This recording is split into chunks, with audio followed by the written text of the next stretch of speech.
Buenos días, señoras e señores deputados, funcionarios da Casa, medio de comunicación,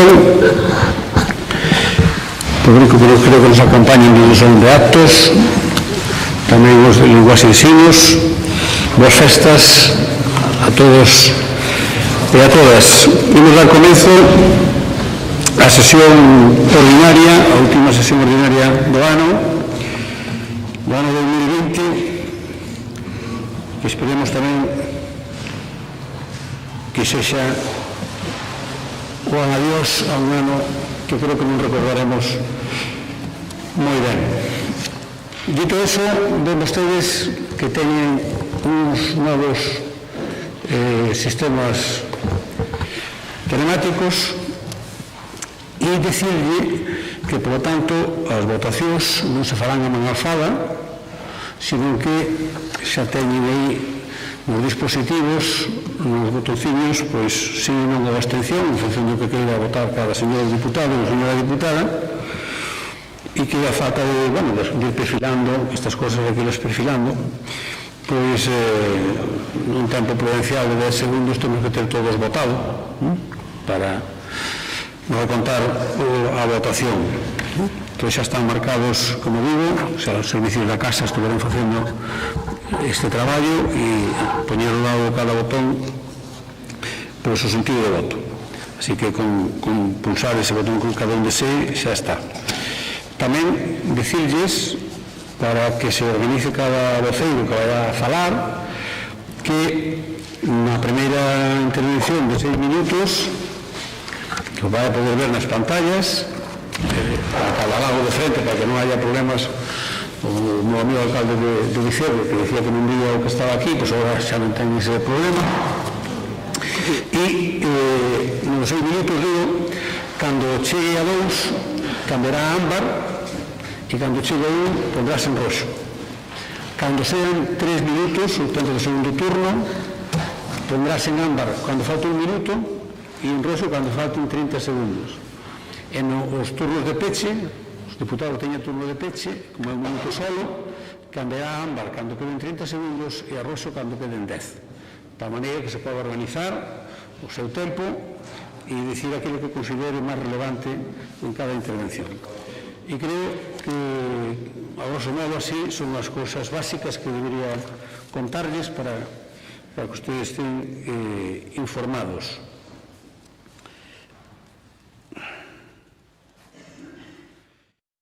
Me están dicindo, espero que sea pouca cousa, que o señor alcalde de Vicedo tuvo un accidente e que, por lo tanto, non está aquí presente debido a eso. Espero que non ten maior problema. Moi ben, pois me alegro e un saludo de todo o corazón ao alcalde de Vicedo.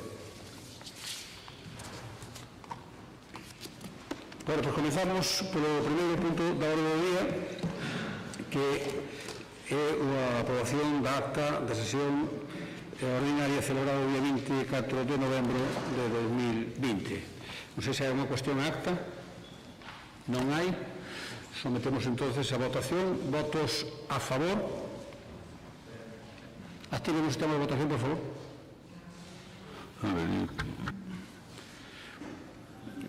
Van a parpadear unhas luces amarillas, mentre non parpadeen non voten.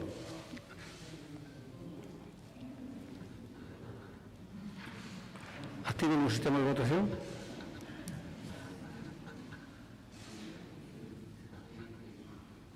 Ahora.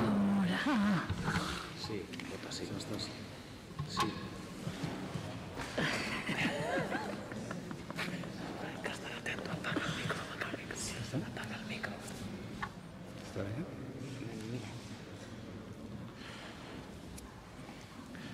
Bueno, polo resultado que vemos aquí na pantalla, é aprobada acta por unanimidade. Tanto, vexo, non sale aquí o resumen de votos. Sí. No, ahora sí. 25 presentes, no, porque falta uno, son 24. Pero lo pone abajo, total de votos 24, votos no presentes. Ahí. Ah, vale, perfecto. No, pero votos presentes no, eso está mal. Ya, porque pone votos no presentes uno.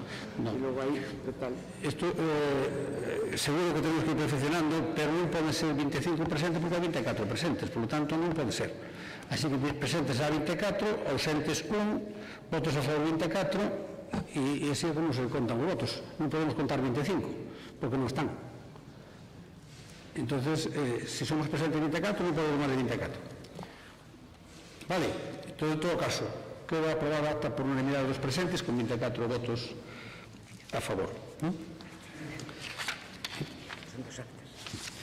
Ben, temos tamén outra acta un pleno extraordinario, unha sesión extraordinaria que se celebrou o día 30 de novembro. Non sei se hai alguna cuestión a esta acta. Tampouco. Sometemos entonces a votación activa do sistema, por favor.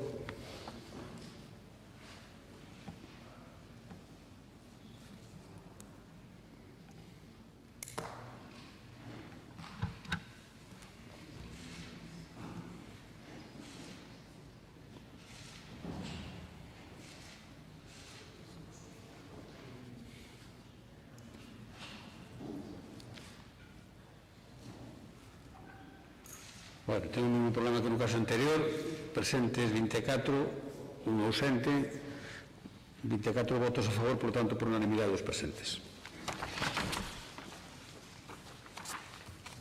Bueno, pasamos ao punto número 2 da orde do día, que é a aprobación se procede das bases do Plan Único de Cooperación cos Concellos. Para expoñer as líneas básicas do plan, ten a palabra doña Pilar García Porto.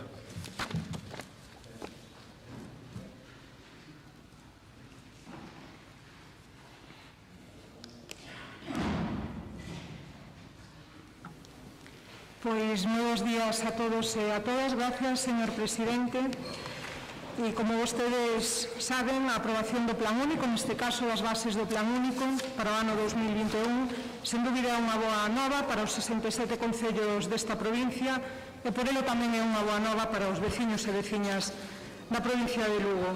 Dentro do noso compromiso deste goberno provincial de máxima cooperación cos concellos, cada ano tratamos de incorporar melloras ao Plan Único, melloras pensadas para facilitarlles aos concellos a planificación e a xestión dos investimentos e para que estes fondos sirvan da mellor maneira posible para atender as necesidades dos seus veciños e veciñas.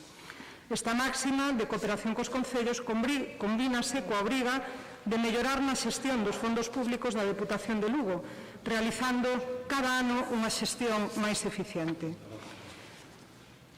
Neste ano, no 2020, abríamos unha nova liña para que os concellos poideran promover medidas sociais e económicas de loita contra o impacto da COVID-19.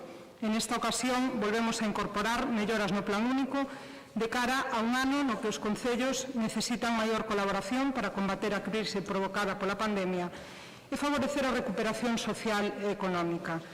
En concreto, quero destacar únicamente 4 novidades que introducimos no Plan Único para o ano 2021. A primeira delas é que aumentamos a dotación económica do Plan Único ata acabar os 21,5 millóns, 200.000 euros máis que a anualidade anterior, unha cantidade que sumada ao 2020 supón xa medio millón de euros máis en 2 anos. Con esta decisión de incrementar o Plan Único, seguimos reforzando o principal instrumento de cooperación cos concellos, co que conta a Deputación, e isto é especialmente importante nun ano no que os concellos teñen máis necesidades polos efectos da crise sanitaria, sobre todo aqueles máis pequenos nos que boa parte da actividade depende dos recursos económicos que aporta a Deputación.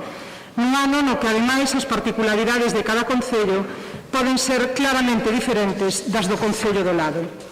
Con esta decisión tamén cumprimos co recollido no Pacto de Goberno de incrementar progresivamente o orzamento do Plan Único na medida das posibilidades.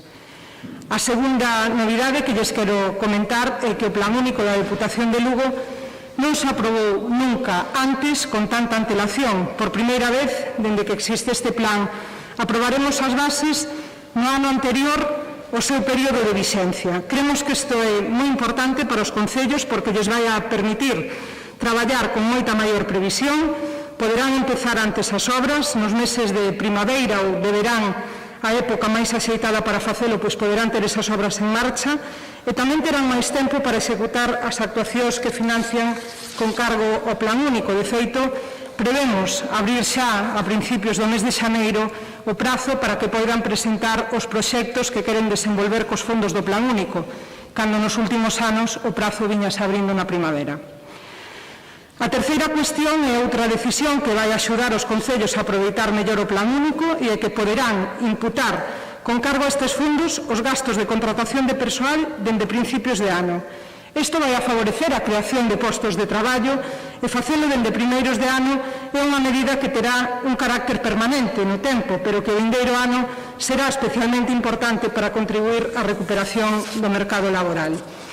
E por último, e en cuarto lugar, outra das grandes novedades do Plan Único 2021 é que dentro da liña COVID abrimos unha nova vía para que os concellos poidan ofrecer apoio ao sector servizos, a hostelería, o turismo e o comercio, actividades que resultaron das máis gravemente afectadas polo impacto da pandemia e que son o músculo da actividade económica da provincia. Con esta nova medida, volvemos a demostrar que as políticas da Deputación de Lugo están pegadas á realidade da provincia e que axudan a recuperar os sectores productivos dentro das competencias que ten esta institución e cos recursos dos que dispón.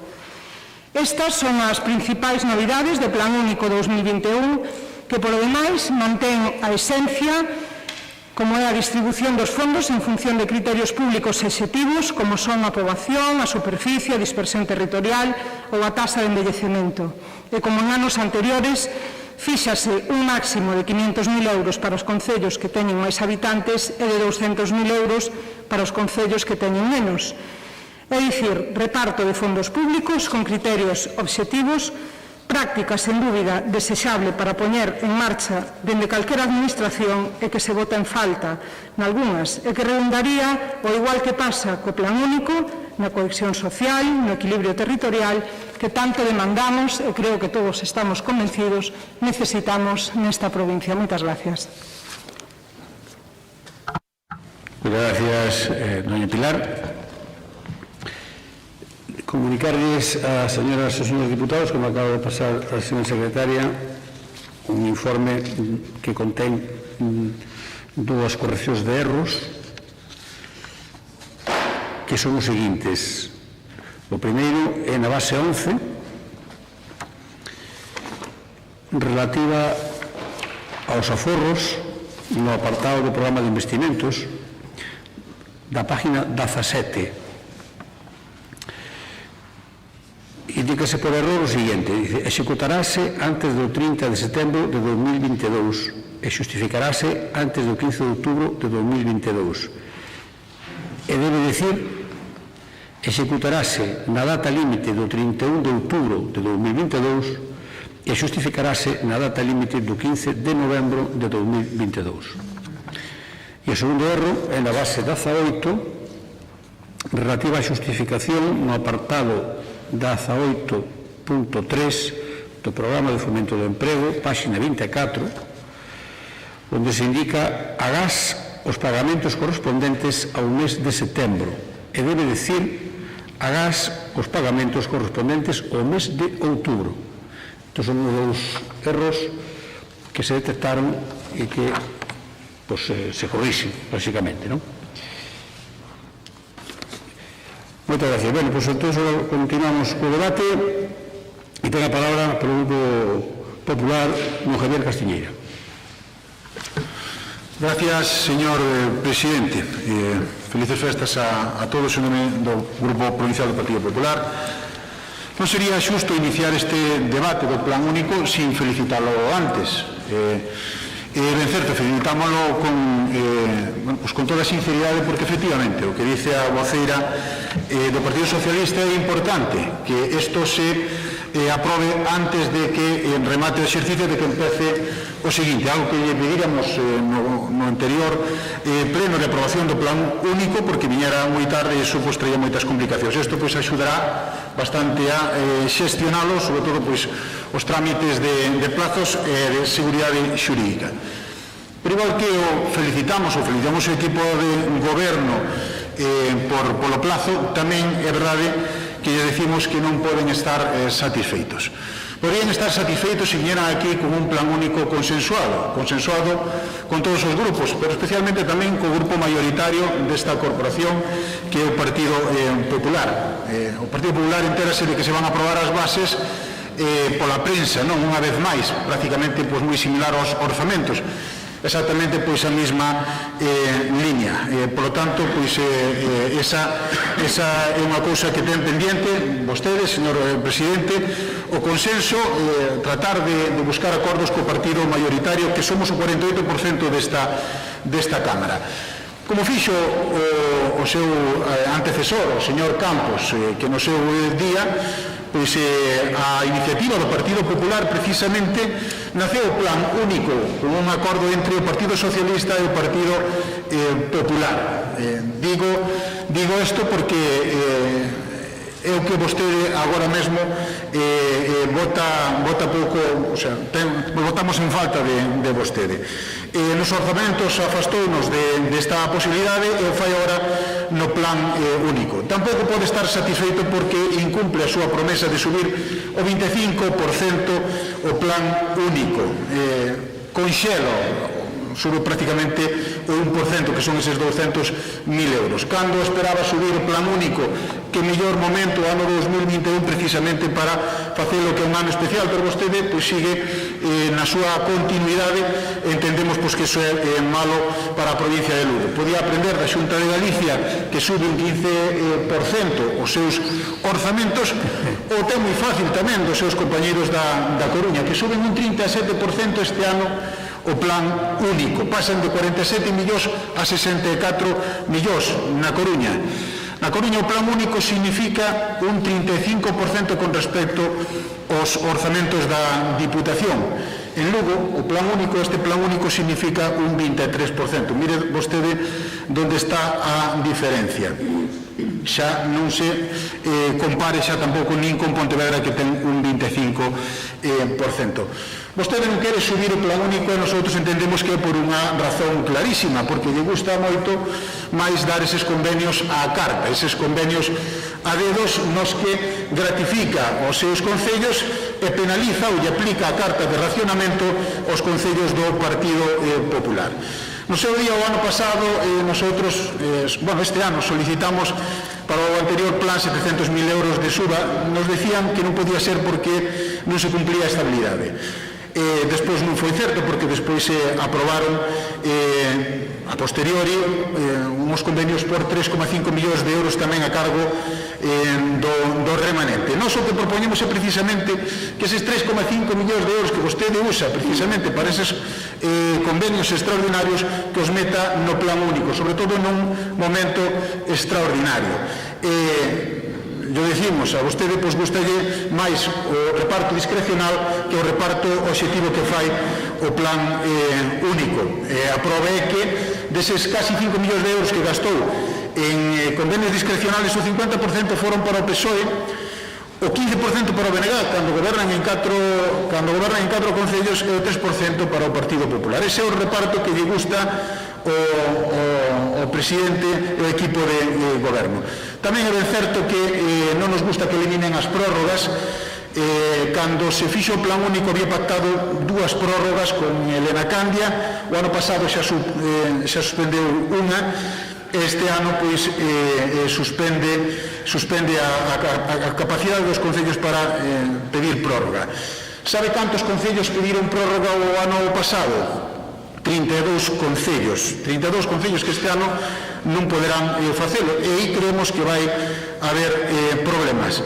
En resumen, o Partido Popular vai absterse no caso de que non se teña en conta esa emenda, non de subir o plan único ata os 25 millóns de euros, porque se pode, porque efectivamente vostede vai a ter remanente, vai ter incluso tamén fondos europeos este ano, e non gaste ese diñeiro en fondos discrecionales que entendemos a día de hoxe xa están pasados. Se acepta esa emenda de subir ata os 25 millóns de euros, o Partido Popular votará a favor, a pesar de que non se contou para nada co Partido Popular, partido mayoritario.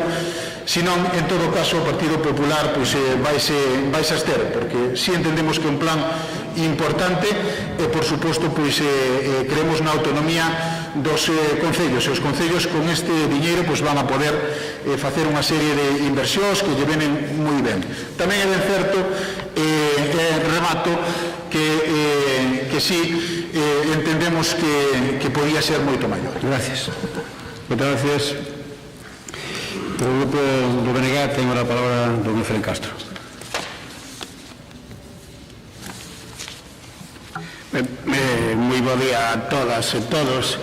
Bueno, eu quero empezar dicindo que hoxe é un bo día para a provincia, un bo día para os concellos da provincia, porque como ben falaba anteriormente a miña compañera de goberno, Pilar Porto, pois é a vez que máis pronto se trae a aprobación do plan único. Eso supuxo un esforzo do equipo do goberno e dos técnicos desta casa, os que hai que felicitar, porque, como ben se decía, eran a demanda dos concellos. Aqueles que xestionan saben que vai facilitar moito como poder gastar en tempo e forma ese diñeiro e, un avance para os concellos que para o que estamos aquí. Polo tanto, eu creo que esa primeira lectura hoxe é un bo día para todos os concellos e para esta Deputación.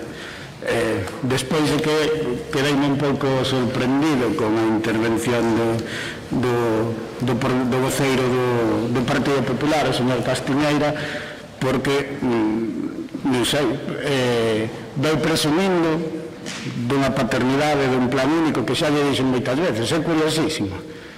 Hai 4 diputacións, 3 gobernadas por BNG e PSOE. Nesas hai plan único, plan concellos con diferentes nomes. Na que goberna o Partido Popular, nada. De feito, na súa propia explicación puxo nos exemplos das diputacións que gobernan os nosos compañeiros, retorcendo tamén os números, porque non son reales de todos tal e como os digo ustedes. Que significa eso? Que a marca de reparto con criterios objetivos dos fondos públicos é dos gobernos de BNG e PSOE, porque non foi capaz de citar un do Partido Popular. Vostede, foi vostede quen falou dos gobernos dos nosos compañeiros. Por lo tanto, está claro, cando goberna quen, que onde se reparten os fondos de forma objetiva. Vostede non se delatou. Despois, fálanos tamén de negociar. Home, o Partido Popular só pide negociar cando non goberna, porque se goberna non negocia con nadie, nada. Exemplo, en calquer sitio, cando gobernaron en Madrid, ou se na Xunta de Galiza non gobernan nada. A democracia trátase de maiorías, e cando se negocia é para sumar maiorías, e se hai unha maioría para sacalo é igual de democrático, só que a vostedes lles parece democrático se gobernan vostedes. E despois, falaba da posibilidade de subir o plan único. Mire, se esta Diputación non tuvera que asumir os costes das residencias de anciáns desta provincia, co abandono da Xunta de Galiza, que son 7 millóns de euros, fíjese ben, 7 millóns de euros que poderían ir gran parte delas en plan único. Eu fago unha proposta a Xunta de Galiza que faga cargo das súas competencias e manteña as residencias de anciáns e deixe de abandonar a un sector tan desprotegido desta provincia tan mayoritario, e non subimos o plan único.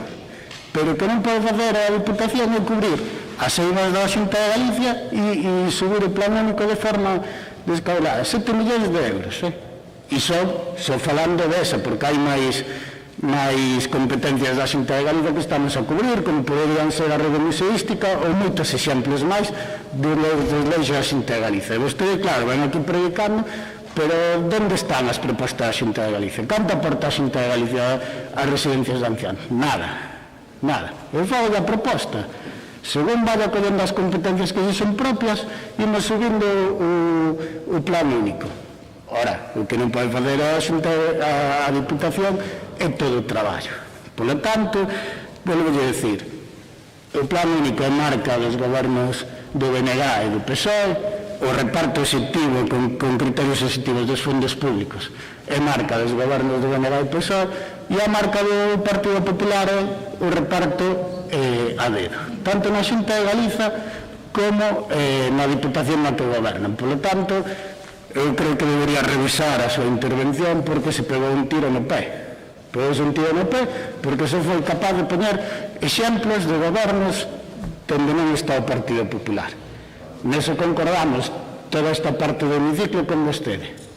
Están moito mellor xestionadas as diputacións de Pontevedra, Coruña e Lugo que a de Ourense. Concordamos toda esta parte. Xa non lo dice vostede.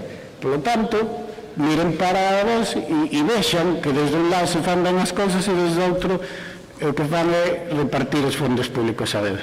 Moitas gracias, señor presidente. Muchas gracias, don Efraín. Agora o segundo turno para doña Pilar García. Seguindo o fío da intervención do compañeiro voceiro do BNG, a verdade é que veña o Partido Popular aquí a decir que se sinto pai do reparto dos fondos con criterios obxectivos, a verdade, señor Castiñeiras, é que teñen vostedes bastante valor, porque puxo aquí exemplos, como lle acaba de dicir Efrén, de deputacións gobernadas polo Partido Socialista e gobernadas polo Partido Socialista e o Bloque Nacionalista Galego.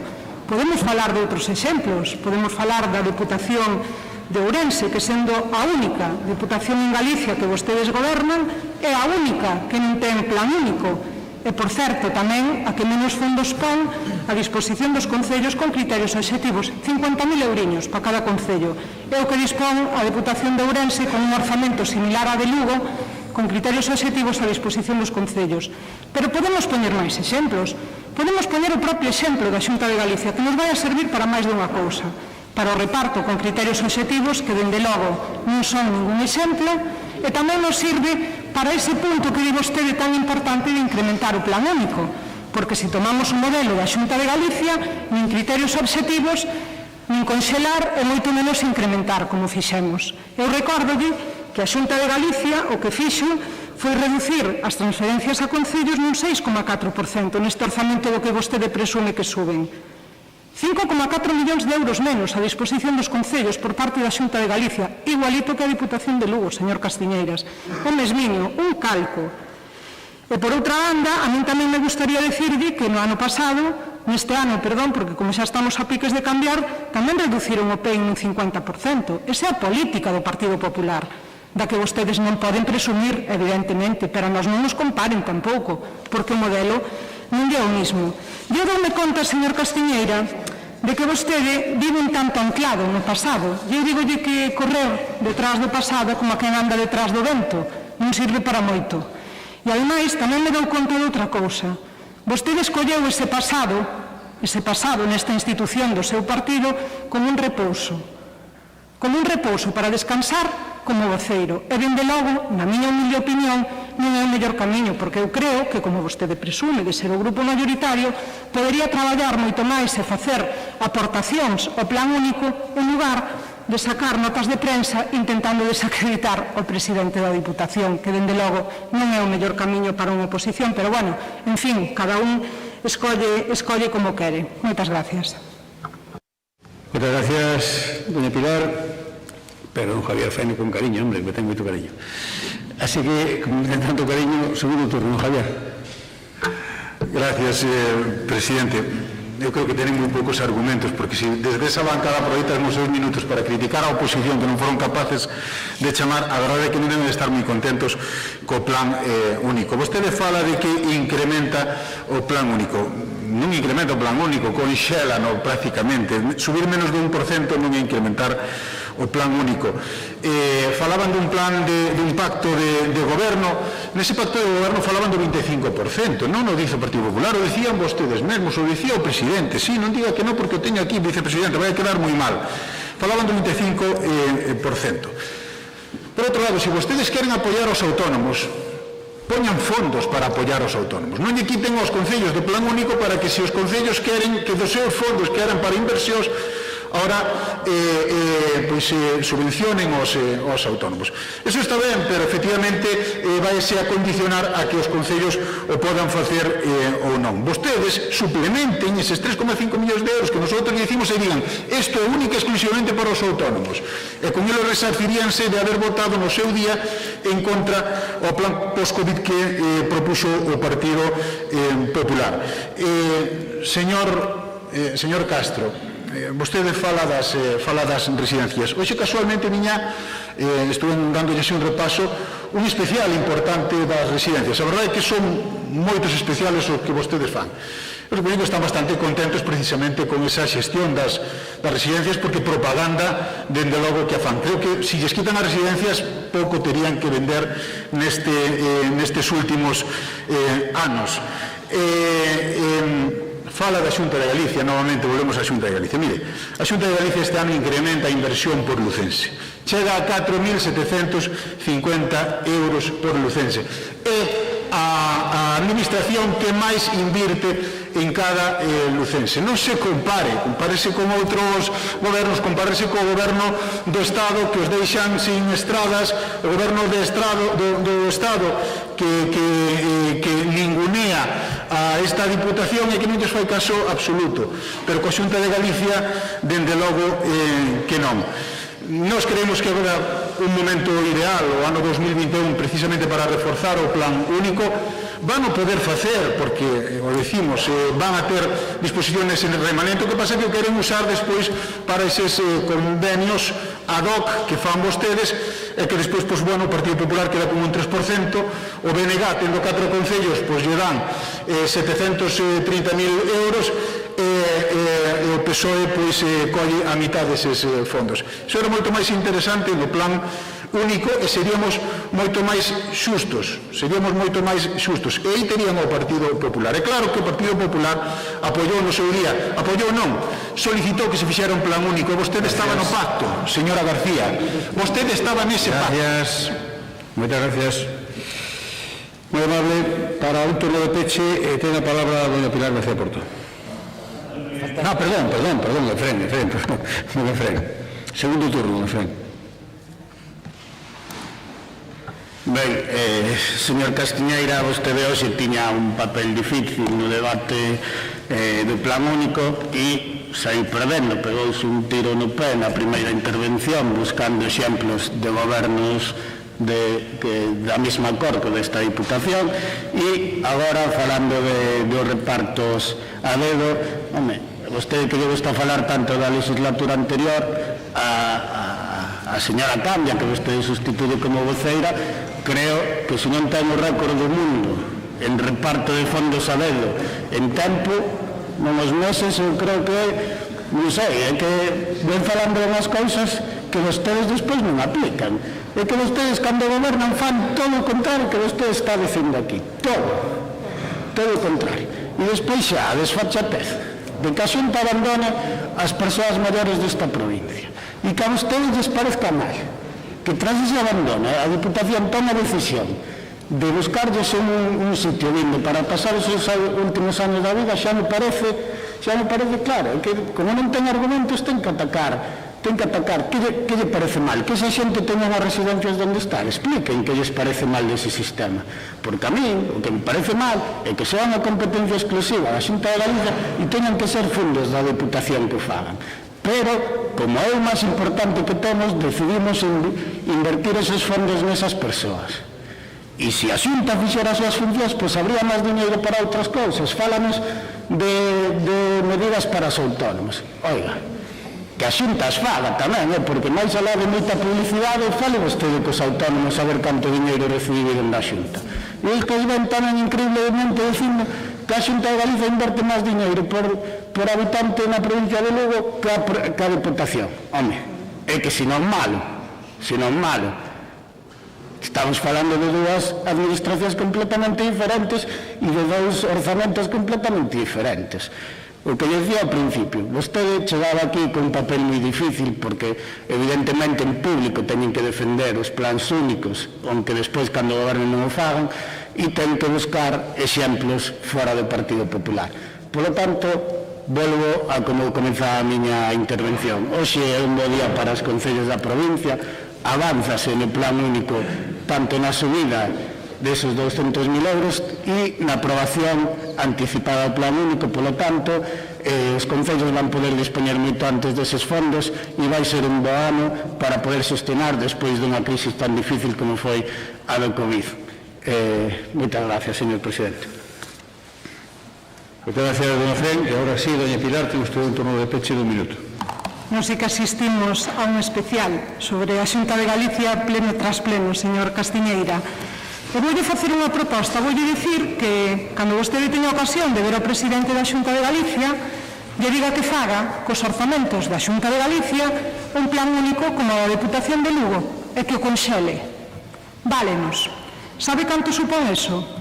De inversión para esta provincia, de inversión nun plan único da Xunta de Galicia, 2.150 millóns de euros. Iso é o que lle debería decir vostede ao presidente Feijóo, un plan único de 2.150 millóns de euros, números redondos, para facer un plan único. E así poderíamos falar máis seriamente vostedes e os que estamos deste lado defendendo ese reparto de fondos para todos igual, que, por certo, nesta provincia, sumando deste ano, xa supoñen 95 millóns de euros de inversións nos anos que leva de vida o plan único. Eu creo que é unha cifra para ter en conta, que ademais este ano vai a permitir que os concellos xestionen máis rápido e mellor. Moitas gracias. Moitas gracias, doña Pilar. Pois, hoxe, salvo que don Javier, dentro desa amistad que nos une, bueno, pues me invite a participar, como temos un pleno largo, procurarei non intervir moito, non? Pero, don Javier, usted cando estaba escoitando agora a voceiro do Grupo Socialista ríase, é normal que se ría, porque vía co que usted está dicindo non se sostén. Mire, a inversión por habitante non pode facer tapas ao solitario, porque se ponemos o mesmo diñeiro, incluso menos, por menos habitantes, dá máis. Pero usted sabe facer esa división, estou seguro. Fala a verdade, dá máis con menos diñeiro incluso. Así que ese control non lo conte, non? E logo, vexo que, bueno, hai medicinas para iso. A Jalea Real, por exemplo, é unha cousa boa. Ten olvidos de memoria, ten lagunas de memoria. Porque, curiosamente, nombrou a 3 diputacións, Lugo, Coruña, Pontevedra, pero olvidouse de Ourense. Está aquí abaixo, no sur da provincia de Lugo xa está Ourense, non? E olvidouse. Esa lagoa non son saludables ou non son saludables, políticamente non son. E logo compara os teus orzamentos da Diputación de Lugo, ca Diputación da Coruña e da Diputación de Pontevedra. Pero usted non sabe que nos duplican ampliamente no orzamento, que ten máis do doble do presuposto da Diputación de Lugo.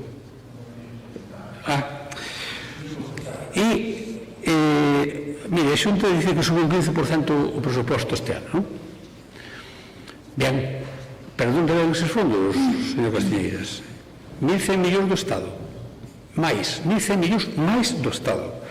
E endeudase, para subir a deuda, donde nunca estuvo en Galicia, a deuda pública en Galicia está polas nubes, donde nunca estuvo, e máis de 600 millóns máis este ano. Claro, se facemos así mesmo, proporcionalmente tamén podemos subir o presuposto, pero non podemos, señora Castiñeira. E logo xa remato. Home, mire, eu xa non vou falar do que fixeron vostedes en 4 meses, pero pode falar da Xunta donde queira. En relación co reparto discrecional, se nos fixamos no PP, nós somos uns aprendices. Estamos ainda en primeira de párvulos. Non sabemos ni repartir. Comparado con vostedes, isto é apoteósico. Estamos claramente aprendendo, uns aprendiciños. Non temos nin contrato de media xornada. Así que, don Javier, usted pode criticar o plan único, pero decir cousas que sean verdad, inventar cousas que non son verdad, non van a ningún lado, de verdad. Sometemos a votación o plan único, que estou seguro, como decían os voceiros, é un bon día para os concellos desta provincia. Sometemos, activamos, está activado o sistema de votación, votamos.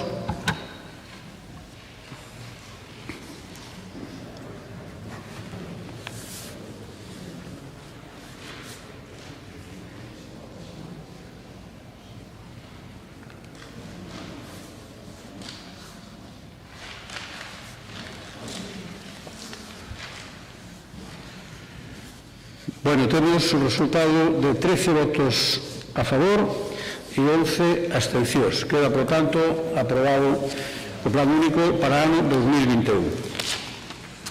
Pasamos ao seguinte punto da orde do día, que é o punto número 3, a aprobación se procede no inicio do expediente do deslinde do Monte de Toro para expoñer a... Bueno, aquí non se xa dictamen da comisión. En todo menos el decreto. Perdón? En todos menos en el. Mira, Pois non son 11 en vez de 12. Perdón? Abstencións non son 11 en vez de 12. 11 abstencións. Eran 13 a favor e 11 abstencións. Señora secretaria. Fue dictaminado en la Comisión Informativa de Asuntos del Pleno correspondiente al día 23 de diciembre de 2020 y se informó favorablemente la propuesta que se presentó de iniciar el expediente de deslinde para elevarla al Pleno para su aprobación si procede. Muchas gracias, señora secretaria. Para exponer a este punto ten a palabra don Roberto Fernández. Bos días a todas e a todos.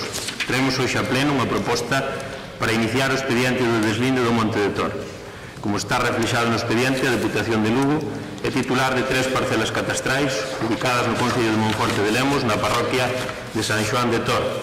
A parcela 51, a 54 e a 60, todas elas do polígono 51. O obxecto desta proposta é a delimitación das parcelas e a declaración da posesión de feitos sobre as mesmas, para posteriormente trasladar a identificación tanto descriptiva como gráfica á xerencia territorial do catastro.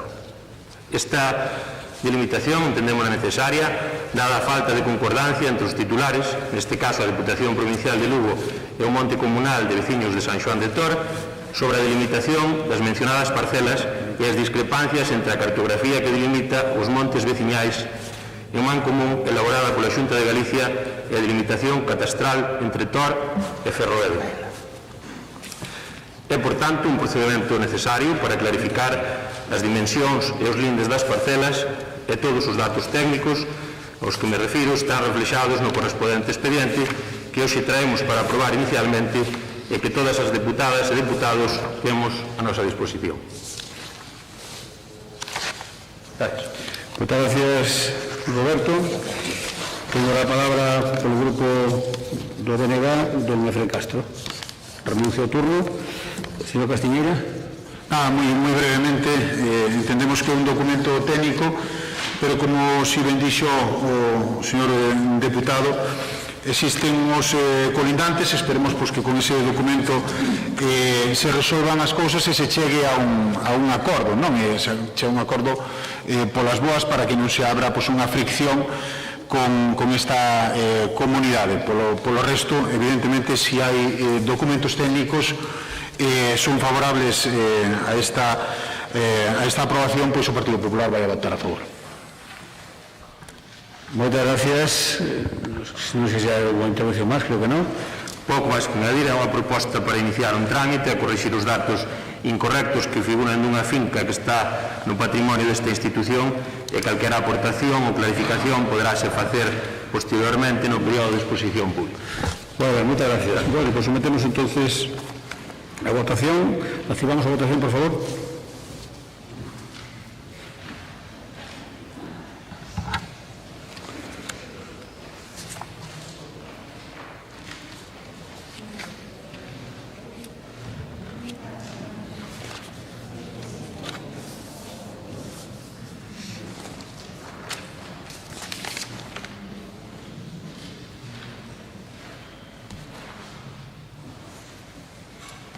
Debe ser polo tempo que vai un poquinho lento hoxe polo frío.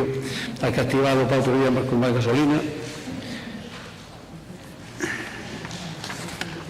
La piedrafita. Bueno, pues non está. Non está. Abstención por ausencia. Sí, abstención técnica. A ver, non salta o resultado.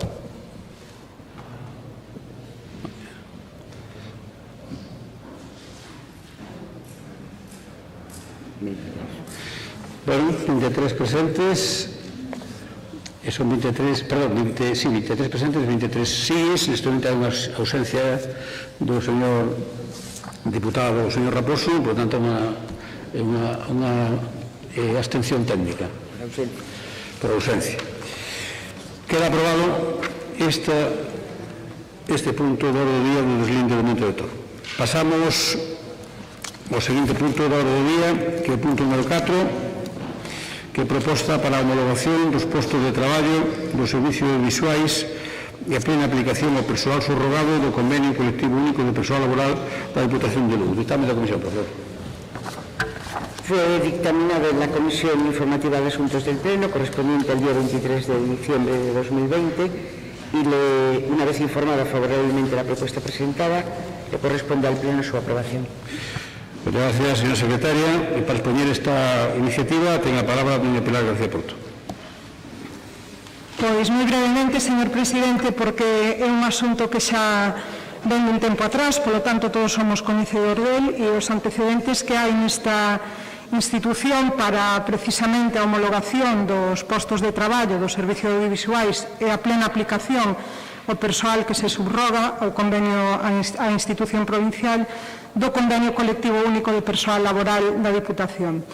Saben vostedes que houve dous plenos no ano 2018, un en xullo e outro en setembro, nos que non houve ningún voto en contra, e o primeiro deles era para asumir as competencias, a actividade, o servicio persoal da TIC, e o segundo para a execución do acordo anterior. Unha vez que se celebraron eses dous plenos, elaborouse unha proposta de calendario para a xestión desta plena integración do persoal do Servicio de Audiovisuais que viña da Fundación TIC no Convenio Colectivo Único de Persoal Laboral. En mesa xeral de negociación, en decembro de 2019, aprobábase dentro dese calendario que o día 31 de decembro deste ano era a data límite precisamente para finalizar este proceso de homologación, a pesar das dificultades que ocasionou a COVID para este e outros moitos trámites.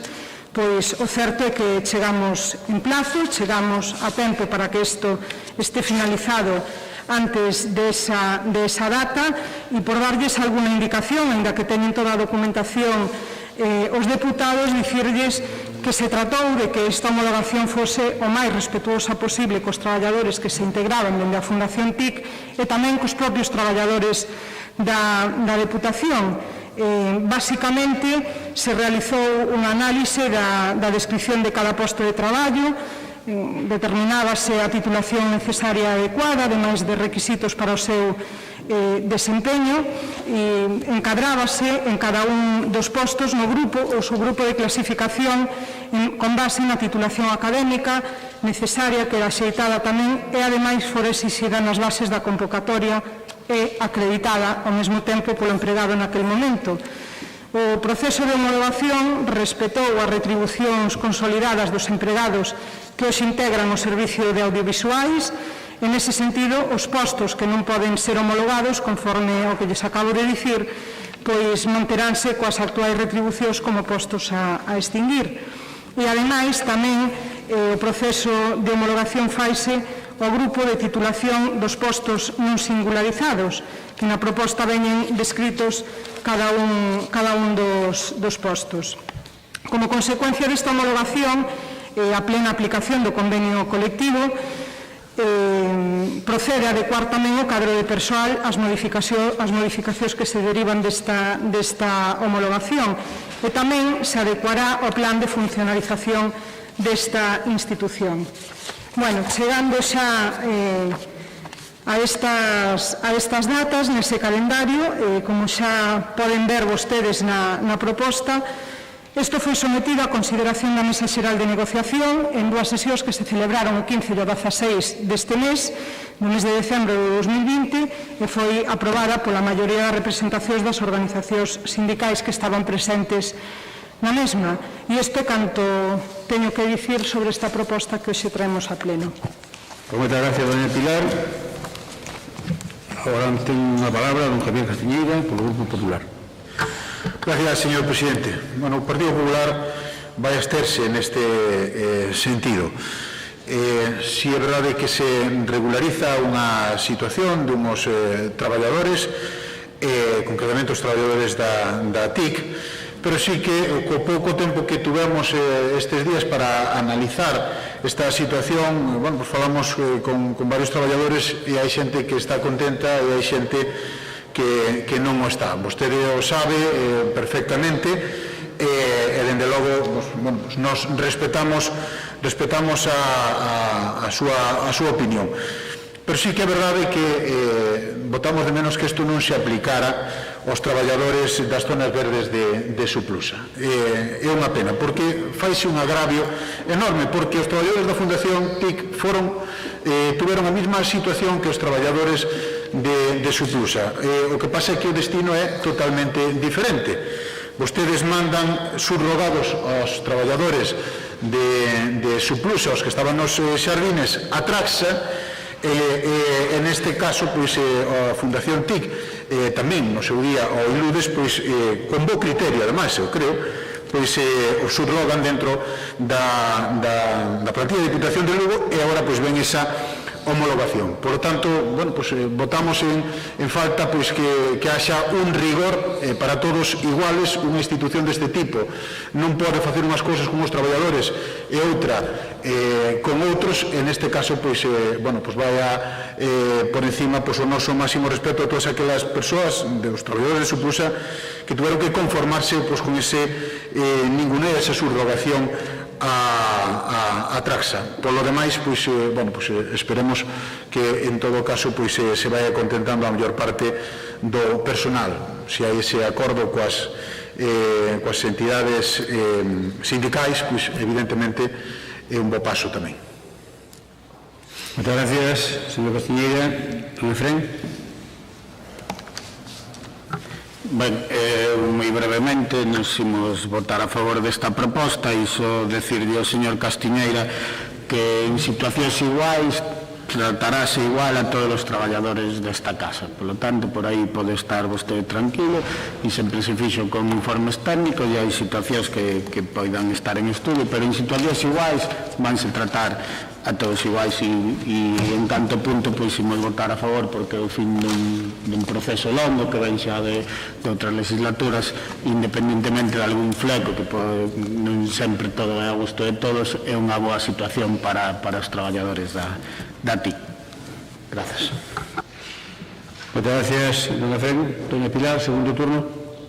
Pois, moi brevemente, a mí gustaríame recordarlle ao señor Castiñeira que o Partido Popular manifestou sempre a vontade de colaborar con este proceso tan importante para eses traballadores, pero tamén tan importante para esta casa o integrar un servicio como é o servicio de audiovisuais. Sempre manifestaron a intención de colaborar, ás veces con abstención, e ás veces co voto a favor. Isto foi así. No primeiro pleno estivéronse, no segundo, que era para executar o acordo, pois foi por unanimidade, polo tanto vostedes votaron a favor. E hoxe ven aquí cunha excusa de mal pagador, mezclando churras con merinas, facendo unha mezcla entre os traballadores de zonas verdes cos traballadores que viñan da Fundación TIC, con un proceso completamente avanzado que hoxe queda pechado definitivamente. E digo que ven mezclando e fai intencionadamente, ademais, porque, mire, vostede sabe, igual que a min, que a situación de partida non é a mesma, porque os traballadores de zonas verdes aos que este goberno lle garantizou o posto de traballo exactamente nas mesmas condicións que tiñan, estaban traballando en Suplusa, para Suplusa, a través dunha encomenda de xestión que a institución provincial lle tiña feita a esa empresa. E os traballadores da Fundación TIC non estaban en ninguna encomenda de xestión, e que non ten nada que ver nese sentido, non é comparable. E o único que fixemos cos traballadores de zonas verdes foi garantizarlles o seu posto de traballo exactamente nas mesmas condicións que o tiñan, exactamente nas mesmas. E os traballadores da Fundación TIC se lles integrou como se integrou no seu día os traballadores que estaban no Iludes, o igual que aconteceu agora mesmo con outros 4 traballadores que quedaban en Suplusa e que non estaban vinculados a ninguna encomenda de xestión. E que as cousas son diferentes. E vostede ven aquí intentando confundir, intentando sementar dúbidas sobre se lle queremos máis a uns ou a outros. E nós o único que facemos é ser absolutamente respetuosos. E vou a facer fincapé neste tema, cos que se incorporan, pero tamén cos que xa están nesta casa, absolutamente serios e rigurosos. Por lo tanto, señor Castiñeira, nese sentido creo que errou na compegación, e vostede sabe. Moitas gracias. Moitas gracias, doña Pilar. Segundo turno, don Javier. Sí, señora García Porto, vostede sabe perfectamente que en Suplusa houve 2 casos. dous casos. Houve un caso que eran os das zonas verdes que pasaron a Traxa e non se lles deu a oportunidade, e outro caso eran os das oficinas que sí pasaron subrogados á Diputación de Lugo. Por que sí nas oficinas e por que non nas zonas verdes? O sea, non me vale eso de que Suplusa non é exactamente igual que o Iludes ou que Suplusa non é igual que a Fundación ETIC. É unha cuestión de vontade, é unha cuestión de vontade. E se hai vontade, pois esa xente, lógicamente, pois pertenecería á Diputación de Lugo, porque fai única e exclusivamente traballos para a Diputación de Lugo. Pero, bueno, eso tamén é ben certo, eso está nos xulgados por parte dos traballadores que están defendendo os seus dereitos, e tamén é ben certo que nese caso non escoitan o que lle dixeron os sindicatos. Os sindicatos sí que lles pedían que os subrogaran, sí que lo pedían, todos os sindicatos, incluso o que é delegado o irmão do presidente. É injusto, pero bueno, nos, xa lle digo, ceñíndonos o asunto, alegrámonos que as condicións laborales pois se vayan adaptando para todo este personal, si é ben certo que esperemos, señor Castro, parece ser como se houbera un fío de posibilidades de que en algún momento pudiese haber. Bueno, pues, eu diría que se o hai, fágano antes de que vayan ou de que resolvan os xulgados. Creo que non sería lógico facerlle pasar por ese trámite aos traballadores das zonas verdes de Suplusa. Se vostede ten vontade de equiparar xa non aos traballadores de Suplusa cos dos da TIC ou os de Iludes, sino os de Suplusa cos propios de Suplusa. Pois fágano canto antes e eviten que o teña que resolver outra instancia. Outras gracias, don Javier. Don Efrén. Ben, eu moi breve, como les decía, eu creo que é un paso importante para todos esos traballadores da Fundación TIC que venían de un proceso moi largo e isto finaliza. E despois, señor Castiñeira, o que lle decía é que en situaciones iguais serán tratados iguais, e o que tratamos de facer neste goberno e tratan de facer os informes técnicos, e é o que faremos. En situacións iguais serán tratados todos os traballadores iguais. Por lo tanto, creo que eso nadie o discutiu, creo que todos os do goberno defendemos esa postura e é o que se está a facer. É verdad que todo o que ten que ver con laboral pues son situaciones complexas e diferentes e que necesitan procesos e informes técnicos complexos e a veces non teñen o resultado que a todos nos gustaría ou que os traballadores lles gusta, pero o que lle volvo a decir é que vai facer este goberno é a situacións iguais, tratar igual os traballadores. Moitas gracias. Gracias, don Efrén. E xa para pechar o debate, doña Pilar, un minuto. Ben, o certo é que eu lamento profundamente que o señor voceiro do Partido Popular veña a intentar sementar unha dose de escurantismo nun proceso que é absolutamente claro, transparente e favorecedor para os empregados públicos desta institución, vindo a falar de algo que non toca, pero só por aclararlle, porque eu creo que vostede escoita, pero fai que non escoita. Entonces, voulle repetir. Os traballadores de Suplusa de oficinas non estaban vinculados a unha encomenda de xestión. Esa é a diferencia que hai cos de zonas verdes. Dito isto, ese é un día importante para os traballadores que no seu día empezaron ese proceso de incaivación na Deputación e que proviñan da Fundación TIC con esta importante xestión que ademais representa a homologación dos postos de traballo de cada un deles. É un día importante tamén para a institución provincial porque se consolida ese proceso coa incorporación definitiva de un servicio importante non só para esta casa, senón tamén para a provincia de Lugo, e eu creo que deso é do que viñamos a falar. Moitas gracias. Moitas gracias, doña Pilar. Bueno, pues sometemos a votación este punto e así que activen o sistema, por favor. Votamos.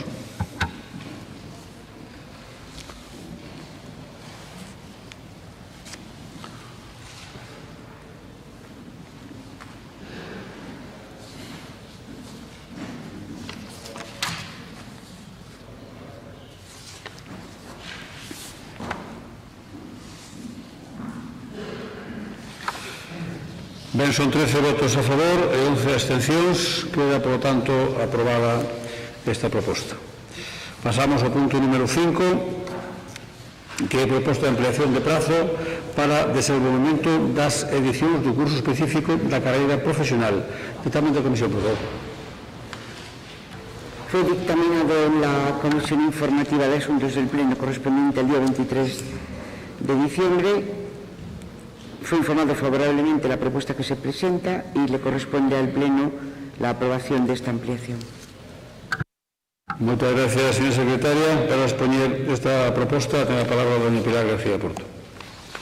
Moi brevemente, dicirles que, bueno, vostedes xa o saben, a Diputación de Lugo implantou fai tempo un sistema de carreira horizontal que lle permite aos empregados desta entidade ter a oportunidade de progresar profesionalmente sen cambiar de posto. Este sistema de carreira horizontal contempla varios elementos esenciais, como son a experiencia adquirida no desempeño das funcións do posto, a formación continua específica relacionada coas funcións do posto e tamén a avaliación do desempeño.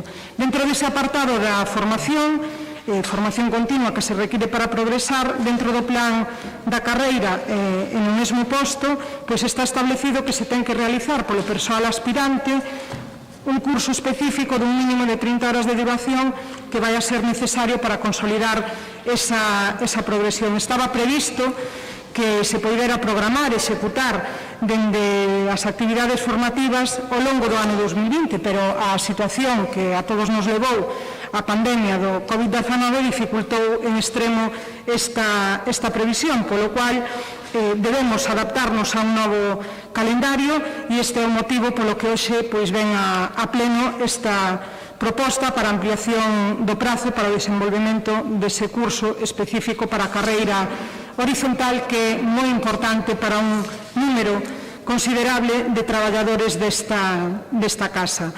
Simplemente dicirlles que, a vista das dificultades para xestionar este curso no ano 2020, pois aprobouse por unanimidade na Mesa Xeral de Negociación que se celebrou neste mes de decembro e agora sometémolo a criterio do Pleno. Moitas gracias.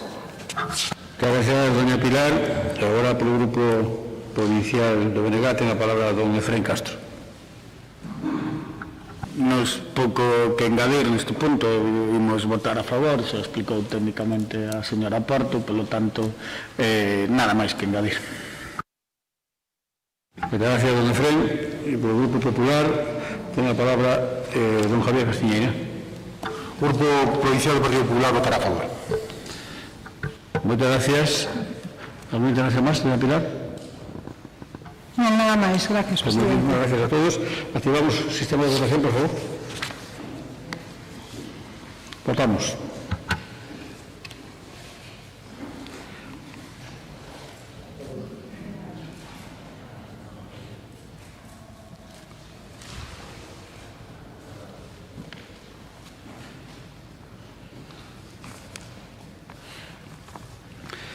Son 24 sís, es decir, todos los presentes, por unanimidad queda aprobada esta proposta.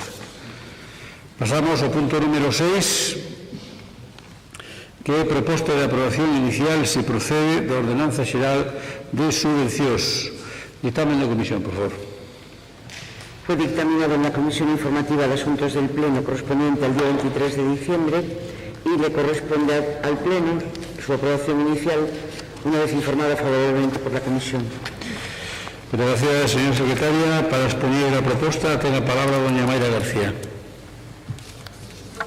Moitas gracias, señor presidente. Bo día, señores deputados e señoras deputadas. Esta ordenanza ten por obxecto a regulación do réxime xurídico xeral e das bases reguladoras das subvencións que se outorguen pola Deputación Provincial de Lugo, iso sen prexuicio de que ao amparo do artigo 17.2 da Lei 38/2003 do 12 de novembro xeral de subvencións poidan aprobarse ordenanzas específicas que establezan as bases para modalidades concretas de subvencións. Nese caso, a presente ordenanza terá carácter supletorio. Trátase de unha ordenanza que se adapta á normativa vixente, tanto estatal como autonómica en materia de subvencións e que ven a sustituir a actual ordenanza datada do ano 2005 e que foi modificada no 2006 e que, por tanto, se aprobou con anterioridade á Ordenanza Xeral de Subvencións da Comunidade Autónoma. Queremos destacar que con esta ordenanza vai a figurar a posibilidade de realizar unha conta simplificada tanto para a solicitude como para a xustificación das subvencións cuxo importe non superen os 15.000 euros, o que vai a facilitar tamén precisamente o traballo administrativo de moitos colectivos e asociacións desta provincia cas que colaboramos a Diputación.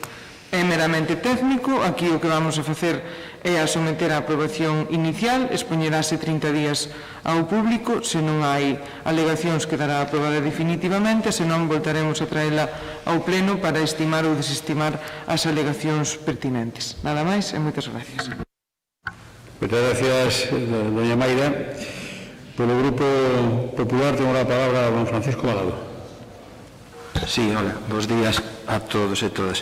Bueno, pois aínda amosando a nosa disposición a apoiar favorablemente esta ordenanza, queremos facer unhas pequenas observacións ao expediente que nos traen vostedes a pleno. En primeiro lugar, facer fincapé en que non consta no texto que nos traen a pleno disposición derogatoria na que se faga alusión algunha a anulación da anterior ordenanza de subvencións desta Deputación, que, como ben dixo a deputada que fixo a exposición de motivos, pois foi publicada no Boletín Oficial da Provincia no ano 2005, polo que entendemos que ante a ausencia de algunha referencia sobre a derogación da actual ordenanza, pois podría crearse certa confusión xurídica. É certo que na disposición transitoria desta se regula o réxime transitorio dos procedementos cando fan referencia a que os procedementos que estuveran iniciados no momento de entrada en vigor da presente ordenanza, pois lle sería de aplicación a normativa vixente no momento de seu inicio, pero, non obstante, entendemos que a citada disposición derogatoria pois deberá quedar reflectida no texto que se aprobe definitivamente. En segundo lugar, vemos que tampouco figura disposición final na que se faga referencia á súa entrada en vigor cando se produza, que entendemos que deberá ter lugar seguindo o artigo 65.2 da Lei de Bases de Réxime Local cando transcurran os 15 días previstos neste artigo. Polo que tamén solicitamos que no texto definitivo que se inclúa todo isto sin ánimo de facer reclamacións ao texto que expoñen ao público. En terceiro lugar, tamén é certo que no expediente non consta o informe do Servicio de Comunicación e TICS, aínda que se fai referencia a él no informe do Servizo de Contratación e Fomento, cando se di, segundo o informe do Servizo de Comunicación e TICS, o contido da consulta estivo exposto ao público, pero non obstante entendemos que non figura ou non estaba no expediente administrativo. E en cuarto lugar, sí que queremos facer un pouco máis de fincapé nunha cuestión que é a concesión de subvencións directas de carácter excepcional, porque a ordenanza que propoñen ao Pleno para a súa aprobación, en lugar de regular a concesión das mesmas, como parecería lóxico dentro do propio texto normativo, deriva a súa concesión ás bases de execución do orzamento. Segundo establece o artigo 29, dícese: a concesión destas subvencións, é dicir, as directas e excepcionais, realizarase por quen se determinen as bases de execución do orzamento e no regulamento orgánico da Deputación, a proposta do servizo ou centro xestor competente por razón da materia, previa fiscalización da intervención provincial. Se ben é certo que na modificación da ordenanza actual, que se levou a cabo no ano 2006, xa se recollía con carácter facultativo esta posibilidade, porque había unha disposición adicional primeira que permitía que as bases de execución do orzamento poderían establecer criterios para a concesión directa de subvencións e xustificar a excepción da convocatoria en réxime de concurrencia e publicidade. Non é menos certo que no texto que nos propoñen pois xa efectivamente se deriva ás bases de execución do propio orzamento de cada ano. Claro, parece que choca un pouco que esteñamos aprobando un texto normativo que regula a concesión de subvencións e que nese texto normativo pois se deixe a facultade de que as bases do orzamento de cada ano digan como se van a conceder as subvencións directas, que é tanto como decir, pois mira, non nos regula o texto, pero deixamos que cada ano se decida en función das bases de execución do orzamento. Xa digo, son estas puntualizacións que queremos facer. Nada máis por esta primeira intervención. Moitas gracias, señor Balado. Ahora ten a palabra don Efrén. Renuncio o turno, por tanto, doña Mayra, segundo turno. Bueno, en primeiro lugar, agradecerlle ao Partido Popular pois todas as apreciacións en canto ás que son meramente técnicas administrativas. Entendo que se valorará pois si efectivamente corresponde incluir ou non estas disposicións que indicaban, tanto a derogatoria como a transitoria como a final. E polo que respecta pois o apartado cuarto do seu análise, indicar que obviamente pois unha ordenanza xeral de subvencións é amplia e ao mesmo tempo pois se aproba para que este en vigor pois como vemos ca anterior, desde o 2006 hasta o 2021, pois moitos anos, e polo tanto é certo que en 10 ou 15 anos pois poden variar moito tamén as situacións de goberno de calquera administración, e por iso se fai desa forma amplia, xa que logo pois as bases de execución se aproban anualmente co orzamento, e nela se pode establecer pois a forma na que se van establecer os máximos para poder aprobar as concesións de determinadas subvencións, ben sexan polo que establecen as leis da súa cuantía ou polos acordos que poida haber nos presentes e futuros gobernos da institución. En todo caso, o que queremos é algo, un texto amplio e que vai a estar en vigor moitos anos, e sobre todo facilitarlles a súa tramitación para que poidan ter axudas pois os colectivos desta provincia de forma máis áxil e máis rápida para eles, non? Porque ás veces nin contan cos coñecementos suficientes como para poder facer a súa tramitación, ou se ven obrigados a gastar diñeiro para poder tramitalas. Nada máis e moitas gracias. Moitas gracias, doña Mayra. Señor Balado, renuncia moi ben. Pues entonces sometemos a votación. ¿Perdón? No xa miraremos o texto, xa miraremos. Señor Balado, xa miraremos se efectivamente é necesario facer esas incorporacións, xa o faríamos, e en todo caso recollemos o que vostede dice para analizado, como xa dixo a voceira. Sometemos a votación a proposta de modificación desta ordenanza. Votos a favor. Bueno, activamos a votación, vamos. O en contra.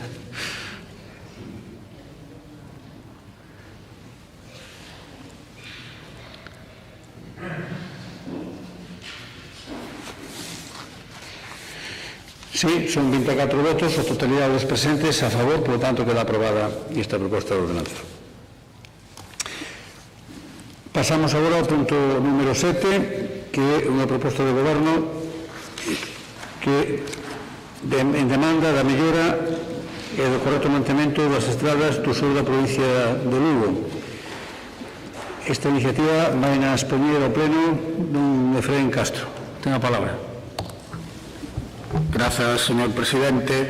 Bueno, esta é unha proposta de goberno sinxela, pero moi importante para o sur da provincia. Temos aquí dúas estradas que son o corredor entre a liña Monforte, o CX 2.1, e a nacional que une Lugo e Ourense, a nacional 540, que son dúas estradas de vital importancia para vertebrar todo o sur da provincia e que necesitan de un mantemento, porque están en algunos tramos están nunha situación pois bastante mala para a súa circulación, a súa mellora non pode ser señalizar e reducir a velocidade, senón que necesitan pois de renovar o firme, e polo tanto pois traemos a proposta de reclamarlle a Xunta de Galiza que faga o mantemento e a adecuación da CG 2.1 e ao Goberno do Estado da Nacional 540, e pois é unha proposta ben sinxela pero ben importante para todo ese sur da provincia. E tamén quería agradecer o Grupo Socialista, que máis alá de intereses partidarios, pois como facemos desde o Goberno, poñan poñan primeiro os intereses dos cidadáns desta provincia e, aunque están gobernando en Madrid, pois esa demanda ao goberno estatal para mellorar esta nacional que, como digo, pois é ben importante para todos os da provincia. Pouco máis que engadir, eu que lles decía unha proposta sinxela, pero moi importante para todos os da provincia. Moitas gracias, don Efrén. Tengo ahora a palabra polo Grupo Socialista, doña Pilar García Porto. Non pouco máis que engadir, salvo reiterar esa especial importancia que ten para todos os concellos e, polo tanto, para todos os veciños e veciñas do sur da provincia, que necesitamos acotío comunicarnos ben coa capital da provincia, ben con Ourense ou mesmo coa zona do Deza, na provincia de Pontevedra. Simplemente reiterar que nos gustaría que o compromiso de outras institucións fosen semellantes ao que ten esta institución provincial con mobilidade das persoas que habitamos no medio rural. Nese sentido, en o que nos gustaría que se aprobe esta iniciativa, tanto para solicitar ao Goberno da Xunta de Galicia que priorice ese mantemento e adecuación do corredor que discorre entre Monforte de Lemos e Lalín, como o Goberno do Estado que priorice tamén o mantemento e mellora do firme na estrada 540, Nacional 540, perdón. Remato, doña Pilar. Sí, gracias, perdón. Muy bien, pues tengo la palabra por el Grupo Popular, don José Antonio García. Moitas gracias, señor presidente. Bos días a todos. Bueno, lóxicamente, que podemos facer máis que apoiar que se priorice e que se faga prioritario a mellora das infraestructuras da nosa provincia, neste caso ao corredor Monforte-Lalín e a Estrada Nacional Lugo-Ourense. Efectivamente, o que pasa é que hai que matizar. Non están exactamente igual o mantenimento nesas dúas infraestructuras, particularmente a estrada nacional entre Lugo e Ourense está en algúns puntos da mesma absolutamente intransitable, mentras a situación do corredor Lalín non é exactamente o mesmo. De feito, nesa mesma zona, a Xunta de Galicia este ano acaba de facer inversións e sigue apostando por esas infraestructuras no sur da provincia. En Monforte, particularmente, fai días se anunciaba se facía a inversión de €500.000 nas conexións entre os corredores de Monforte a Chantada e de Monforte a Sarria, no BG 21, e ademais temos que recordar outra serie de infraestructuras tamén que se está apostando fortemente, como o desdoblamento do corredor que une Sarria con Lugo.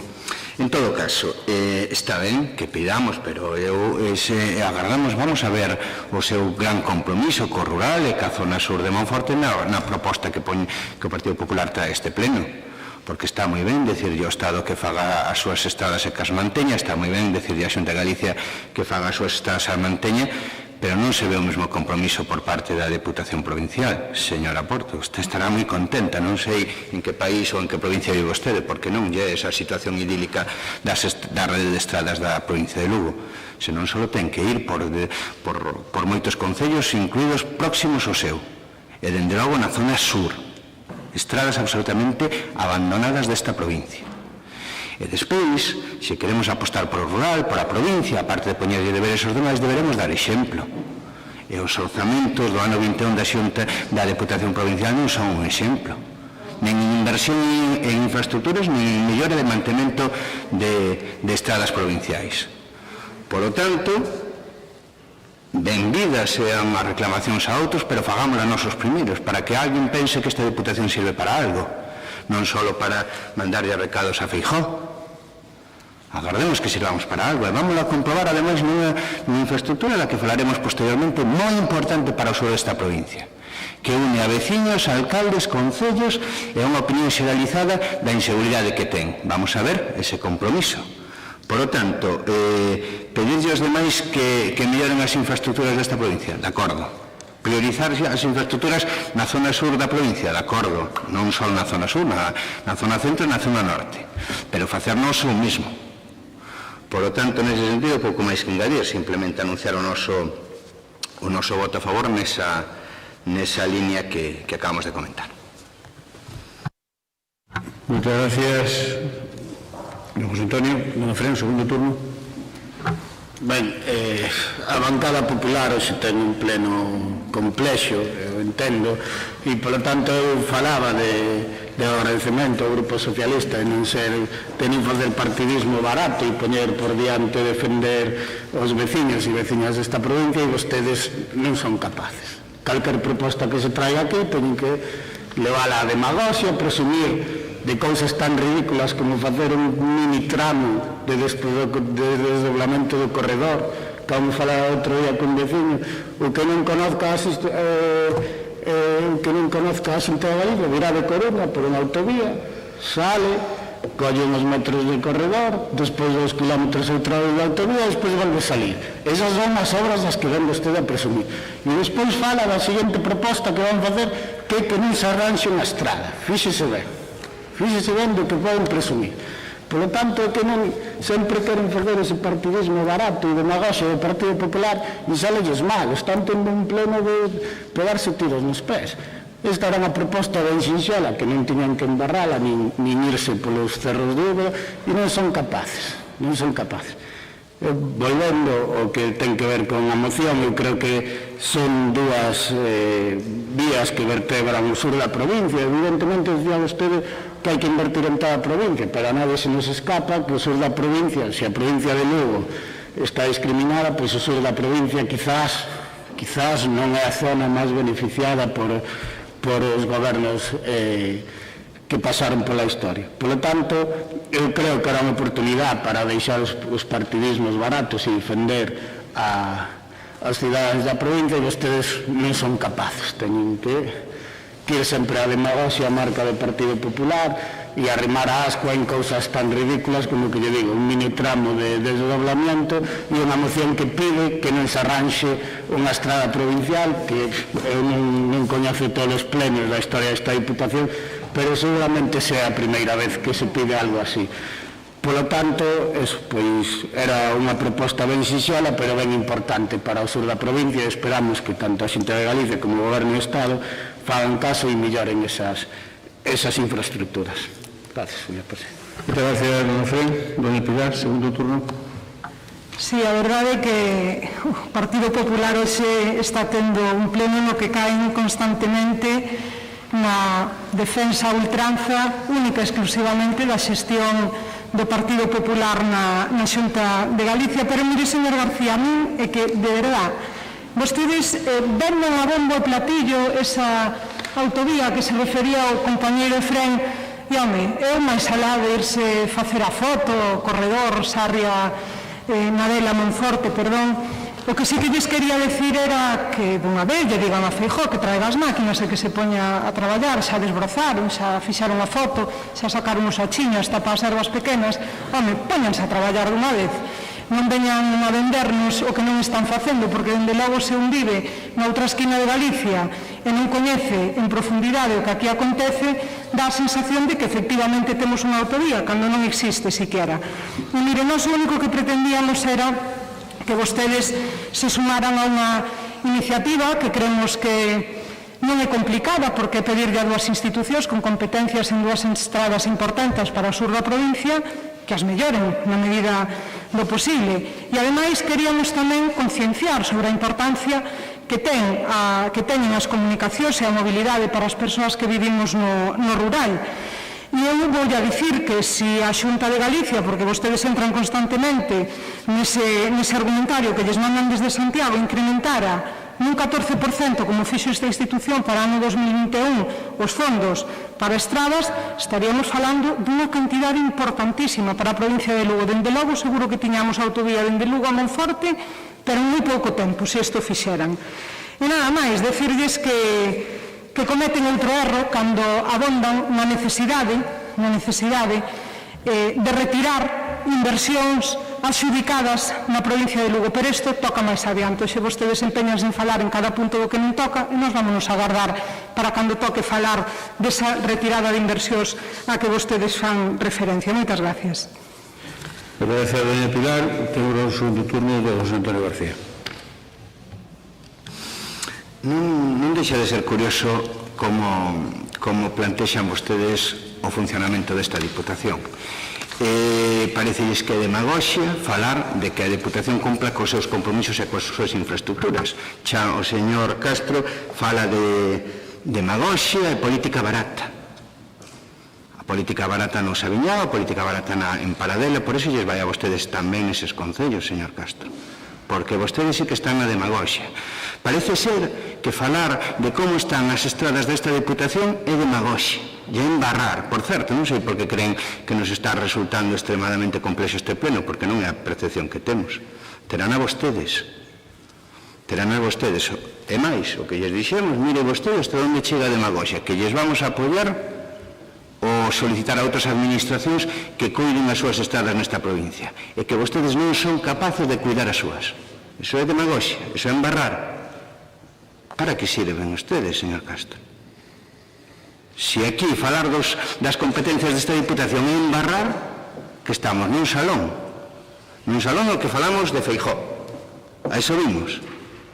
Non creemos que hayamos dito ninguna demagoxia, mas que atendan a súa rede provincial de estradas, que todos os plenos veñen aquí queixas a través deste grupo de concellos, de veciños desta provincia. Eso é embarrar.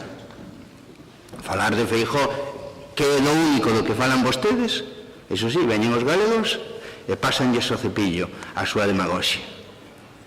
Eso é demagoxia. Eso é política barata. Pois non, señor Castro, pois non. Non estamos nin embarrando, nin falando de demagoxia. Queremos que esta Diputación sirva para algo. Porque para falar o señor Feijóo xa estará o Parlamento de Galicia, xa terán os seus representantes ali, e xa os galegos deciden despois quen fala de demagoxia e quen fai política barata. E o levan facendo desde fai ben anos, por certo. Pero con independencia deso, non nos parece que embarremos nada. Nos apoiamos estas mocións que instan a outras administracións a atender as estradas na provincia de Lugo. Pero queremos, e yo vamos a recordar, e vamos a seguir recordando todos os plenos, que a nosa prioridade deben ser as propias da Diputación. E non falar de desgraciado historial de infraestructuras de outras administracións, cando as da Diputación sí que son unha desgraciado historial. Nos últimos anos, claro que son. E houve que facer un crédito extraordinario, un préstamo extraordinario, para poder atender mínimamente como estaba a rede provincial de estradas nesta Diputación. E foi un acordo de todos. Mire, vostede canta demagoxia, se usa, canta embarrar. Fagan os seus deberes e despois poñenlle aos demais. Moitas gracias, don José Antonio. Ten un turno de peche, don Efrén. Un minuto. Ben, como se sabe tanto do tema, vai ser difícil nun minuto pechar, pero sí decirles, a función desta Diputación e deste Goberno é defender as lucenses e os lucenses, e defender as infraestructuras dependan do Goberno que dependan. Por lo tanto, esta moción vai nese sentido. Eu decíalle de demagoxia porque non falaron da moción. Levan despois xa un tema que ten que ver con a infraestructura que depende desta Diputación e non se quixeron esperar. Eu dicía que era un pleno difícil. Mira, eu gustame moito os deportes, son diputado de deportes, e dicía que é un pleno difícil porque se isto fora un partido de fútbol vostedes irían perdendo 5-0, unha cousa así, porque cada vez que falan pegárense tiros nos pés e fallaron. Ella así un pleno duro, sentímolo moito, pero volvo a decir, aquí a función é defender aos veciños e veciñas desta provincia e facémolo máis alá de que dependan as infraestructuras. E tamén defendemos a mellora das infraestructuras dependentes desta Diputación. Muchas gracias, don Efrén. Sometemos a votación esta iniciativa. Sigamos tema de voto. Votamos.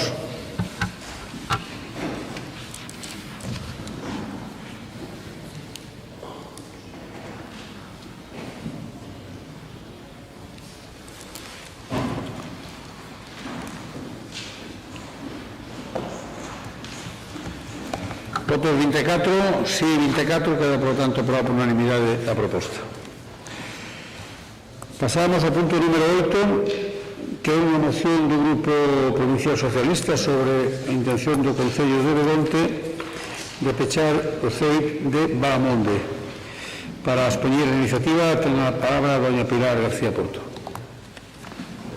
Ben, antes de comenzar a miña intervención, quixera aproveitar para saudar aos veciños e veciñas de Bamonde, así como os integrantes da AMPA que hoxe nos acompañan no salón de actos, porque, como vostedes saben, non poden estar presentes neste salón de plenos por unha cuestión de aforo.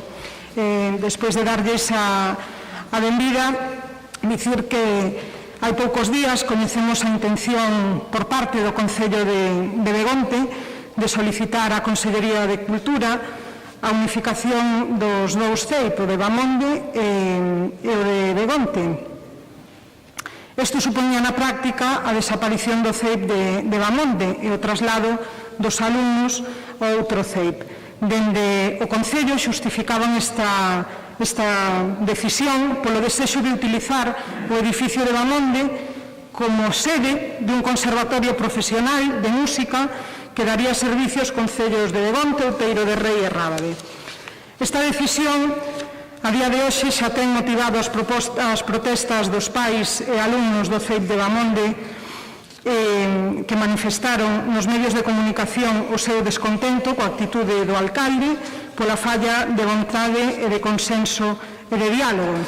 Resulta difícil, bastante difícil, entender o interés que pode ter un goberno local por pechar un centro que dá servicio alrededor de 30 alumnos e que conta cunha disponibilidade de espacio e unha ratio de profesor-alumno especialmente axeitado no actual contexto sociosanitario que, dende logo, resulta endexa de outros moitos centros educativos que non se atopan no medio rural e que non poden ter estas mesmas ratios. Por outra parte, hai que dicir tamén que o Concello debería explicar dun xeito pormenorizado o proxecto do conservatorio que xustifica esta decisión, porque a creación dun conservatorio profesional de música require múltiples xestións e procedementos previos. A legislación, para resumilo, para a creación dos conservatorios, nos di que, por unha parte, poden ser conservatorios dependentes da Consellería de Educación, polo tanto, lle correspondería á Xunta de Galicia, mediante decreto, a apertura do centro, ou poden ser tamén os concellos, as corporacións locais, as que promovan a creación dos conservatorios de música, e isto con os requisitos mínimos. De todas formas, neste segundo caso, segundo acontece con outros conservatorios, de correspondería asumir os gastos ao propio Concello. Nós, desde logo, os socialistas e as socialistas defendemos sempre o ensino artístico e a mellora da oferta educativa, máis se é no medio rural, ese rural que tanto presume defender o Partido Popular, pero precisamente por ese motivo, porque defendemos por igual os dereitos das persoas que vivimos no medio rural, non queremos que dun xeito unilateral se faga depender a creación dun novo servicio do desmantelamento doutro, máis cando estamos falando dun centro educativo, por múltiples cuestións. Ante a confusión que se xerou polo criterio do alcalde e a clara oposición da AMPA e dos veciños a clausura deste colexio de Bamonde, a Xunta tratou de ser clara, pero ata o momento tampouco conseguiu, porque ata onde podemos saber polo que vemos publicado nos medios de comunicación e polo que nos trasladan, ademais, os veciños e os pais e nais dos alumnos deste centro, a Xunta de Galicia, donde dixo unha cousa, agora di outra. Primeiro non estaba entre as súas intencións o peche, logo dixo que eso era unha decisión do alcalde que se dirixiran a él para que lles dera as explicacións, cando isto non pode ser así. Ningún alcalde decide de xeito unilateral o peche nun colexio, isto sabémolo todos, polo tanto é un intento de manipulación nefasta por parte da Xunta de Galicia. E, en terceiro lugar, si contesta e o fai con bastante nitidez as preguntas que lle lanzaron dende a veciñanza de Bamonde, e así, claramente, a pregunta: ten a Consellería previsto facer algunha unificación ou eliminación de algún colexio a nivel provincial ou autonómico? Din que no ámbito provincial, que é o que lles compete, non está previsto facer unificación ou eliminación de centros. No ámbito autonómico, evidentemente, dende a Xunta en Lugo, pois non se pronuncian. No caso que nos ocupa, que este do Colexio de Bamonde, se ten a Consellería algunha notificación ou proposta por parte do Concello de Begonte, aclaran que non hai comunicación nin proposta alguna remitida a esa xefatura territorial. E ante a pregunta se está de acordo a Consellería en promover unha iniciativa do Concello de Begonte plantexada de xeito unilateral que elimine un colexio histórico que, ademais de atender os pequenos da propia parroquia, atende a menos que proveñen de parroquias de outros concellos, pois claramente di a xefatura territorial da Consellería de Cultura, Educación e Universidade en Lugo que non ten intención alguna de promover unha iniciativa no Concello de Begonte, pero como antes dixo, prácticamente o contrario, pois os veciños e os pais e nais se ven na obligación de dirixirse á Consellería. En ese sentido, no que nós tamén lles pedimos aos señores do Partido Popular que aclaren cal é a postura que teñen ante o que parece supoñer o peche dun colexio importante no rural desta provincia. Moitas gracias. Moitas gracias, doña Pilar. Agora, polo Grupo Provincial Popular, ten a palabra don Óscar Poi. Moitas gracias, señor Tomé. Aproveito para saudar aos traballadores de Suplusa, aos que non lle permitiron entrar asistir ao pleno no mes pasado, e tamén, por suposto, os veciños de Begonte, os que hoxe sí tiveron ese dereito que non tiveron no seu momento outros. Unha das cousas que máis me sorprende do pouco tempo que levo en política é que cando vexo que firma unha moción xa teño moi claro, xa podo redactar con anticipación o que vou dicir o día seguinte, porque o discurso sempre é o mesmo. Esta moción non é máis que outro intento de xenerar polémica onde non hai, de manipular a opinión pública por intereses partidistas e electorais e de, como o ladra pasa por Begonte, poñerse a falar da Xunta outra vez nun pleno desta Diputación. Permítaseme comezar polo derradeiro punto desta moción. Garantizar a plena prestación dos servizos educativos de comedor e transporte dende o primeiro día dun novo curso. Estou por apostar que, sen solicitar de urgencia vía WhatsApp que algúns dos asesores gañen o soldo de hoxe, vostede, dona Pilar, non é quen de dicirme cantos nenos do CEP de Bahamonde empregan o servicio de comedor escolar. Pero, en embargantes, vostede atrévese a exixir que se presten estes servicios nun hipotético cambio da situación actual que non está plantexada.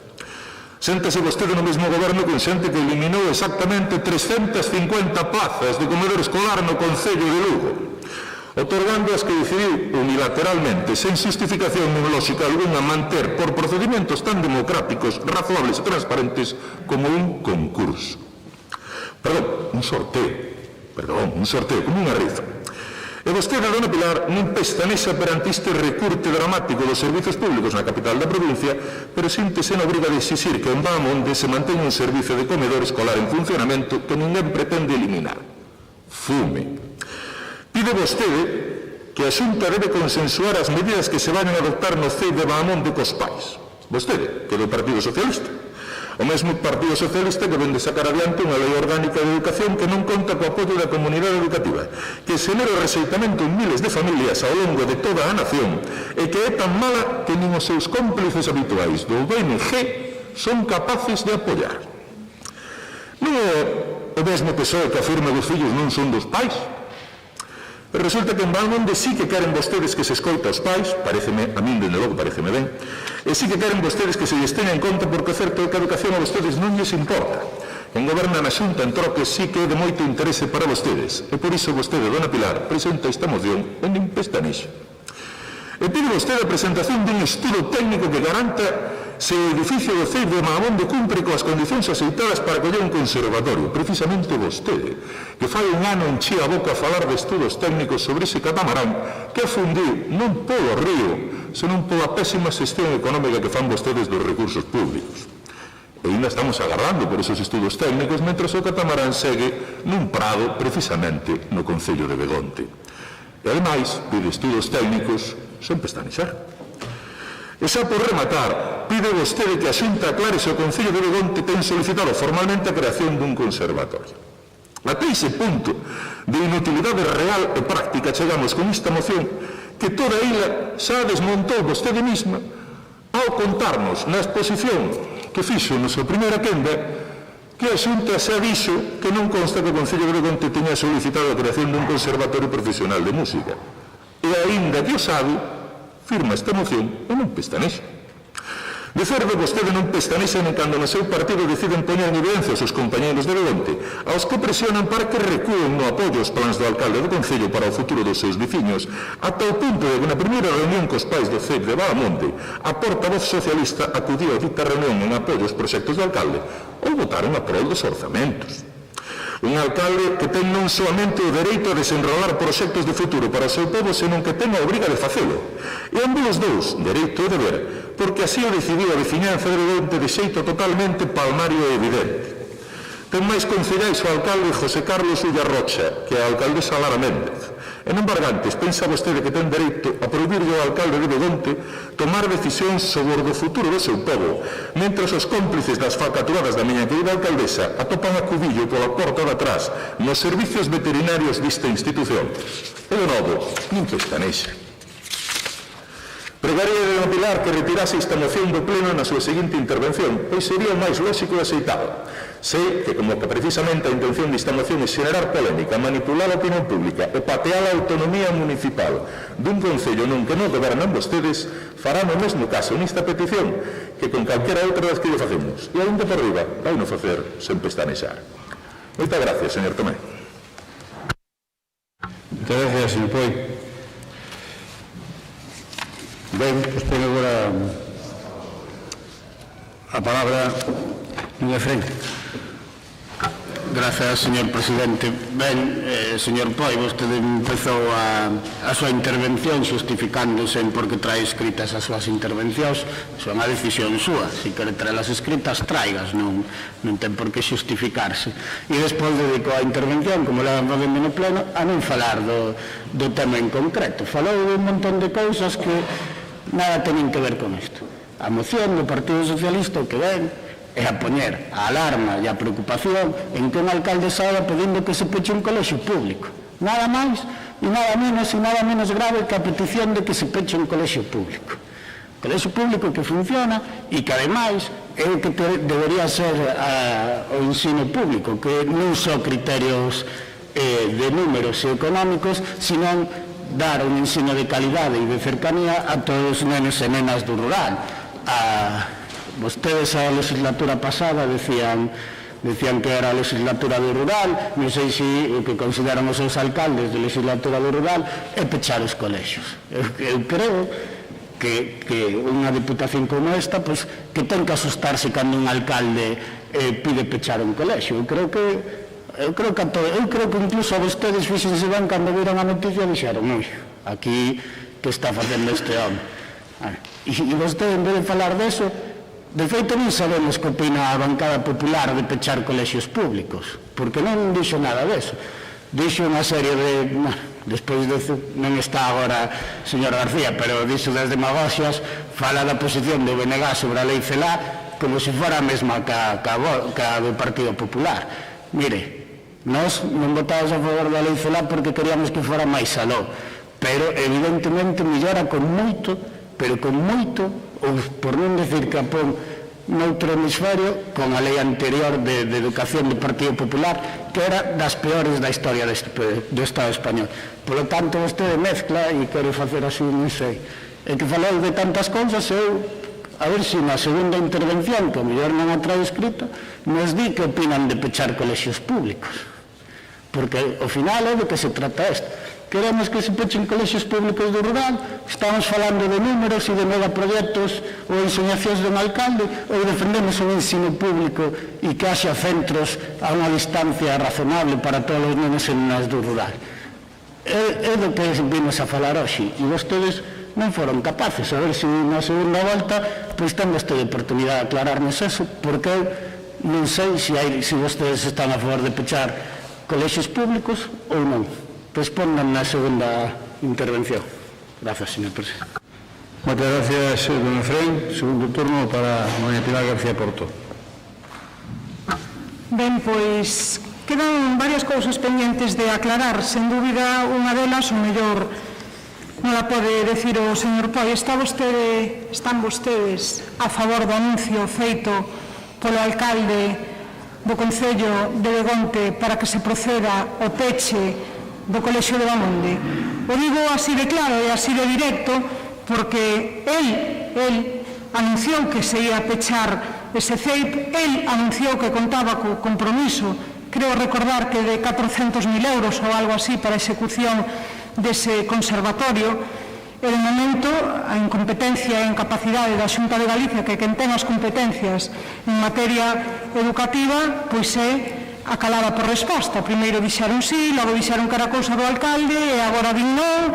Os pais desde logo non o teñen claro. Eu que sí que teño claro é que non son os alcaldes os que cambian os mestres de centro educativo, nin son os alcaldes os que abren e pechan centros, pero bueno, o mellor o Partido Popular non comparte conmigo que isto é así e prefiren deixarlle facer ao alcalde e acatar o que el diga desde instancias superiores. Conviría que vostedes aclararan o seu posicionamento neste pleno.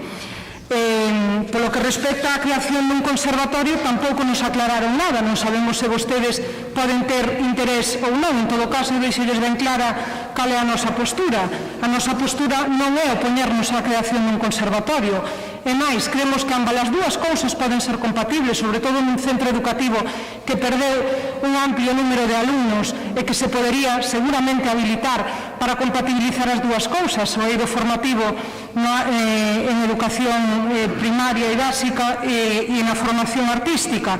Pero, bueno, non sabemos tampouco que opinan vostedes ao respecto. A mellor deberían sentarse a falar co alcalde ou coa Xunta ou cos dous e a ver se así consiguen aclararse os señores do Partido Popular. Dende logo, isto parece que responde máis ben a unha estrategia política clara de desmantelamento de servicios no medio rural, que é algo que ven practicando o PP, aínda que predica o contrario. E témolo claro porque, mire, nos últimos 10 anos creo que gobernaban vostedes na Xunta de Galicia, verdad? Levan 10 anos gobernando, polo menos. 100 escolas unitarias pechadas. Esa é o que está acontecendo. Non falemos de outras cuestións como pode ser a sanitaria, que está caendo no máis absoluto abandono no medio rural, por non falar da importancia que ten que os nenos, se queremos fixar poboación no rural e as familias teñan os servicios preto da casa. E voulle falar de algo importante: se queremos que a xente quede no rural, dende logo non debemos fomentar o desarraigo, e co desmantelamento da educación pública nos colexios rurais desmantélase o arraigo tamén. E isto é algo fundamental para os nenos e para as nenas e tamén para as familias, que non terían que desplazarse a outros sitios para recibir educación pública. Moitas gracias. Gracias, doña Pilar. Ten agora don Óscar, segundo turno. 3 minutos. Gracias, señor Tomé. Cando eu empecé a xogar a rugby, había un veterán que cando chegaba o vestiario, o primeiro que facía era espirse de cintura para baixo, chamaba un compañeiro que era fisioterapeuta para que lle vendara o xeonllo esquerdo. E despois, ele, por si mesmo, vendaba o xeonllo dereito moi aparatosamente, con esparadrapo, cinta aislante. E me preguntei por que o facía. E díxeme para que o contrario non saiba onde me doe. De verdade. O certo é que en política levo pouco tempo, pero parece que o Consello tamén serve. Que a diferencia de que aquí as debilidades saen publicadas na prensa. Señor Castro, vou ser moito máis amable con vostede, que fala de dignidade, atrévese a falar de dignidade nesta casa, despois das noticias que sobre a súa actuación no Concello de Sarria saen polas sentencias. Eu vou limitar a dicirlle unha cuestión semántica. Dimitir non é un nome ruso. Ben. Bueno, Pilar, pensar que un alcalde, polo mero feito de ser do Partido Popular, maniobra contra os intereses e o futuro dos seus veciños, é ser moi demagóxico ata para que diga vostede. Vale? No Partido Popular estamos a favor da autonomía dos concellos para traballar a prol dos seus veciños, en proxectos de futuro e atendendo a situación real do concello. Non estamos a prol de pechar nada. E iso é unha cousa que a Xunta xa deixou ben clarín. Outra cousa é que saibamos como xestionar os servizos públicos atendendo ás necesidades reais. Penso que cumpriría que tomaran nota vostedes de que concellos de cores diferentes, como Begonte, Outeiro de Rei e Rábade, que a Kiko pódeselle dicir moitas cousas del, pero dende logo non que sea do PP, cheguen a acordos a prol da veciñanza, como no tema da escola de música ou o posible conservatorio, sei que algún día chega a facerse, por riba das coles, antepoñendo os veciños o ruido mediático, que é o único que pretenden vostedes con isto. Cando xa a Xunta contestou claramente as preguntas que vostede mesma na súa exposición de motivos xa dixo que a Xunta xa contestara claramente, a que ven o resto? É absurdo, non ten lógica, simplemente pretenden facer demagoxia e seguir con esas mentiras de que están desfacendo o rural, os servizos públicos e todo o demais, mentres alidan os concellos onde gobernan, por certo, non fan máis que privatizar servizos. Gracias, señor Tomé. Gracias, señor Poi. Don Efraín. Ben, siguen con as súas demagoxias e non vou calificar algunhas cousas que di vostede, señor Poi, porque xa teño dito veces que a veces parece que utiliza isto para ir ao Clube da Comedia. Seguiu sin respostar. Aquí o que se trata é defender o ensino público e vostedes non quedaron claros se queren colexios públicos, se non, se están a favor de que se peche. O que se está claro... Señor Poi, no está en uso la palabra. Señor Poi, usted pregunta moitas verdades, ahora manda dixonada, así que estoy con la línea, largo usted o silencio, que ahora non ten uso la palabra, hombre, largo usted o silencio, aprenda a estar nun debate, escoitar o que non lle gusta, pero estar en silencio. Moitas gracias. Continúe, señor Don Efraín. Gracias, señor presidente. Bueno, señor Poi, creo que se debería dar conta que aquí, a verdad que suelen ser plenos moi ordeados e nos congratulamos, e vostede é dos poucos que interrompe os... Eu creo que moitas cousas que di vostede os seus compañeiros cabreame e non me gustan e non os interrompo, non se preocupe, pero manteña mínimamente as formas, non pasa nada. Eu volvo a dicir, a mí non me quedou claro, a mellor é que non se expresa vostede con claridade. O que se trae aquí a defensa do ensino público, e como decía a señora Pilar Porto, pois pódese propoñer un conservatorio de música profesional, como non, e estaríamos a favor, pero son dúas cousas completamente compatibles. Propoñer cerrar un colexio para abrir un conservatorio, home, eu creo que só decirlo así en alto que xa se ve que é unha proposta ridícula. Por lo tanto, esta moción está aquí para defender o ensino público desta provincia e para que non se peche un colexio na provincia de Lugo. E nós ímos a votar a favor porque queremos que se aclare eso, queremos que se aclaren esas posturas e estamos totalmente en contra dos peches dos colexios públicos. E xa está, e non ten que alporizarse así, non pasa nada. Gracias, señor presidente. Gracias, don Efraín. E agora turno de peche para a doña Pilar García. A vostede pasa o mesmo que o seu voceiro. Ás veces non escoitan o que non queren escoitar. Mire, eu que lle lin foi a última resposta que deu a Xunta de Galicia, que precisamente é a que sementa máis dúbidas entre os pais e os veciños de Bandonde.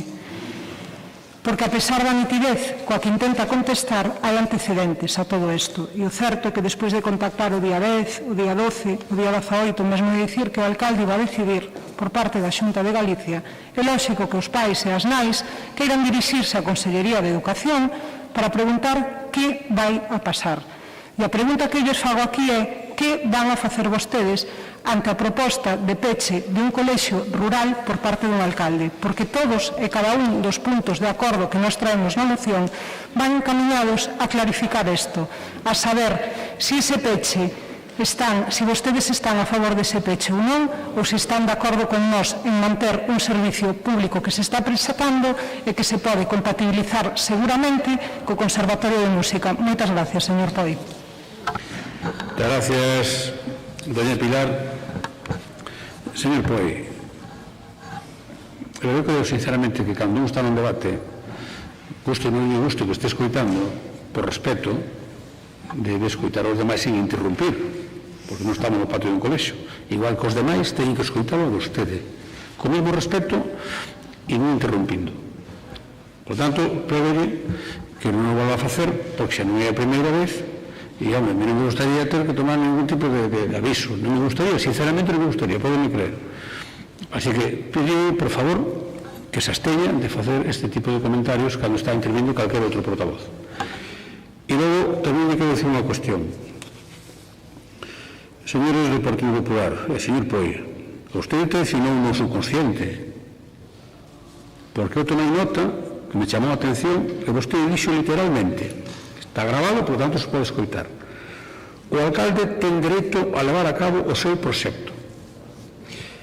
Se leva a cabo o seu proxecto, entón a verdade é que quere pechar o colexio. Así que, señor Poi, falar por falar, sin responder a nada, como fixo vostede, aumenta a preocupación dos pais. Moi ben, sometemos a o seu sistema de votación. Vamos a votar a proposta do Partido Socialista en relación co peche, a intención do Concello de Begonte de pechar o CEI de Bamonde. Votos a favor da moción do Grupo Socialista.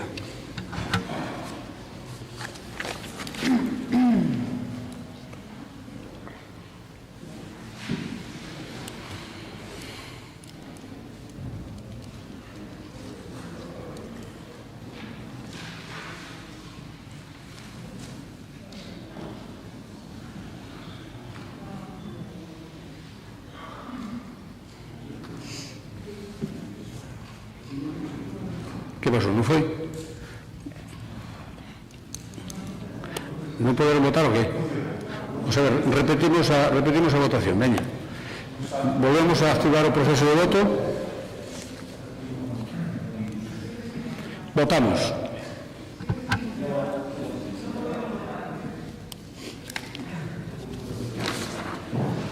Non vai? No, porque non recoge los votos, non ves, presidente. Ya, pero digo, si non funciona, non parpadea aí.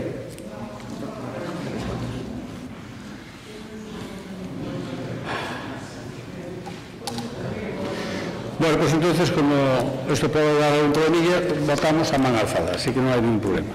Seguimos co pleno. Votos a favor da moción. 13 votos a favor. Votos en contra? 11 votos en contra. Queda, por tanto, aprobada esta iniciativa do Grupo Socialista para que non se peche o colexio de Bamonde. Pasamos ao seguinte punto da hora do día, que é o punto número 9, que tamén é outra moción do Grupo Provincial Socialista en relación cos seus destinos da provincia de Lugo. Para expoñer a iniciativa ten a palabra doña Pilar García Porto. Un segundinho, doña Pilar, que non sei que quere don Efrén. Disculpe, señor Tomé, pero entendí mal logo o que? Acabo de dicir que se aprobou unha moción para pedir que non se peche o colexio de Bamonde, pero a moción non versaba sobre pedir sobre se cerraba ou non se cerraba o colexio de Bamonde. Era pedir información a xunta. Señor Poi, ten que manipular as teis. Señor Poi, por favor, o debate do punto rematou, está votado, estamos empezando outro punto. Por tanto, non interrumpa, faga o favor. Doña Pilar, ten usted a palabra. Ben, gracias, señor presidente. A ver se somos capaces de centrarnos ante este apabullante comportamento por parte do señor Poi, que intentou manipular a información e eu creo que hasta ignorando chegou mesmo a insultar a veciños e pais de Begonte. Pero dito isto, vamos a tratar de centrarnos na seguinte moción, que é a que traemos tamén dende o Grupo Provincial Socialista a este pleno da institución provincial sobre os seus destinos cos que contamos na provincia de Lugo. De acordo co marco legal, a Xunta de Galicia presentou no ano 2011 o mapa de xeodestinos de Galicia. Isto foi nun acto, sen dúbida, ben mediático, protagonizado polo presidente da Xunta, no que se deron a coñecer os 14 xeodestinos de Galicia. Desgraciadamente, a partir de aí, o ritmo de traballo alrededor dos xeodestinos que a Xunta amosaba naquel ano, pois non veo acompañado dun desenvolvemento normativo a posteriori e en consecuencia a Xunta ten xerado xa as queixas de concellos e tamén amplias dúbidas acerca da situación real dos geodestinos. Transcurriu pouco tempo entre a presentación da lei e o mapa e isto fainos pensar e ter dudas razoables acerca de se a Xunta, tal e como predicaba, tivo oportunidade de contar coa opinión de todos os concellos de Galicia. A maiores desto, o mapa de geodestinos nunca foi elevado á categoría de documento oficial, non foi debatido no Parlamento, nin foi obxecto de publicación no DOGA, e a pesares deso, o mapa foi revestido de absoluta oficialidade e, de feito, é o documento que utiliza a propia Xunta de Galicia para ter en conta a hora de distribuir as axudas públicas aos geodestinos. Non é oficial, pero utilízano como tal. A confusión non se limita únicamente á ubicación de concellos, senón aos propios geodestinos que existen nesta provincia.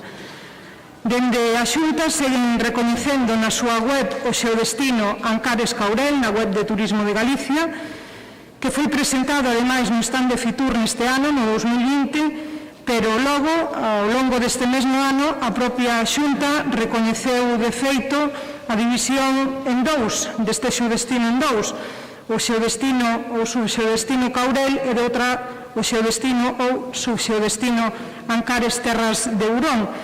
E isto podémoslo comprobar porque o 23 de setembro deste ano, dende a Axencia de Turismo de Galicia, asinábase un convenio co GDR Ribeira Sacra Caurel para a reactivación do turismo no geodestino Caurel.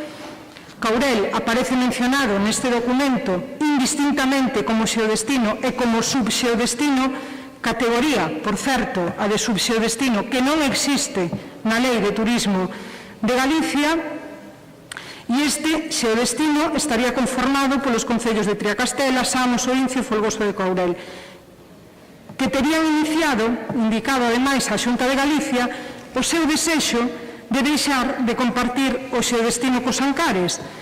Ainda así, o 24 de setembro, a Xunta asina tamén un convenio para a reactivación do turismo no geodestino Ancares Caurel.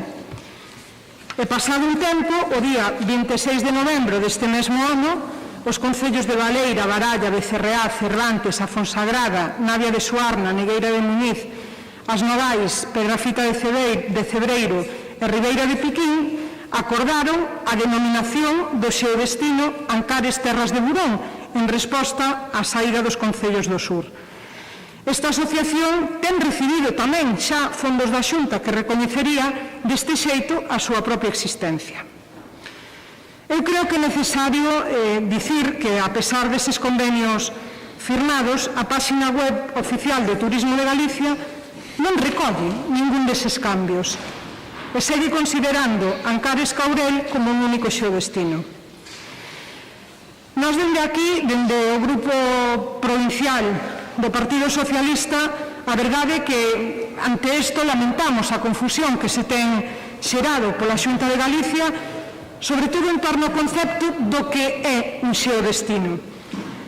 Confusión que lle está restando eficacia á hora de convertirse nun instrumento impulsor do turismo, que era a finalidade coa que naceron, algo que resulta máis grave aínda se cabe na actual situación que estamos vivindo, na que ademais temos unha importante oportunidade para aproveitar nesta provincia, porque os nosos destinos turísticos son máis atractivos aínda agora se cabe. Se antes éramos unha opción, agora somos unha oportunidade, porque se busca turismo non masificado, turismo en contacto coa natureza, turismo que nos permitan as actividades e as prácticas deportivas e, polo tanto, a nosa provincia aí ten moito que ofrecer.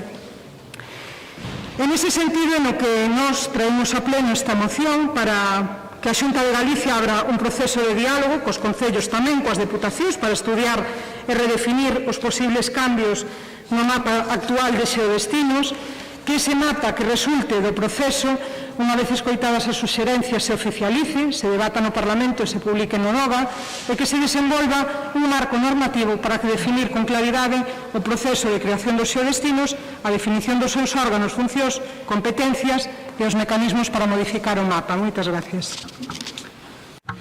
Moitas gracias, doña Pilar. Por o grupo do BNG ten ahora a palabra don Fren.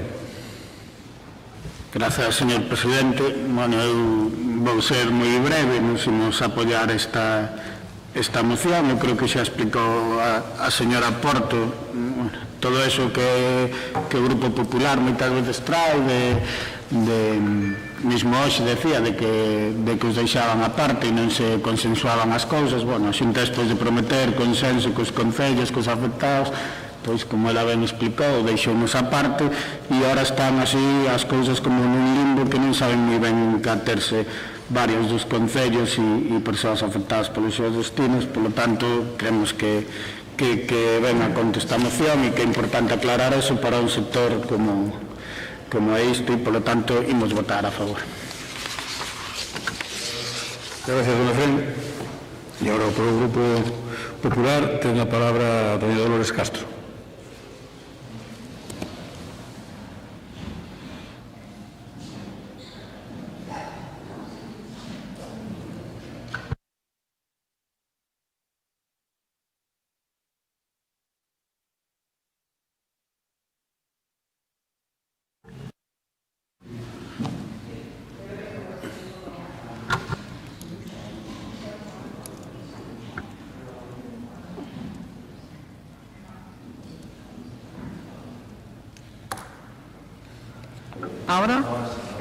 Ahora encendeus a luz, por lo menos.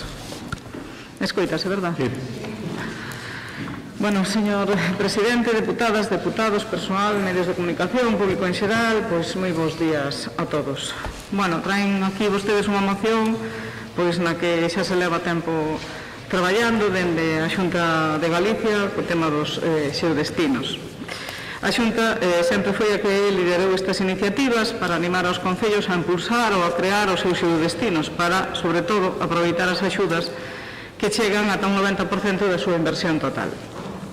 No caso do xeodestino que se refiren na moción como Ancares Courel, recordarán vostedes que no ano 2017 a Xunta empezou mediante persoal de turismo e o propio delegado a manter varias reunións para que un territorio da provincia comenzase a funcionar como xeodestino e poder aproveitarse invertir as axudas que outros territorios xa estaban a facer porque xa estaban funcionando como xeodestinos, como por exemplo a Ribeira Sacra ou a Mariña Lucense, donde tamén a Diputación xa tamén lles dá unha axuda como xeodestinos que son xa dende hai tempo, estaban xa consolidados, non?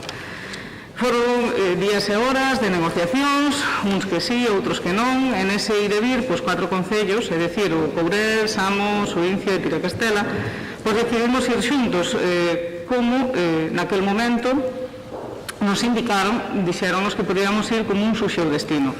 Foi o que fixemos, e fomos como un subxeodestino Courel, e mantendo, pois, que queremos ser un xeodestino, non un subxeodestino.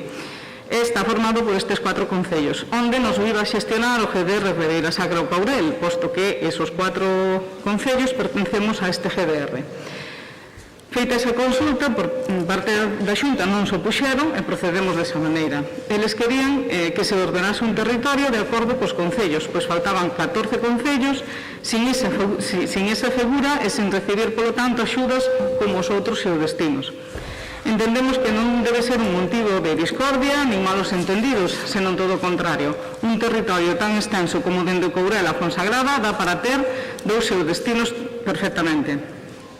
Nos que, ademais, eses 4 concellos que tomamos a iniciativa compartimos o GDR Ribeira Sacra ou Courel, a futura Reserva da Biosfera Ribeira Sacra, Serra do Oribio, Courel, e somos concellos próximos que compartimos similitudes. Por iso, vamos a anunciar o noso voto a favor. A Xunta sempre recalcou que a iniciativa na creación dos xeodestinos para a promoción turística estaba en mans do concellos, en bases da súa autonomía. Así que, si está ben ordenar todo isto, que se aclare, que poñan no seu sitio se é xeodestino ou subxeodestino ou que teñan que facer, pero eso sí, que quede claro que somos os concellos os que debemos impulsar os xeodestinos e como funcionar. Muchas gracias, señora Castro. Tengo la palabra por su turno, doña Pilar. Nós non poñemos en dúbida en ningún momento que a impulsora desto fora no seu día a Xunta de Galicia, lá polo ano 2017, creo recordar. O que queremos é que se oficialice, señora Castro, e creo que niso concordamos todos. Creemos que é importante para o desenvolvemento do territorio, non vai contra ninguén, nin é motivo de discordia, os concellos están de acordo, polo menos iso é o que a nós nos chega, polo tanto, nada que discutir nese sentido. O que pasa é que sí, os xeodestinos son un exemplo da xestión que está facendo a Xunta de Galicia, a xestión do territorio, que non é boa, e nos está amosando, ademais, que ten unha incapacidade manifesta para escoitar os concellos e para trasladar a efectos prácticos o que eles desexan. E isto témolo claro, porque hai unha contradición, un doble criterio que é un tanto grotesco. A Xunta está, por unha banda, firmando convenios con xeodestinos que o turismo da Xunta de Galicia non recoñece, ou polo menos non o recoñece na web, de xeito público, porque xa non podemos falar de xeito oficial, porque, como lle dicía antes, isto nunca se oficializou. Mentras tanto, o conselleiro e a directora de Turismo fan unha fake news nun novo xeodestino que non é novo, que fora do pasado para a prensa, e que ademais non se recoñece en ningún lado. Non. Eu creo que a falta dun desenvolvemento normativo no marco legal é o limbo no que se sitúa o mapa de xeodestinos da Xunta de Galicia, e isto é o que ten xerado esa confusión tan amplio ao longo de toda unha década. No que fai a provincia de Lugo, no que nos toca nesta provincia, vostedes sabe o ben, danse paradoxas como a do Concello de Río Torto, por non falar deste xeodestino que tomamos ahora en riba da mesa, que se integra na Mancomunidade da Mariña, a entidade xestora do xeodestino Mariña Lucense, pero o Turismo de Galicia o está incluindo no xeodestino de Lugo Terra Chá. Quero decir con isto que a confusión vai máis alá o que é necesario, non, imprescindible, oficializar ese mapa, sometelo ao Parlamento de Galicia e publicalo no Diario Oficial de Galicia para que todos sepamos a que nos estamos atendo. Isto non quere dicir que non pode haber modificacións, que non pode haber melloras, que non pode haber cambios de opinión ou de interese por parte dos concellos que terán que ser recollidos. E, en todo caso, terán que aterse eses cambios a un marco normativo que é o que estamos votando en falta neste caso. Nada máis que dicirles. Muchas gracias, doña Pilar. Segundo turno para don Efraín. Gracias. Ben, decía vostede, señora Castro, que dependía das iniciativas, ou que eran moi importantes as iniciativas dos concellos, e neso, pois, estamos de acordo, pero tamén estará de acordo con nós en que eso ten que estar non as regras de xogo e nun marco de xogo claro, que sea entendible para os gestores dos concellos, para os vecinos, e aí é onde ten que a Xunta aclarar todo eso. Evidentemente, aunque un concello este incluído nun xeodestino, se non lle interesa participar desas iniciativas, pois non o vai facer, pero o que se trata e se pide nesta moción é de amosar luz e de que eso quede claro, definido a través dun decreto, como se fan calquera cousa, se marcar unhas normas de xogo para que os concellos poidan aproveitar os seus destinos ou aquel que non queira, non, como decía vostede que algúns, pois, eso é decisión da autonomía municipal, pero evidentemente temos que saber a que estamos xogando con que reglas, e esta moción ven a pedir eso e, polo tanto, como lles decía antes, o meu grupo pois vai a votar a favor. Gracias, señor presidente. Muchas gracias, señora Castro. Segundo turno. Sí, repito que estamos de acordo. A Xunta sempre recalcou que a iniciativa na creación dos seus destinos para a promoción turística estaban máis dos concellos. E, de feito, pois nos presentámoslo e nesa parte que coñezo máis e non houve ningún problema. Que falta por ordenar todas estas figuras? De acordo. Que o territorio final se enche de un montón de figuras, pero que tanto os concellos como a Xunta como a Diputación todos aproveitamos, pois por qué? Pois para coller fondos e poder facer as promocións turísticas. E está así, que hai na nosa provincia pois unhos nomes que xa están aí que van a aproveitarse, pois supoño que en todas ou en casi todas as figuras, como pode ser os Ancares, o Courel, a Ribeira Sacra, o Cebreiro, ou nomes que son máis coñecidos e máis relevantes, pois tamén, para que o facemos? Pois para eso, para recoller fondos e poder facer unha promoción turística. Que estamos de acordo que isto se debe de ordenar, sí, pero para eso levan traballando xa moito tempo nesto a Xunta de Galicia e o que nos confirman é que así o van a seguir facendo e que teñen a intención de que isto quede ordenado. Tamén, pois, é un pouco cos concellos. Había unha parte da provincia que estaban xa traballando hai moito tempo como eses xeodestinos porque pois, conseguiran poñerse de acordo e impulsalo así, como a Ribeira Sacra ou a Mariña Lucense, para cal incluso a Diputación ya se está dando tamén axudas desde hai tempo porque están consolidados. E, bueno, pois, sí, que se ordenen estes outros xeodestinos e que estemos, pois, tamén na mesma orden de oportunidades e que tanto, pois, ao mellor isto tamén deberían ir acompañados de planes a niveles estatales no Ministerio de Industria, Comercio e Turismo, donde se prioricen, pois, estas zonas máis desfavorecidas. Ao mesmo tempo, pois, tamén esperamos que a Diputación, cando isto este consolidado, pois, dentro das súas posibilidades, tamén poda axudar a estes outros xeodestinos que se vayan consolidando con axudas. Por a nosa banda non hai nada máis que decir, o sea, vamos a apoiar esta moción porque parece nos ben e neste sentido como tamén a Xunta quere seguir traballando. Moitas gracias, señora Castro. María Pilar, turno de peche. Ben, pois estando todos de acordo en que é necesario, non imprescindible, ter ese marco normativo que permita definir con claridade a creación dos xeodestinos, pero tamén o desenvolvemento dos mesmos, pois cabe dar traslado á Xunta de Galicia e agardar que tome boa nota de que os deberes levan anos sin facer, porque isto non está oficializado, que o fagan a partir de agora no máis breve plazo de tempo posible e, ademais de pedirle ao Goberno do Estado e á Diputación de Lugo que colaboren, señora Castro coincidirá comigo que a Xunta de Galicia, que é responsable última dos xeodestinos e, como vostede di, a protagonista, impulsora e todo o demais, tamén deberá de participar no desenvolvemento. Digo, que aquí os deberes poñemos a todos. Edito isto, alegro-me moito de que detectaran esta necesidade o igual que a nós e se sumaran a esta proposta. Moitas gracias. Moitas gracias, doña Pilar. Sometemos a votación desta iniciativa. Activen o sistema de votación, por favor. Votamos.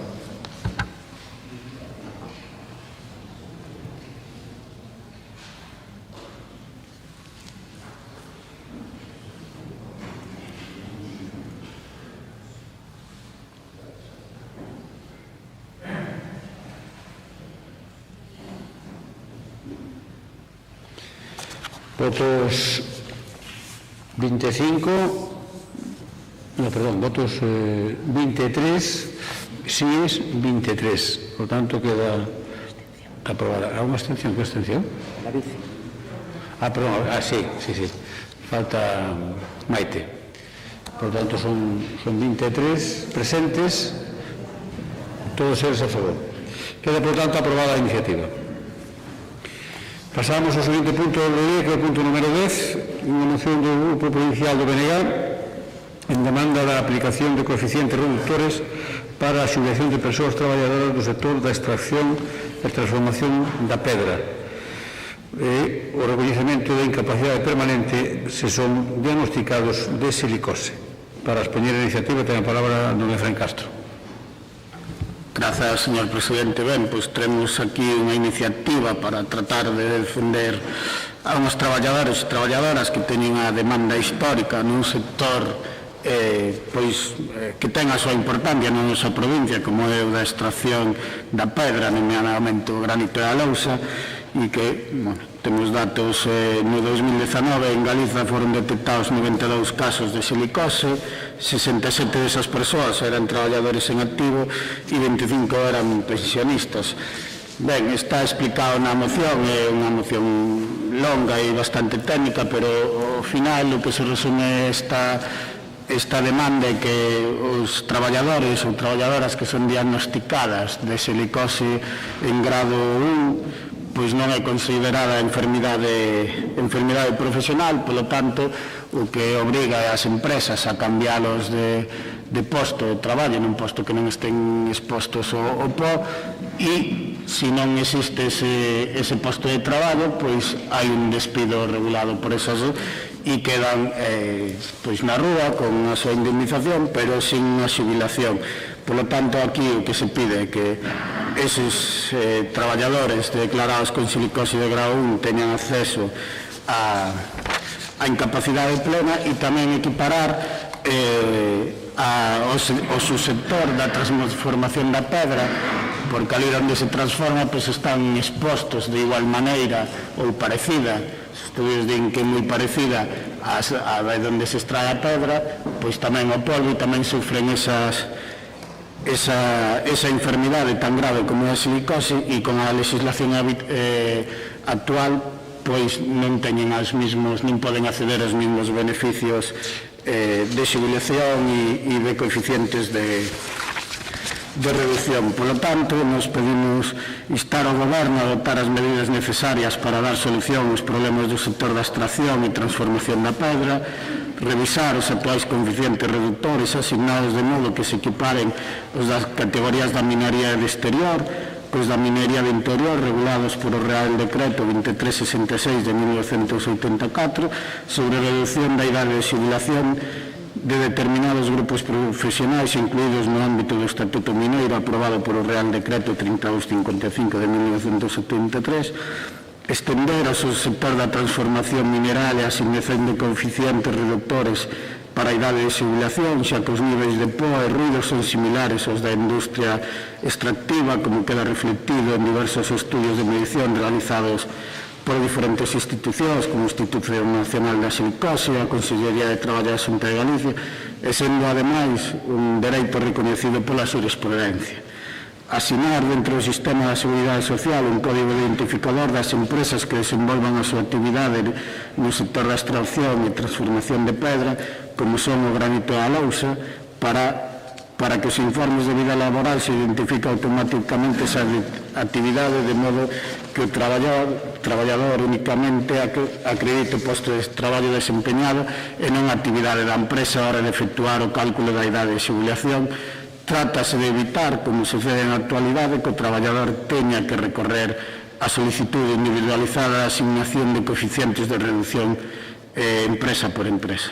Recoñecer a situación de incapacidade total ás persoas traballadoras diagnosticadas de silicose de primeiro grado que non poidan acceder a un posto de traballo exento de riscos de exposición e inhalación de pó silicótico dentro da mesma empresa e dar as instruccións necesarias ao INS para que, mentres non legisle no sentido antes indicado, varíe o criterio actual aplicando unha ampla xurisprudencia existente e recoñece o dereito a aplicación de coeficientes reductores do Real Decreto 2366/1984 as persoas traballadoras das empresas de extracción e transformación da pedra.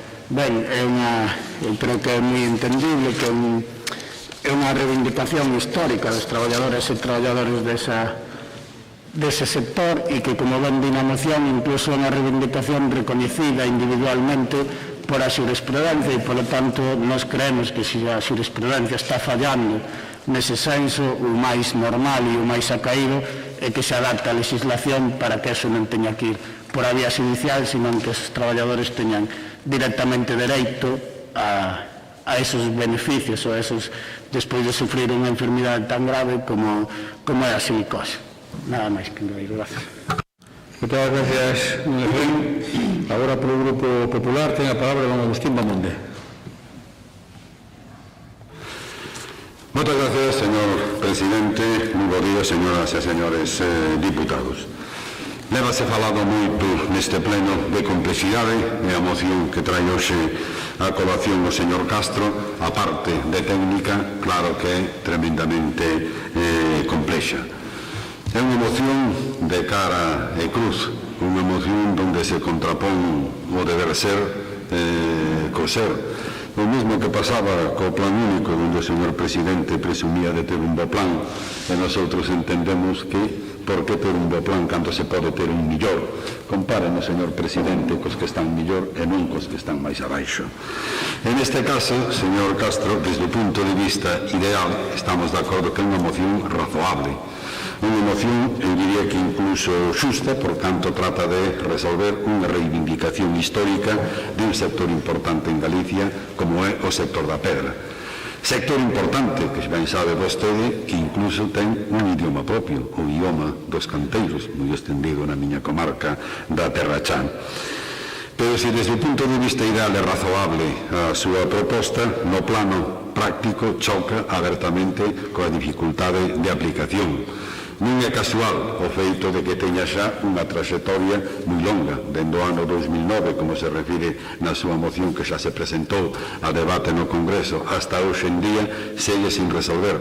E seguramente non é por casualidade, porque pasaron gobernos de distinto signo e non resolveron tampouco o problema, posto que ten complicacións de carácter técnico, complicacións de alcance, complicacións de valoración económica importantes.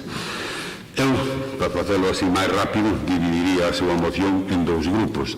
Un primeiro punto, que é o referido ao apartado quinto da súa moción, que é o recoñecemento da incapacidade total aos traballadores afectados de silicose de grado 1 sen enfermidade concurrente cando non poden acceder a outro posto de traballo na mesma empresa. Eu creo que neste caso, pois, a nosa posición é un voto claramente favorable por unha razón de xusticia, porque sí que trata de atallar unha situación preocupante. O feito de que a silicose afecta cada vez a xente máis nova e tamén que se estende máis, curiosamente, no ámbito do sector mineral que no do carbonífero. A modificación da normativa actual, como ben decía o exponente da moción, é necesaria porque causa problemas aos traballadores afectados que de facto quedan expulsados do mercado laboral e tamén causa traballos aos empresarios que teñen que acudir á extinción por razóns obxectivas cando poderían facelo por unha extinción natural como é a incapacidade permanente. E tamén é verdade que, en este caso, hai unha pauta non de comportamento, pero sí de interpretación do Instituto da Seguridade Social no sentido de establecer unha clara diferencia nos supostos en que se debe acudir ao traslado de posto de traballo e aqueles outros en que se pode acudir á incapacidade permanente, aínda que é certo que esa pauta na práctica non se aplica porque as mutuas e a propia Seguridade Social moitas veces non acollen, pero se existen esas pautas só sería cuestión de trasladalas ao ámbito legislativo.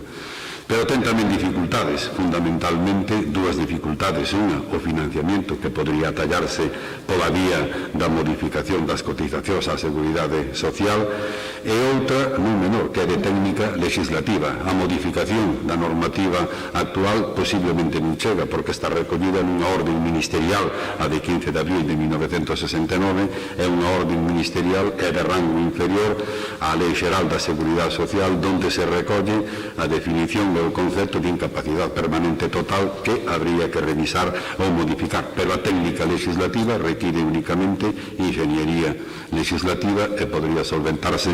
Eu creo que sería razonable votar favorablemente este punto. O seguinte estaría incluído polos puntos 2, 3, 4, incluso 5 da moción do BNG, que é o referido aos coeficientes reductores da idade de xubilación.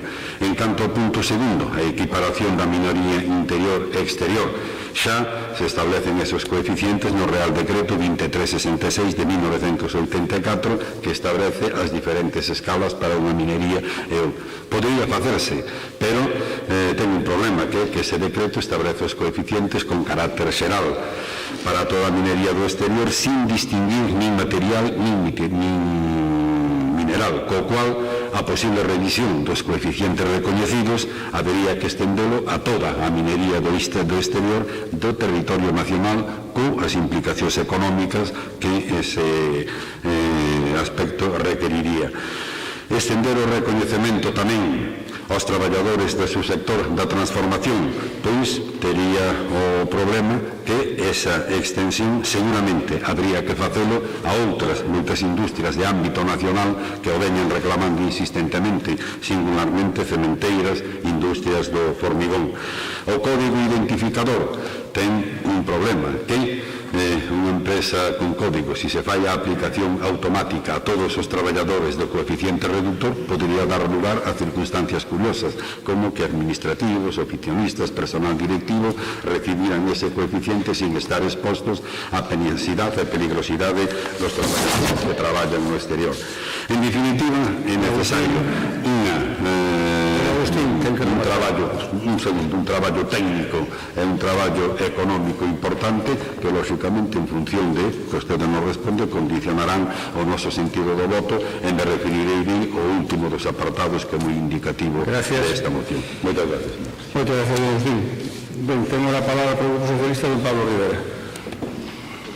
Bueno, moi bo día a todas e a todos, señor presidente. Pois creo que esta moción quedou claramente exposta nos seus termos, pero claro, aquí hai unha cousa que me fixo moita gracia na intervención do señor Agustín Mamonde, que cando se trata de aflorar ou recoñecer un dereito, ao final, pois, sempre aparece a excusa, pois, da economía, non? Habría que revisar a economía, habría que ver como se financia. Claro, isto fan vostedes co ingreso mínimo vital, ou fan exactamente vostedes igual ca ingreso mínimo. Entonces, ao final, pois, bueno, volvemos a caer no mismo caso, non? Porque esta moción, señor Agustín Mamonde, supoño que isto non yo diríamos, non quixo decir, é exactamente igual a unha proposición non de lei que o Partido Socialista presentou na Comisión de Emprego e Seguridade Social do Congreso dos Deputados no ano 2016. Moi parecida, moi parecida, moi parecida. E vostedes, despois, lle direi cal foi o sentido do seu voto, sempre buscando excusas cando se trata de coñecer un dereito laboral, porque o que está aí, no fondo, é precisamente eso. Segundo o Instituto Nacional de Silicose, pois nos últimos 5 anos houve na nosa provincia 61 casos vinculados co sector da pizarra, fundamentalmente, non? A silicose é unha enfermidade progresiva e irreversible e que non ten tratamento, e ademais adoita concorrer con outro tipo de enfermidades como son o cancro, a tuberculose. E, a pesar de que está recollida nese catálogo de enfermidades profesionais dentro do ano 2006, efectivamente, hai unha orde que o fundamento do problema, unha orde preconstitucional, unha orde ministerial do ano 69, que di que cando se diagnostica un grado 1 de silicose, se non concurren ese tipo de enfermidades ás que fixe mención, pois non é constitutiva dunha incapacidade permanente total. E agora vamos a decir o que ven despois, porque segundo esta orde, en aplicación desta orde, que sexa unha persoa, que sexa un traballador ou traballadora que sexa diagnosticado con grado 1 en silicose, sen que concurran as enfermidades sinaladas, tampouco pode seguir traballando no seu posto. Así que, se a empresa non ten un posto de traballo compatible, ao final o que pasa que ese traballador é despedido por criterios obxectivos. Eso é o verdadeiro problema que está detrás de todo isto. Polo tanto, queda nunha situación de vulnerabilidade, nunha situación de precariedade difícil de entender en pleno século XXI. Isto é o que pedíamos, en definitiva, xunto con moitos dos puntos que sinalou o compañeiro do Bloque Nacionalista Galego na súa moción, pero bueno, sí que é certo que, sendo que pedimos nós, pois tamén votábamos de menos, a pesar de que as empresas melloraron moito no ámbito da prevención, que cal é o papel que está a xugar aquí a Xunta de Galicia, porque claro, a Xunta de Galicia ten competencias nos sistemas de prevención e de inspección, e quizáis eso, segundo os consellos ou as indicacións do Consello de Relacións Laborais de Galicia, pois é unha das facetas que tal vez podería mellorar a Xunta de Galicia. Por eso, propoñemos unha emenda de engádega a esta moción para instar a propia Xunta de Galicia a que realice unha mellora sustancial dos sistemas de prevención e inspección directamente relacionados co sector. Moitas gracias. Moitas gracias, señor presidente. Podemos entregar a engádega de que está falando o señor Rivera. Pero que lle repartan os servicios, creo que teñen aí, non? Sí, vale. Moi ben, se non facíamos a fotocopia sin problema ningún. Xa temos, non usted, xa o ten usted, sí? Bueno, pois xa está. Vale, pois ten a palabra o segundo turno, perdón, do de frente, ten a palabra o segundo turno. Gracias, señor presidente. Ben, eu collendo o que decía o señor Rivera, aquí trátase de dereitos de traballadores e traballadoras e que sufren unha enfermidade moi grave e que na práctica a veces quedan abandonados na rúa con idades de moi difícil reinserción ao mercado laboral e encima con esa enfermidade e ademais dáse a paradoxa que despois de litixios judiciais pois a xurisprudencia mayoritariamente dalles a razón, polo tanto que ven a recoñecer que son dereitos dos traballadores. Señor Agustín falaba dunha serie de complicacións xurídico-técnicas e económicas que son certas, pero que gobernar é iso. Para outras cousas buscanse solucións máis imaginativas e máis complicadas e máis diñeiro. Pode poñer o exemplo o rescate bancario ou o moi imaginativo como pode ser unha amnistía fiscal que se fixo, que supuxo moito máis diñeiro que poden supoñer as pensións para estes traballadores e con unha imaginación xurídico-técnica moito máis grande que para isto. Para isto só hai que legislar. Habrá que cambiar, todo caso hai que cambiar, pero eso hai que legislar e o poder legislativo está para eso. Entón, eu creo que é un dereito máis que recoñecido por toda a sociedade, máis que recoñecido por a jurisprudencia e que o lóxico é que figure na legislación do Estado español. E creo que non suporía tampouco, falase de números, pero non suporía a creba financiera do Estado español e, polo tanto, é unha cuestión de vontade. E se se quere otorgar ese dereito a traballadores que, despois de dedicar a súa vida a un emprego, pois sufren unha enfermidade tan grave como as cosas, ou non, polo tanto, é vontade. Terá un pelín máis de complicación ou menos, pero é vontade. E nos aceptar a emenda do Partido Socialista. Dixo que iba a aceptar. Muchas gracias. Segundo turno, don Agustín. Sí, gracias, señor presidente. Vamos a ver, señor Castro. Eu falei das dificultades que presenta a aprobación desta iniciativa. Son dificultades que non plantexo eu, están plantexadas polos técnicos do propio Ministerio de Industria, polos técnicos da Administración, e o feito de que son reales o demostra o tempo longísimo que leva de tramitación esta iniciativa, 11 anos como mínimo. Nosotros plantexamos estas dificultades fundamentalmente no debate como contención en relación coa posición do Partido Socialista que descoñecíamos cal era. E quero dicirlle unha cousa, nosotros non poñemos excusas coa economía, nosotros o que tratamos é de ser responsables, tanto no goberno como na oposición. Non seguimos o criterio que fan outros que aplican aquel tan coñecido en Galicia de que las fiestas gratis cuesten lo que cuesten. Estas iniciativas, claro que son moi fáciles admitilas cando un está na oposición, é máis difícil leválas adiante cando gobernan. Señor Rivera, é certo que durante un tempo deses 11 anos de que lle falaba eu ao señor Castro, gobernou o Partido Popular. Na outra parte do tempo, casi idéntico, gobernou o Partido Socialista. Hasta o de agora non resolveu tampouco este problema.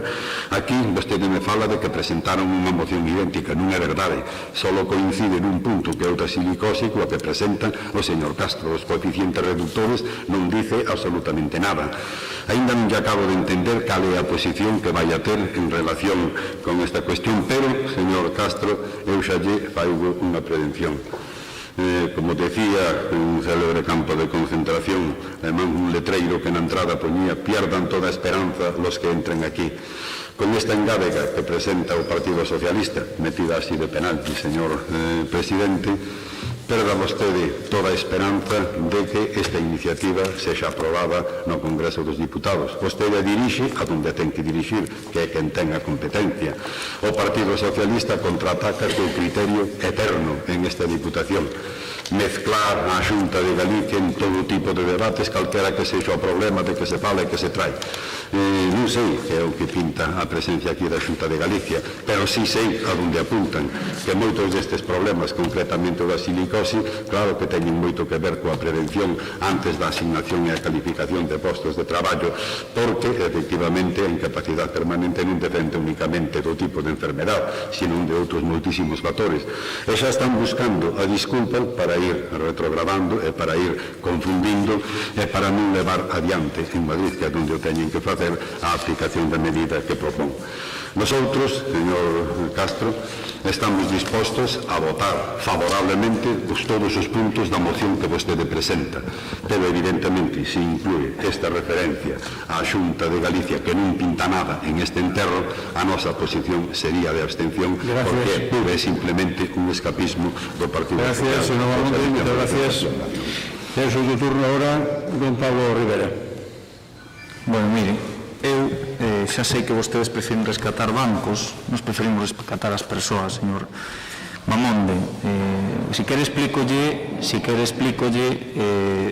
unha cuestión, porque metemos a Xunta. Sabe perfectamente que en materia de inspección e de prevención a Xunta de Galicia é a administración competente na materia, e sabrá perfectamente que facer un bon traballo en prevención evita precisamente moitos destes casos que se producen a posteriori, non?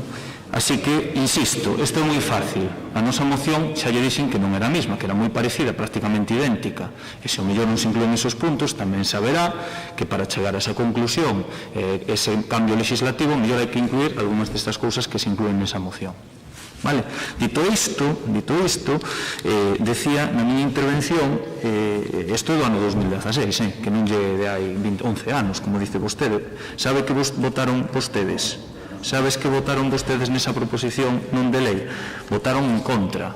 E votaron en contra, bueno, fixeron un repaso así moi parecido que fixo vostede, moi dentro do punto de vista intelectual, non se hace referencia, bueno, podo yo, está no diario de sesións, pero o que máis me chama a atención é yo, literalmente, votan en contra, anunciamos nuestro voto negativo, pero por tanto, señorías, apoyamos a los trabajadores que sufren esta enfermedad profesional, tanto los vinculados al cuarzo como a la pizarra, y defendemos la prevención como la mejor medida para amparar os derechos dos trabajadores. Por eso metemos esta moción, que quen ten que facer a prevención é a Xunta de Galicia. Eso sí, apoyamos os traballadores, pero votamos en contra dun recoñecemento dun dereito laboral. Moitas gracias. Moitas gracias, señor Rivera. E xa o turno de peche para o refrén. Gracias, señor presidente. Ben, señor Bamonde, vostede gustalle moito facer símiles e fixo un que non foi moi adecuado, que dixo que as festas gratis costen o que costen. Aquí non estamos non estamos falando de festas, estamos falando de traballadores e traballadoras que por facer o seu traballo sufren unha enfermidade moi grave. Polo tanto, nós consideramos que é un dereito. Eu xa sei que non iba por aí, que non quería facer ese símil, pero creo que non estuvo moi a caída. Eu que decía, é un dereito que ademais a xurisprudencia recurrente en recoñecerlle os traballadores, e despois en canto a emenda eu creo que tampouco é algo que non poidan asumir, porque só lle pide a Xunta de Galiza que fagan a mellora de prevención e de inspección no sector, que tampouco é nada, son as súas funcións, e tampouco creo que eso fora algo imposible de que vostedes asumiran. Por lo tanto, eu manteño en que imos aceptar a emenda e en seguir traballando desde os grupos políticos que así o queiran no dereito histórico deses traballadores dese sector. Moitas gracias, señor Efrén. Eu quero tamén saudar e darlle benvida ao señor Novo, que se acaba de incorporar ao pleno, que parece que tuvo usted un percance esta mañán, así que afortunadamente non foi nada, porque iso está usted moi ben. Hai que andar a moda. Bueno, pois hoxe rematamos ben o ano dentro do posible e temos un mellor ano novo, así que benvido, señor Novo, benvido. Bueno, sometemos a votación este punto número 10. Activamos o sistema, por favor. Votamos.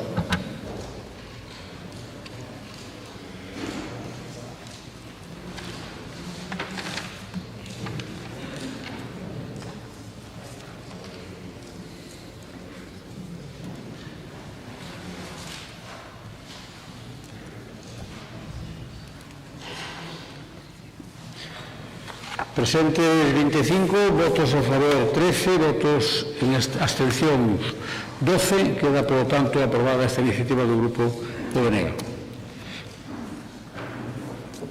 Pasamos ao seguinte punto, que é o punto número 11, é unha moción do Grupo Provincial Popular para instar ao Goberno Provincial a deixar sen efecto a prevista mellora do pavimento do tramo viario entre Paradela e o Sabiñao, limitada a reparación do firme e deseñar unha intervención nesta vía que supoña o seu ensanche, reducción de curvas e nova pavimentación. Para explicar a iniciativa, ten a palabra don José Antonio García. Moitas gracias. Bueno, pois, como decía a canción, chegou o momento de demostrar, señores do Goberno, que non están solo para poñer de deberes a Xunta de Galicia, o Estado, as demais administracións, senón que chegou o momento de demostrar que realmente esta Deputación sirve para algo. E ten que servir para algo porque estamos a falar dunha estrada provincial que une tres vías provinciais, a LUP 4201, a LUP 4205 e a LUP 5818. É dicir, basicamente, a estrada que une os concellos de Paradela e do Saviñao. Trátase dunha estrada importante en canto a tráfico, de feito chegouse a facer unha medición do mesmo en agosto do 2017, creo recordar, e bueno, acadouse a cantidade de preto de 700 vehículos diarios. É unha estrada que ademais une, ademais de unir aos concellos de Paradela e Saviñao, tamén é certo que é unha estrada utilizada por todos os veciños da zona da Ribeira Sacra de ese entorno para acceder a Ourense. En este caso, incluso, ten o condicionante de que existe unha cooperativa importante ao carón desa estrada e que, ademais, bueno, pois conta con un tráfico pesado importante. A sinistralidade que ten esta estrada foi importante nestes últimos anos, é unha estrada realmente perigosa.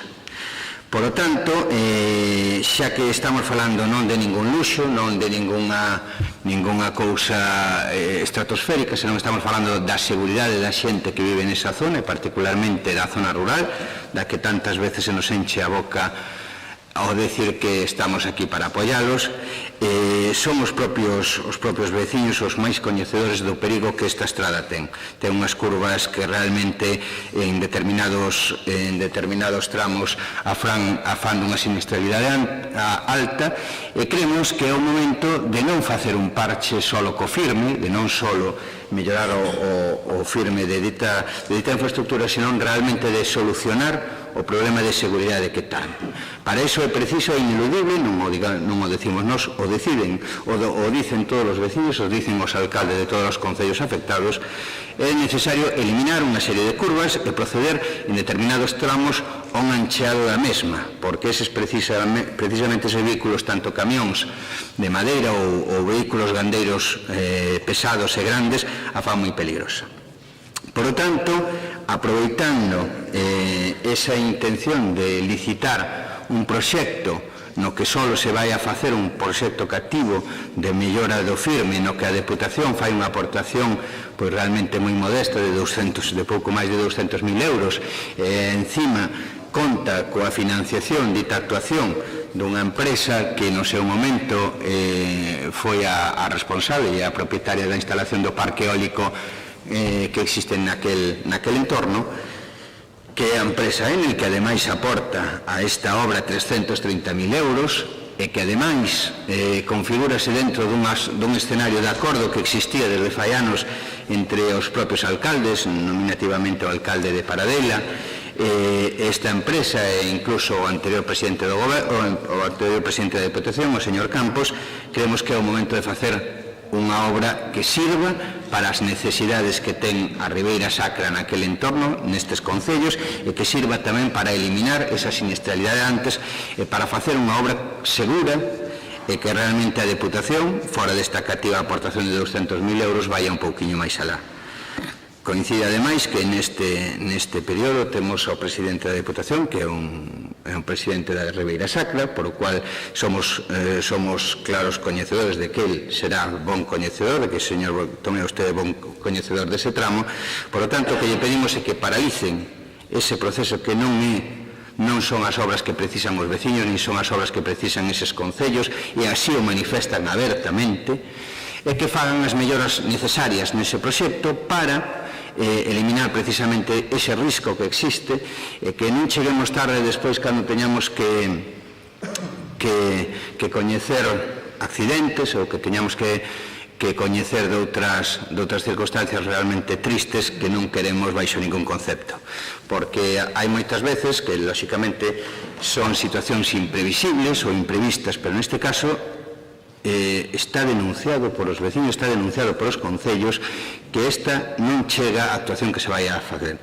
Por iso, creemos oportuno paralizar este proceso e facer as modificacións oportunas para eliminar as curvas necesarias e para proceder ao ensanche en tramos que realmente é necesario, sobre todo tendo en conta a existencia e a proliferación no tráfico destes vehículos pesados, antes de que teñamos que sufrir outro tipo de acontecementos.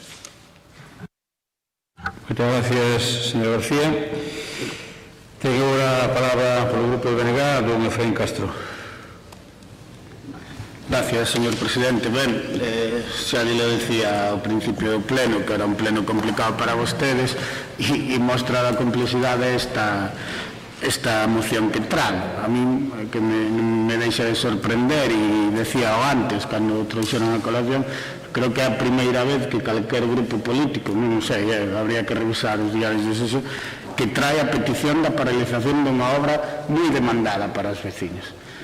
E eu creo que para entender esta postura tan extraña, o que hai que ver é como actúa o Partido Popular e os seus alcaldes por ali, porque o ronron que había, e a min algún veciño facíamos chegar, como vostedes ben dicen, a empresa que fixo os originadores ten que poñer un diñeiro que pon porque é unha indemnización, non é que poña voluntariamente. O ronron que había era que a Diputación se iba a quedar con ese diñeiro e que iba a invertir noutra zona. Algún veciño vai asustar a preguntar. Evidentemente, eso era unha campaña que alguén anduvo dicindo, porque non saliu dos veciños así de moito propio, e, claro, cando viron publicado, xa non na prensa, sino no BOP, a licitación das obras, pois rompéselles esa mentira de que a Diputación non ia invertir ese diñeiro aí. Bueno, eu creo que é unha inversión importante. O señor García decía que era modesta. Bueno, eu creo que temos listóns diferentes, porque unha inversión de 500.000 euros, medio millón de euros naquela estrada, pois é unha inversión importante, para nós non nos parece modesta, e van a solucionar o que se está demandando moitas veces, que era un mal estado do firme, e vai quedar un firme moi bo. E vostedes, como se desmontou e que eso ese castelo de naipes de que ali nada se iba a facer, pois tuveron que reaccionar. É moi verdad que o Partido Popular neso é moi hábil e montaron pois mire, a estrada vais a arreglar, é unha demanda que tiñan os veciños e a Diputación vai seguir arreglando as súas vías según vai podendo e invertindo.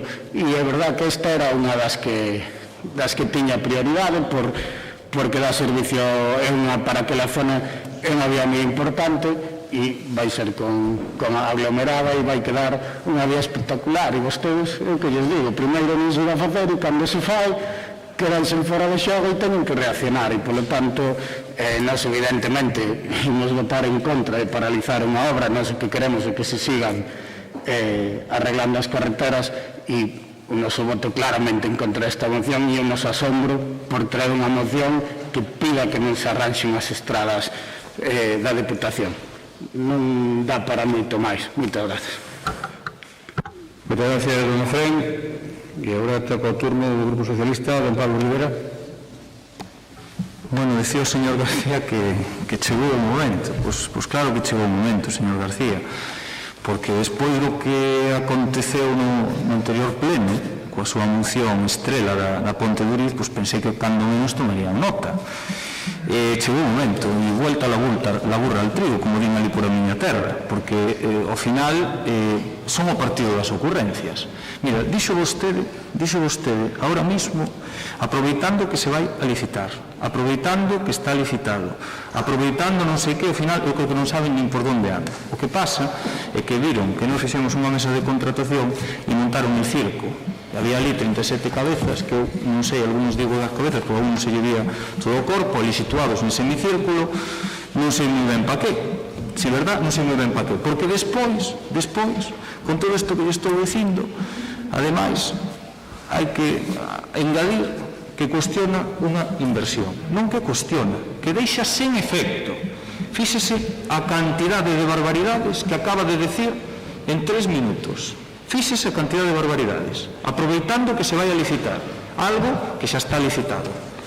Está dicindo vostede que é unha inversión modesta que hai que deixar sen efecto. Di na súa moción.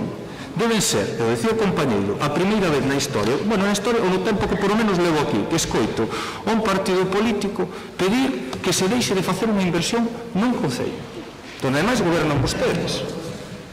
A primeira vez na historia. Deixala sin efecto, dicen vostedes. Piden literalmente deixala sin defecto esa mellora prevista entre Paradela e o Sabiñao. Pois, de verdade, que a mí isto parecen unhas ocurrencias terribles e creo que deben de pasar pola Carlos III como seu amigo Casado, porque non xurídicamente teñen moi complicado distinguir o que é bon do que é malo, non? E de verdade, yo lo digo, pareceme, a mí me gustaría que algún dos compañeros que se atopan especialmente nesta bancada tivesen a fortuna de que a Xunta lles aglomerasen quente, ainda que fose só a mitad do que aglomerou o goberno da Deputación de Lugo en Paradela, que lle repito, son 12,3 kilómetros en aglomerado en quente, que leva condicionamento das cunetas, sinalización vertical, pintura. De verdade que me gustaría que a Xunta, pois xa falo por mí, no meu concello, aglomerar a mitad do que aglomerou aí. De verdade. Isto habrá que esperar, non? E se a vostede un investimento de máis de preto de 550.000 euros lle parece modesto, pois apague, vamos. Ojalá tuvera esa modestia, insístolle, nos concellos a Xunta de Galicia, porque sabemos que non a ten. Así que, bueno, a esa inversión tamén lle recordo, porque vostedes non o vin, que tamén se fixeron outros 3 kilómetros máis, que supuxeron 105.000 euros para engrosar ou mellorar esa rede no Concello de Paradela da Deputación de Lugo.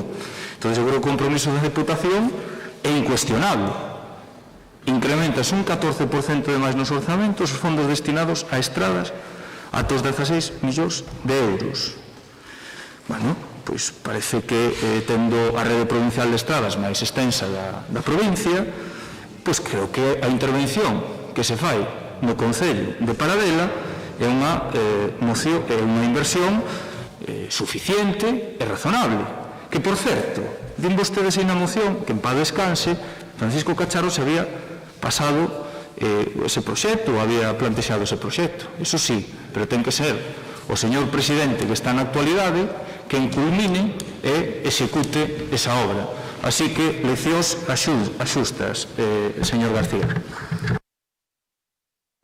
Moitas gracias, señor Rivera.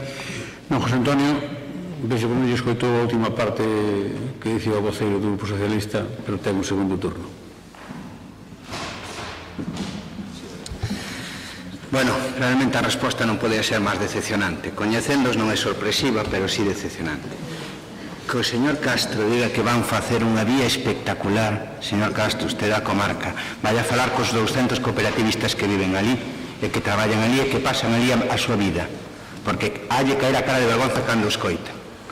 Vostedes dicen que é a primeira vez que se intenta paralizar unha obra, o que se intenta paralizar é unha auténtica chapuza que vai producir accidentes, sen dúbida, e non o decimos nós. Miren, hai alguén que dice: reiteramos a necesidade dunha carretera máis ancha, acorde ao tamaño da maquinaria actual para evitar accidentes que se veñen producindo nela, e pedimos a rectificación da Deputación, xa que é ademais o acceso a unha importante cooperativa da zona. Saben quen di eso, señores? A Agrupación Socialista de Paradela, está publicado. Deberíais caer a cara de vergonza do que acaban de decir. Caer a cara de vergonza, e vailles caer cando se produzca o primeiro accidente, porque vostedes non fixeron ningún tipo de inversión aí. Estamos falando dunha obra de 500.000 euros na cal a propietaria do Parque Eólico pon 330.000 euros. Vostedes queren solucionar un dos problemas de seguridade dunha das principais estradas provinciais na Ribeira Sacra con 200.000 euros. Esa é a súa aportación. Deberíalles caer a cara de vergonza, porque 330.000 os pon Enel. Así está ademais nas bases de contratación que nin leen. Vostedes, os da Carlos III, nin leen, señor Rivera, nin leen. Escoito os seus compañeros de Paradela, que lles ha gustar moito o que acaba de decir vostede. Escóitenos. Cando se produzca o primeiro accidente nesas curvas con unha maquinaria que hai ali, halles dar moita risa, a risa que se fan desta proposta que facemos nós. Porque vostedes non estudiaron ninguén ali. Ninguén. E iso que está cerca das dúas persoas que falaron. Ali hai unha cooperativa con 200 gandeiros de toda esa comarca. Con camións e con tractores grandes que todos os días andan nesa carretera, e o ano pasado houve xa unha pila de accidentes. Accidentes que se vai incrementar con esta obra, por suposto, porque van mellorar o firme, pero non eliminar as curvas, nin van a mellorar o ancho de dita estrada. Por o cal, cando a carretera sexa unha pista moito máis rápida para correr, dirá o que ha de pasar, e xa lo recordaremos tristemente, porque van a ser responsables. Xa non de facela, xa non de rectificar, senón encima de rirse da proposta que este grupo só trae como mero voceiro dos alcaldes de toda esa comarca e dos veciños e dos cooperativistas de toda esa zona. Vostedes e a súa vía espectacular. Reflexionen que ainda están a tempo. Moitas gracias, señor García. Don Efrén, segundo turno. Ben, eu creo que o tono e o que dixo está completamente fora de lugar, señor García.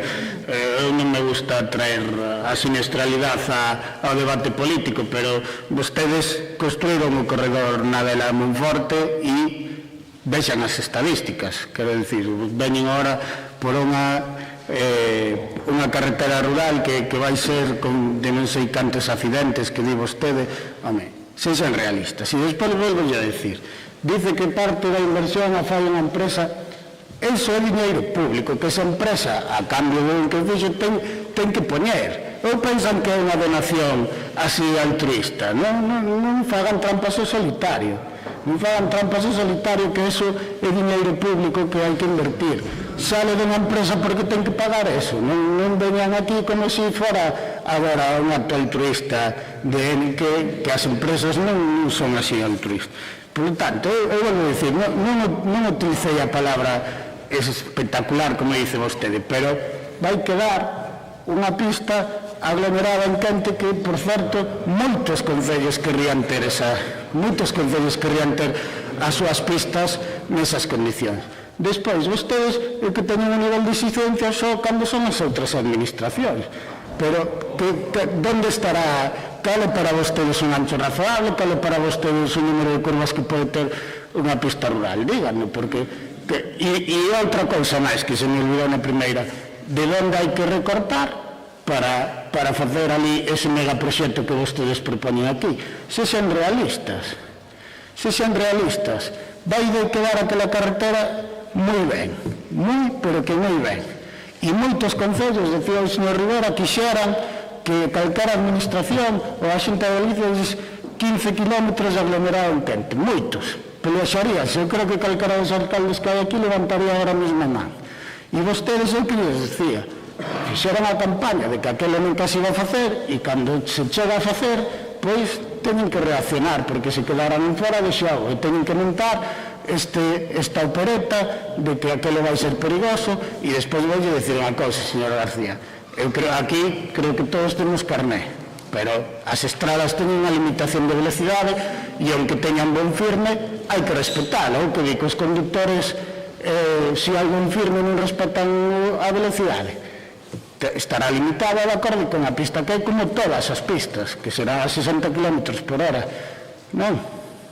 É que ou é que se lle poñen bon firme vostede apreta o acelerador e xa non pensa noutra cousa. Home, eu creo que hai que ser un pouco máis serio e falar de siniestralidade. Home, eu creo que hai que ser un pouco máis serios e decentes nos debates políticos. Moitas gracias, don Efrén. Señor Rivera, segundo turno. Bueno, vexo, como ven sendo habitual, cal é a actitude cortante, a veces un pouco incluso excesiva do señor García, ¿no? En relación con con moitos casos. Eu creo que en política a veces non é necesario chegar a esos extremos. Eu podo entender que o mellor o señor García ten prórroga na súa comisión de servicios, pero eso non é culpa miña, e non todo vale en política. E ao final os políticos vannos a medir por os nosos actos e por o que facemos, non por o que lle temos que demostrar a uns cuantos. O sea, aquí temos que falar para unha colectividade, para un conxunto de veciños, para un concello, o cal se lle vai a reparar unha estrada dunha longitude de 12,3 km. Repito, 12,3 km. Fala vostedes alcaldes da comarca. Eu non sei a que lle chama alcaldes da comarca, porque, bueno, non sei se da súa, se da do outro, non o teño claro, porque ao final estamos todos aí que non sabemos 200 cooperativistas, non sei cando chegaron, mellor chegaron cando vostedes xa marcharan, non o sei, non o teño claro. Pero o que é verdade e o que é unha realidade que se vai a facer unha actuación moi importante de 530 e pico mil euros é que se produce baixo o mandato do actual presidente, que tamén é delegado de Vías e Obras. E o que empezo a pensar realmente nesta situación que o que a vostedes realmente lles molesta é que sexa este presidente que finalmente fora o que acometera esa actuación. Iso é bastante triste, bastante incoherente. E despois, ora, non recúen con argucias dicindo que vamos a deixar sobre a mesa, vostedes que ora van a licitar, cando deberan, porque é a súa obrigación, saber que eso xa está licitado. Así que penso que pouco hai máis que decir. E de verdade, señor García, xogar co tema da siniestralidade, eu creo que é un tema moi delicado. Creo que xa ten a madurez suficiente como para deixar ese debate a marxe, porque a mí me parece ata ofensivo. Perdona que yo diga, pero pareceme ofensivo e moi fora de lugar. Creo que xa superamos esa fase, que xa somos maduros, que xa levamos aquí un tempo, e que temos que ser responsables. E do que aquí realmente se está falando é que a Deputación de Lugo, despois de décadas, acomete unha actuación de 12,3 km, a que hai que sumar outros 3 km. Eso é a realidade da situación. E o que vostedes empezan a pensar que tampouco lles gusta que se fixera. E de verdad que me dá un pouco de pena que un partido político rexeite que se fa unha inversión nun concello. Veña vostede mañá ao meu concello de Láncara, que levamos 2 meses cunha obra da Xunta, unha ponte de Valdriz cortada por a metade. Aí non o vexo a vostede, nin a ningún alcalde da comarca, nin o seu voceiro. Entonces, oye, creo que hai que ser serios con estas cousas. Moitas gracias. Moitas gracias, señor Rivera. E xa, para pechar o debate desta iniciativa, ten a palabra o señor García. Un minuto. Señor Rivera, usted fala de prórrogas de servicios, non sei a que se refiere, non sei en que estadio do seu partido está, pero o certo é que cada vez fala menos e cando escoiten os socialistas de Paradela eu creo que ainda a falar menos. Porque realmente o que llevo a decir é o que dicen os socialistas de Paradela. Reiteramos a necesidade de acometer esta carretera que ten moitos accidentes e que rectifica a Diputación, porque é un acceso importante a unha cooperativa desta zona e esta ala non nos sirve. Señor Rivera, escoiten. Non me escoiten a min, que estou en prórroga de servicios. Vostede está en excedencia semiforzosa. Pero escoite os seus propios compañeros de Paradela, que están dicindo o mismo que nós.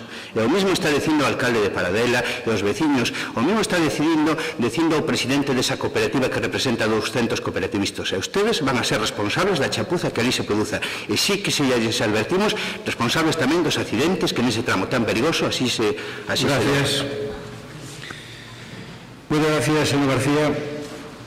A verdade é que a mentira ten as patas moi cortas, señor García, porque o presidente da cooperativa me dixo a mí mesmo que lle valía o firme, con tal de que lle mudamos que lle valía. O presidente da cooperativa. Fíxese, oiga, mire, deixe de falar que non ten usted a palabra agora, A ver se vamos a empezar un poquillo de respeto, xa que está acabando o ano. Lle digo o que se dixo pola cooperativa. Iso é así. E logo, mire, eu pensei que a moción que traía usted que era dos socialistas de Paradela, pero non sei se é dos socialistas de Paradela ou do PP. Cando ten usted ten que botar recursos, para ter recursos no debate de outros que teóricamente está acusando, mal vai a cousa, mal vai a cousa. Entón, a cuestión non preparou ben a iniciativa tampouco. Non me extraña, visto estes días, non me extraña, non? E de logo, tamén digo unha cousa, a tranquilidade é unha virtud. E desgañitarse, como fixo antes, non lle dá máis razón. Aquí, con desgañitarse, non se consigue nada. Xa lle digo eu, que logo que digo é ir marcha atrás. Xa lle digo, coste o que coste. é ir marcha atrás, razonando con respeto o que sea. De outra maneira, non, xa digo, señor García, e xa fai tempo que nos conocemos. Mire, dice vostede que é unha obra que vai producir accidentes. Mire, me parece indigno que vostede diga eso. E diga que a falar de accidentes non ten ningún solo número, ningún solo dato formal. Ninguno. Vostede aquí non o aportou, porque non o ten.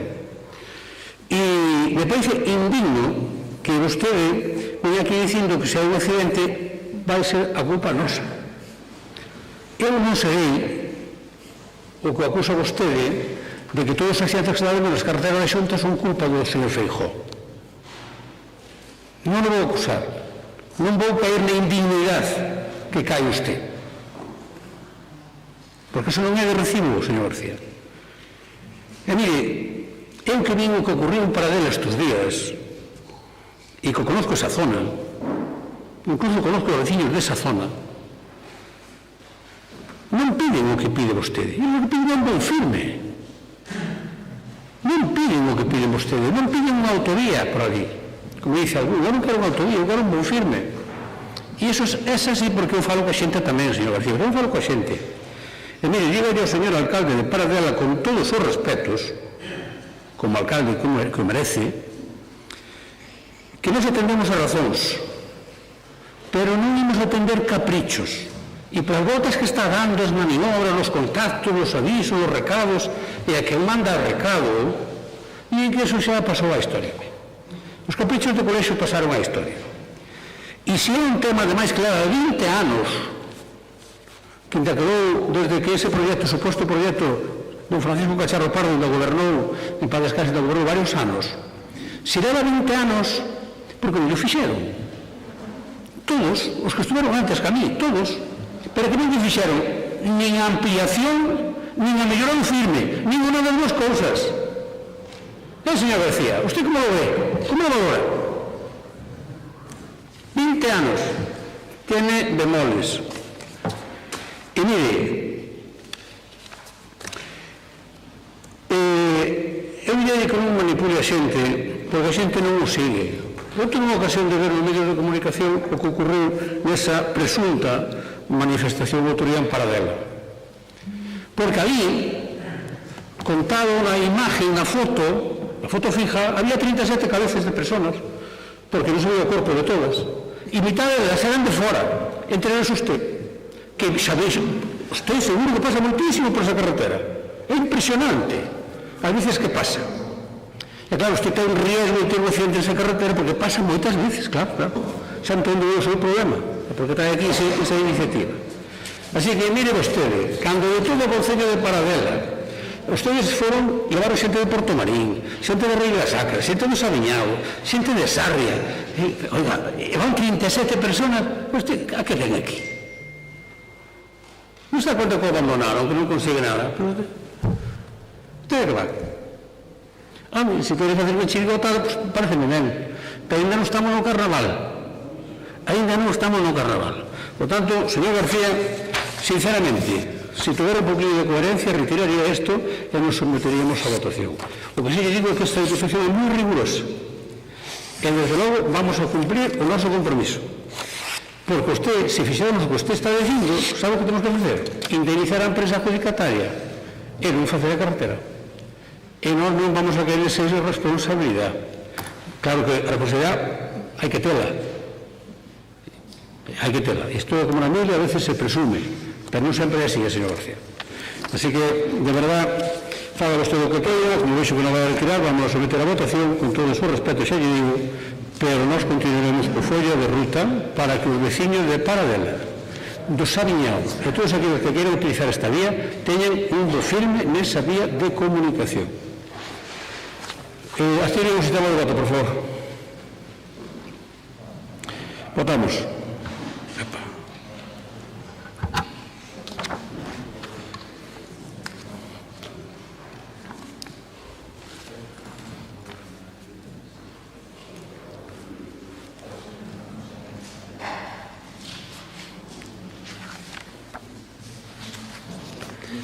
Presente 25. ¿Algún problema? Sí.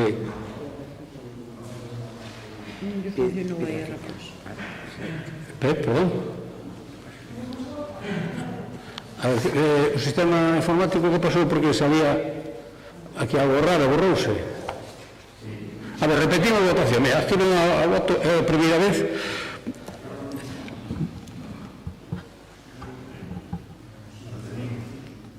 Activo, está activado. Votamos.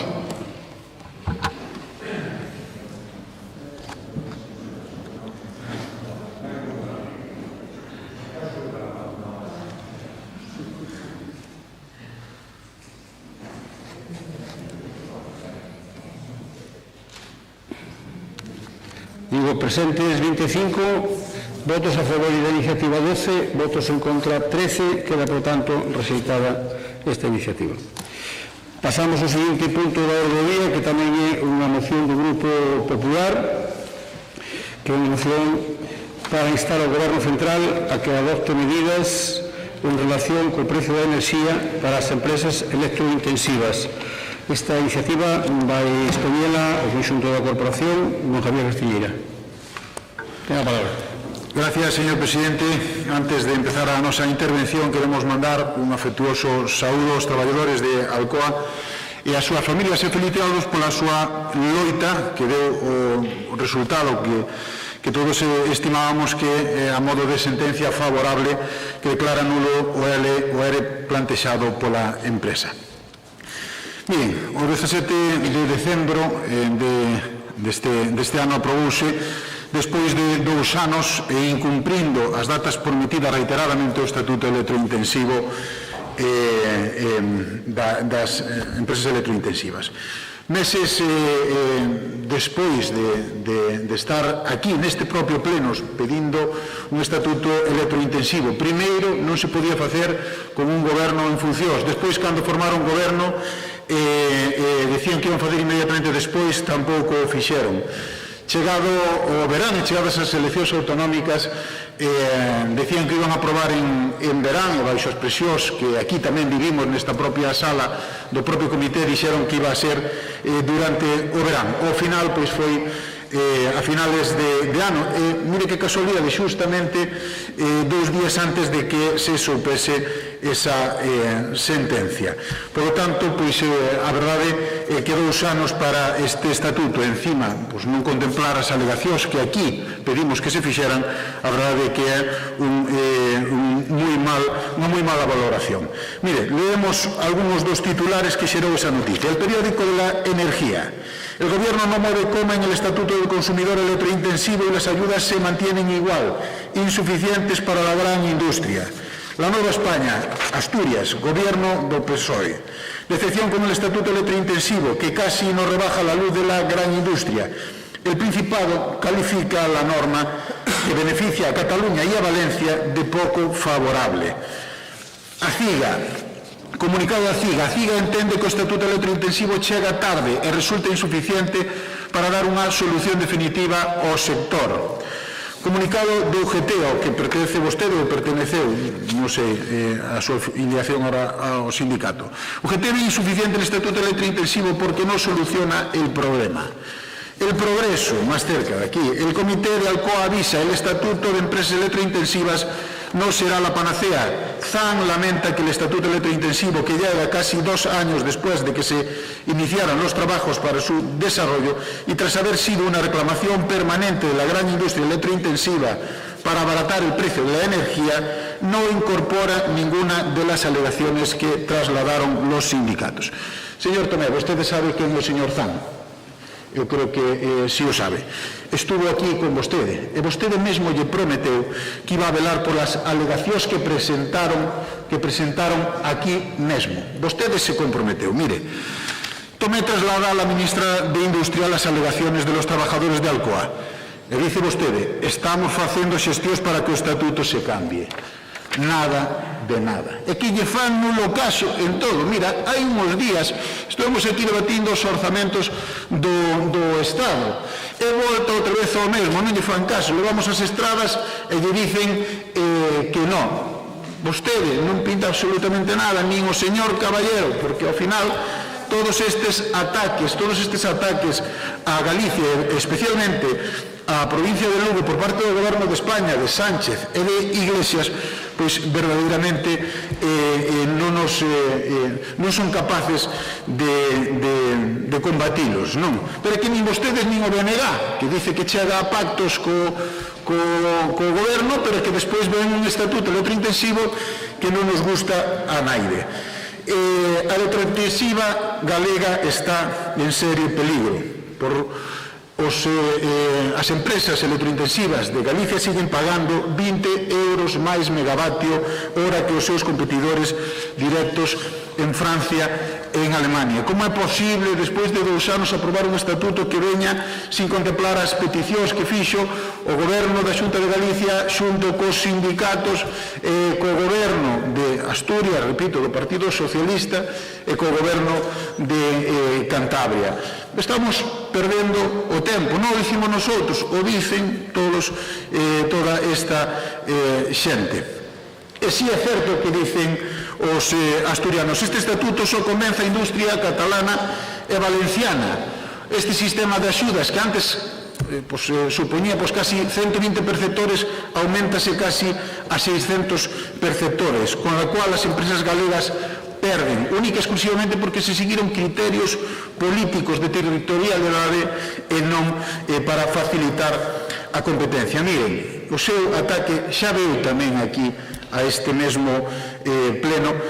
A industria galega é demoledora. Primeiro, aproban unha lei de intransigencia enerxética que acabou rematando coas centrais de Meirama e As Pontes. Deixaron colgados a todas esas familias de transportistas chairegos, lucenses, polos que non se preocupou. Mire, foi vostede a Villalo a presentar un parque acuático e non foi capaz de ir visitar a todos eses transportistas da Terra Chá que o están pasando moi mal. Ese é o que vostede pensa da nosa industria. Seguimos sin solución para o aluminio primario.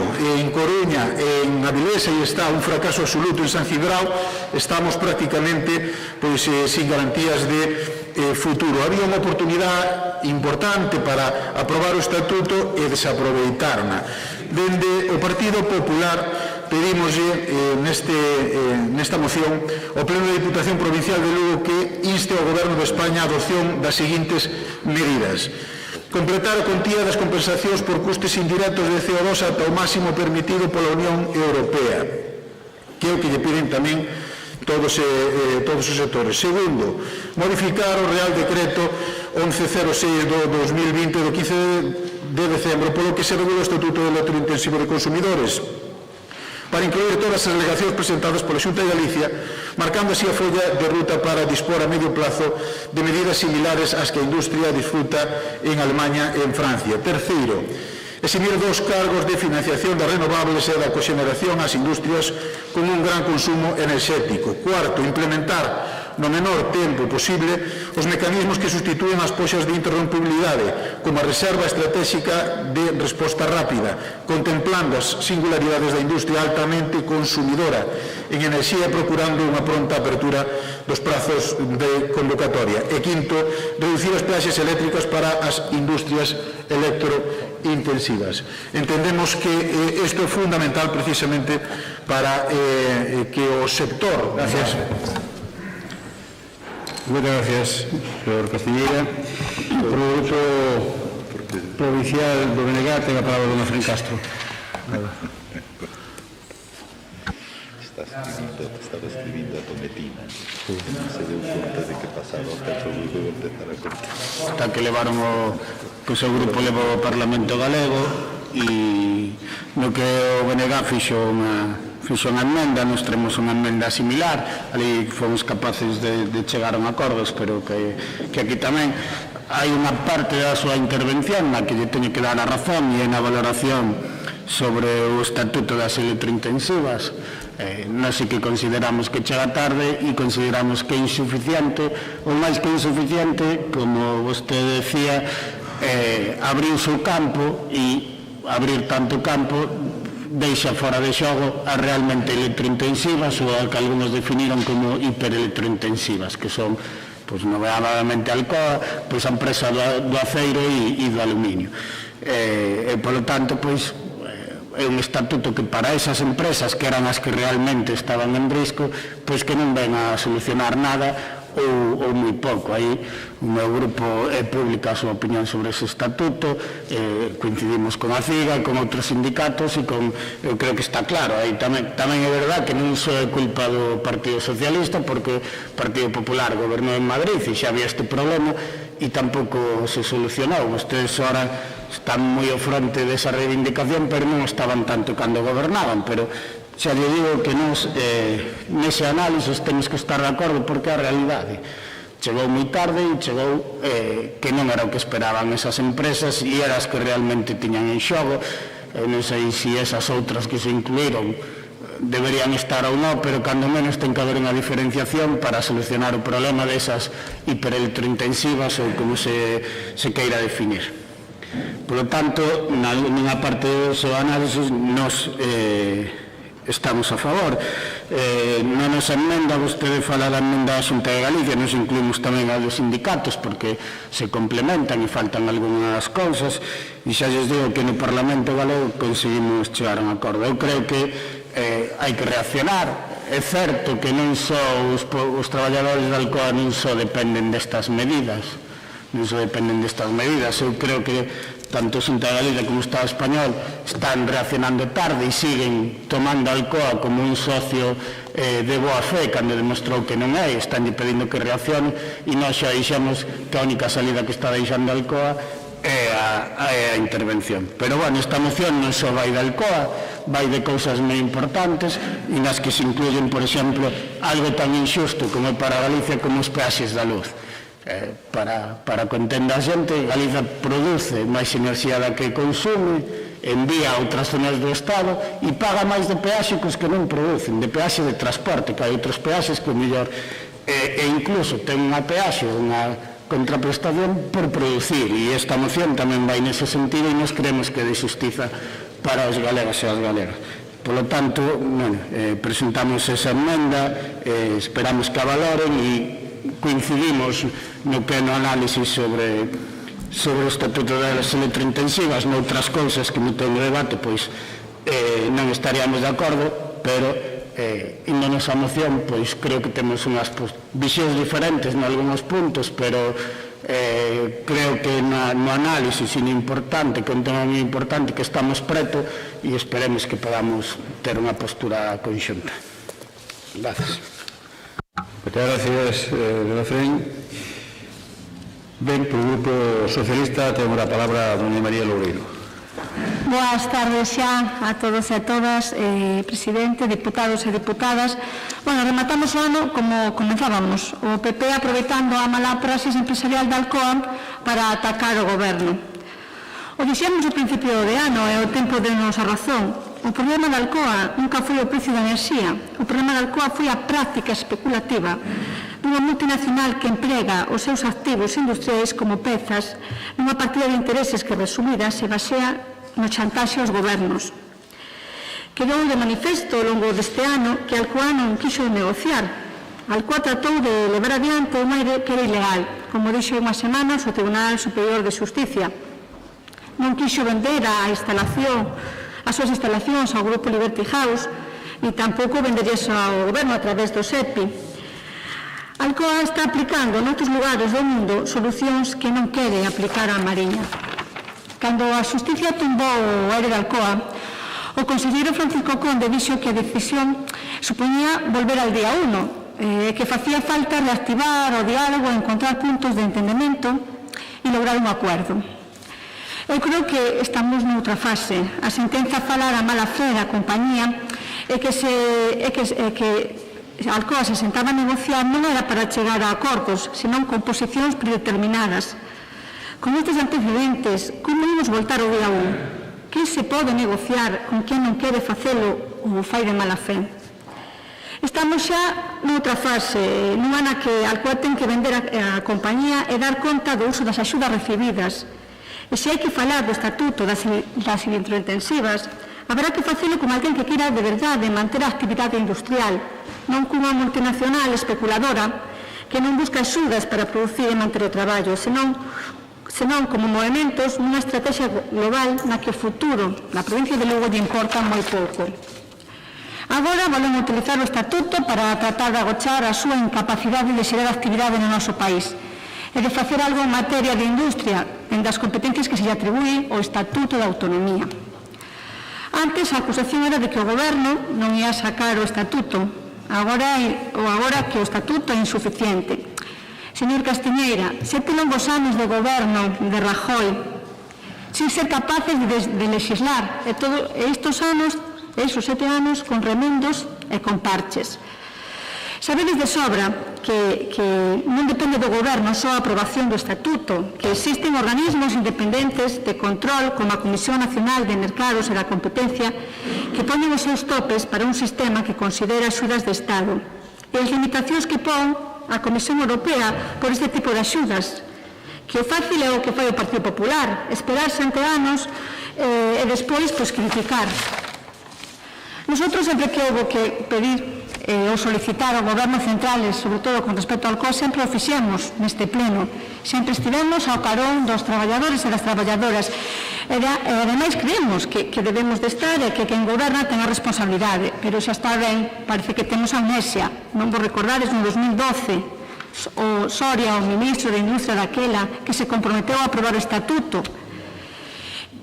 Cómplice recoñecer que se presionou a Xunta de Galicia no xuicio do aire, pero o Goberno de España tamén fixo moitas cousas. O Goberno de España tamén se presionou agora no último xuicio, tamén aportou documentación para as medidas cautelares, é dicir, eu creo que debemos de remar na mesma dirección e presionemos a que Alcoa venda dunha vez e acabemos co problema que estamos a vivir na comarca da Mariña.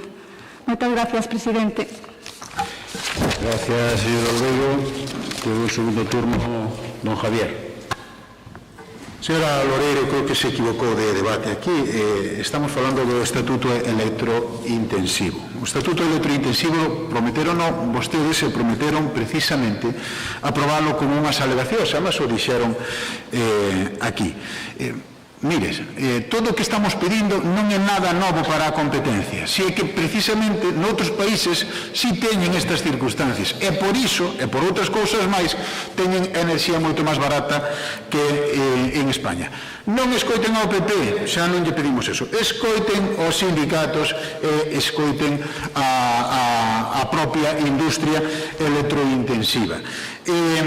Señor Castro, a ver, tamén vale para a argumentación da señora Loreiro. O Partido Popular hasta o ano 2012 non houve problemas coa enerxía, había unha tarifa G4, non me diga así que eu isto sei, xa eu digo. Había unha tarifa G4 que non poñía ningún tipo de problemas. A partir de aí deu a competencia no ano 2012 e obligou a facer outro sistema diferente e fíxose coas poxas. Mire, mentre estuvo gobernando o Partido Popular non houve nin un solo despido. Nin un solo despido. É verdade que había unha incerteza coas poxas e demais, pero non houve ningún solo despido. Cando ven é precisamente agora mesmo con esta situación. O que pedimos é que se cumpla o que piden os traballadores. Evidentemente que estamos de acordo con vostede de que a Alcoa está actuando de mala fe, si o defendimos e o defenderemos, pero este non é o debate. O debate agora é aprobar un estatuto electrointensivo que nos sirva para un futuro, porque vostedes mesmos están intentando que Alcoa lle venda esa aluminio, a fabricación de aluminio primario a outras empresas, pero esas empresas vanse a topar precisamente con un mercado enerxético non competitivo, donde van a pagar 20 euros máis que os seus competidores por megavatio hora. Iso é grave porque volvemos a trasladar o problema. Séntense, aproveiten a oportunidade, de verdad.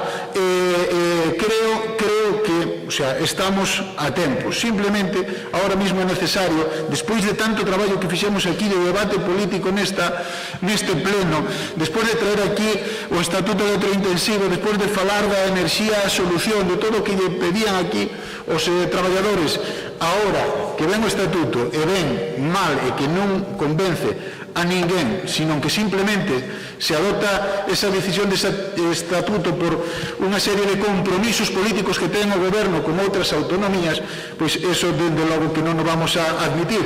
E creo que o Partido Socialista de Lugo e de Galicia tampouco deberá facer, porque iso vai en contra dos intereses dos nosos veciños. Moitas gracias, don Javier. Pasamos agora ao segundo turno do don Efrén.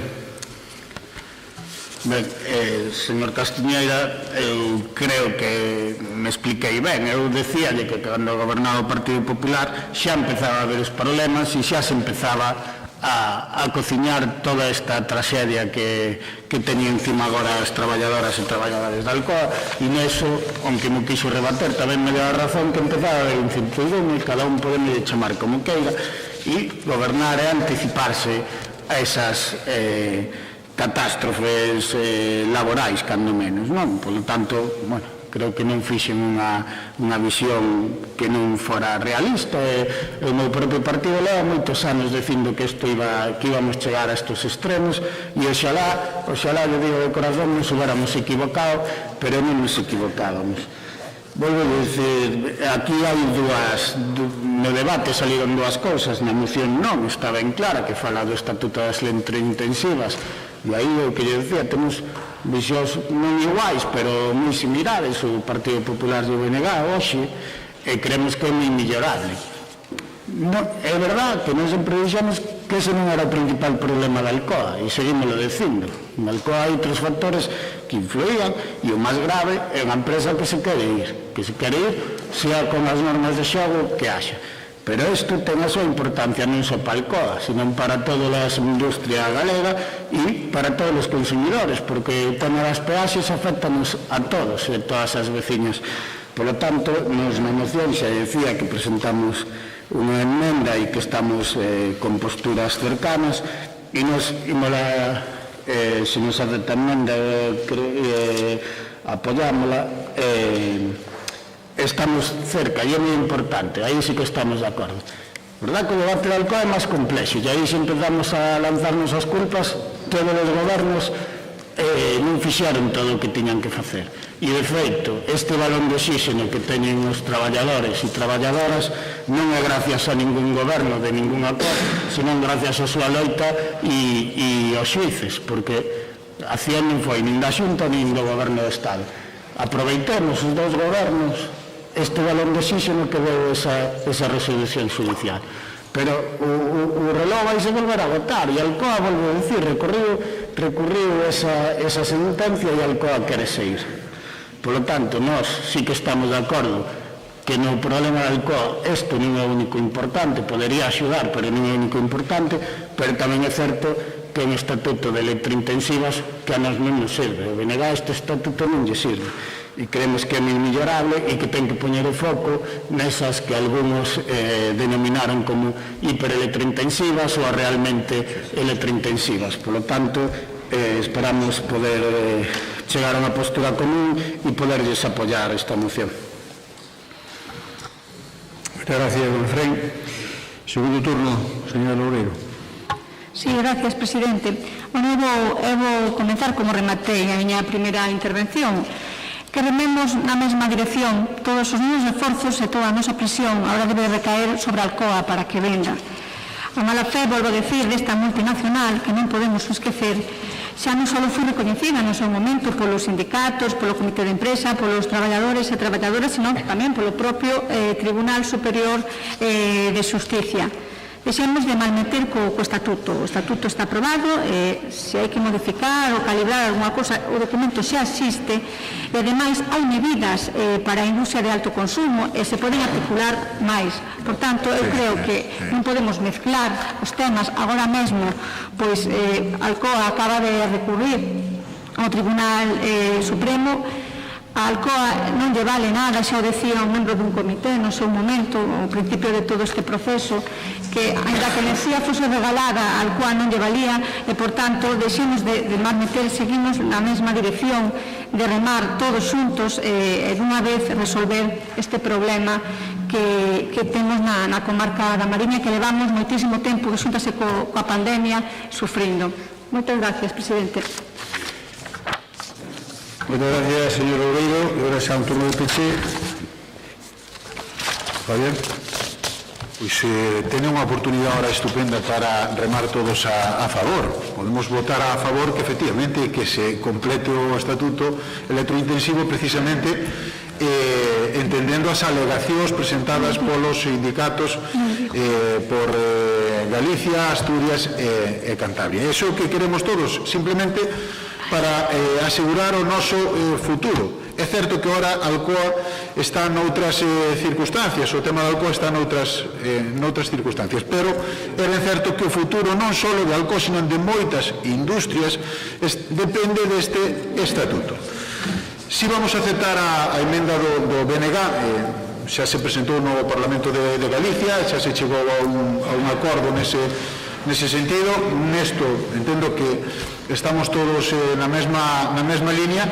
Esperemos que o Goberno retome novamente esta circunstancia. Non estamos pedindo máis que o que están facendo noutros países, en Alemania, en Francia, que gracias a estas peticións que nos estamos facendo aquí teñen a enerxía moito máis barata que a temos en España.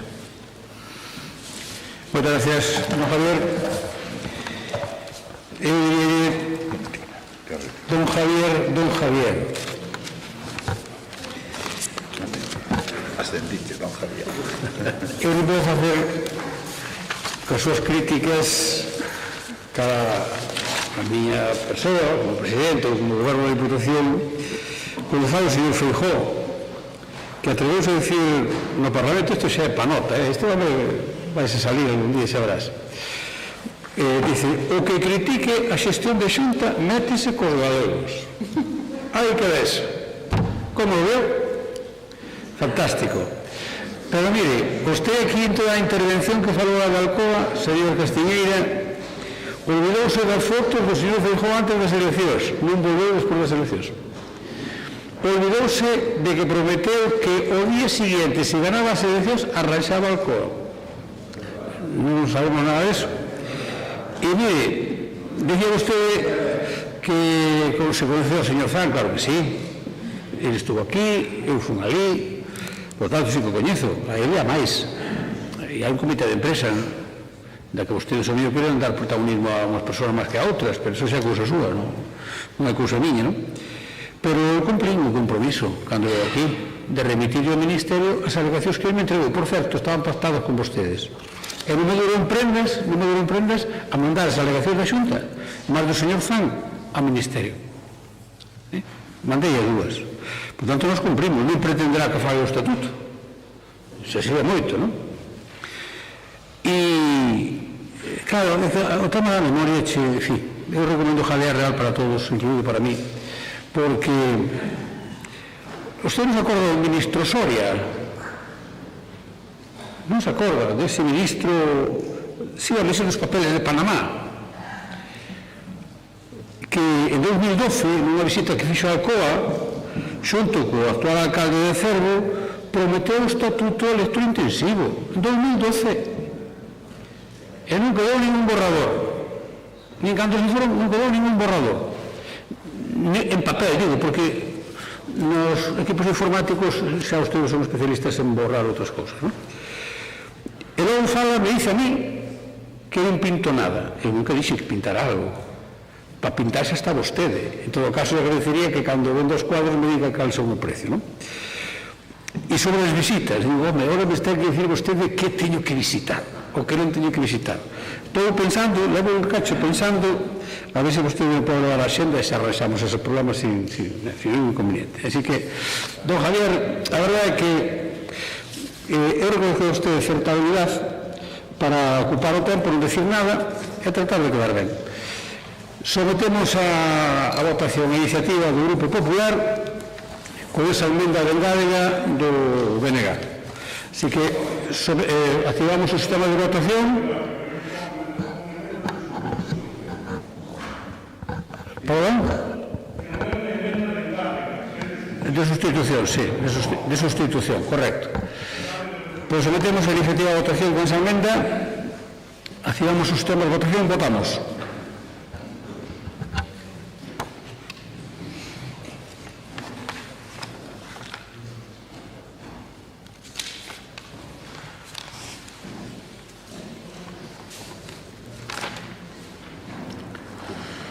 Presentes 25, votos a favor 15, aí alguien se equivocou, seguro, abstencións 10, da igual.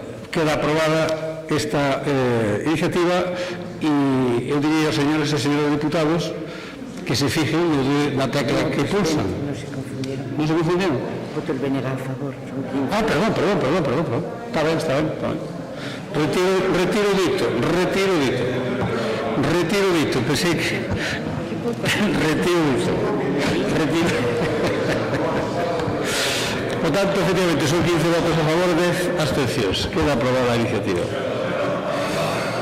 Moi ben, pasamos ao punto número 13, que é a dación de conta do acordo adoptado pola Xunta de Goberno en sesión do 18 de decembro de 2020 relativo á convocatoria da última sesión do ano 2020, que terá lugar mañá, día 30. Punto número 14, dación de conta de acordo da Xunta de Goberno relativos á modificación e sustitución de investimentos incluídos no plan único, quero decir, de cooperación cos concellos de 2020 polos concellos de Muras, Triacastela e Ribadeo. Punto número 15, dación de conta do informe sobre o control financiero contra 413 do exercicio 19. Punto número 16, conta do informe resumen anual, conta do informe de resumen anual sobre o control financiero interno en relación ao exercicio 2019. Punto 17, dación de conta das resolucións de presidencia adoptadas durante o mes de novembro de 2020. Punto 18, comunicacións de presidencia que non hai, e antes de pasar a rogos e preguntas sometemos á consideración de pleno un asunto de urgencia para ser incluído na orde do día, que é unha alegación que presentou un sindicato ao presuposto e que, por tanto, para non ter que convocar digamos que o plazo rematou despois de haber convocado o pleno e para non convocar un pleno extraordinario nin esperar a finales de xaneiro, pois por eso traemos esta proposta de inclusión na orde do día por urxencia. Así que, en primeiro lugar, votamos a urxencia da inclusión e despois debatimos, se é o caso, este punto. Así que activen o sistema de votación.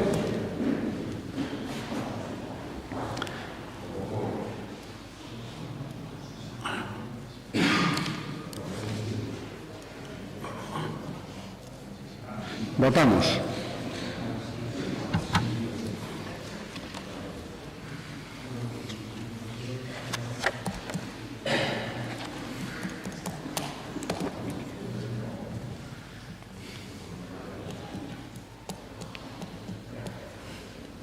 Presentes 25, votos sí 25, por tanto queda aprobada a inclusión na orde do día deste punto. Moi ben, pasamos todos ao seu debate e para expoñer esta proposta que se trae a pleno ten a palabra doña Mayra García. Moitas gracias, señor presidente.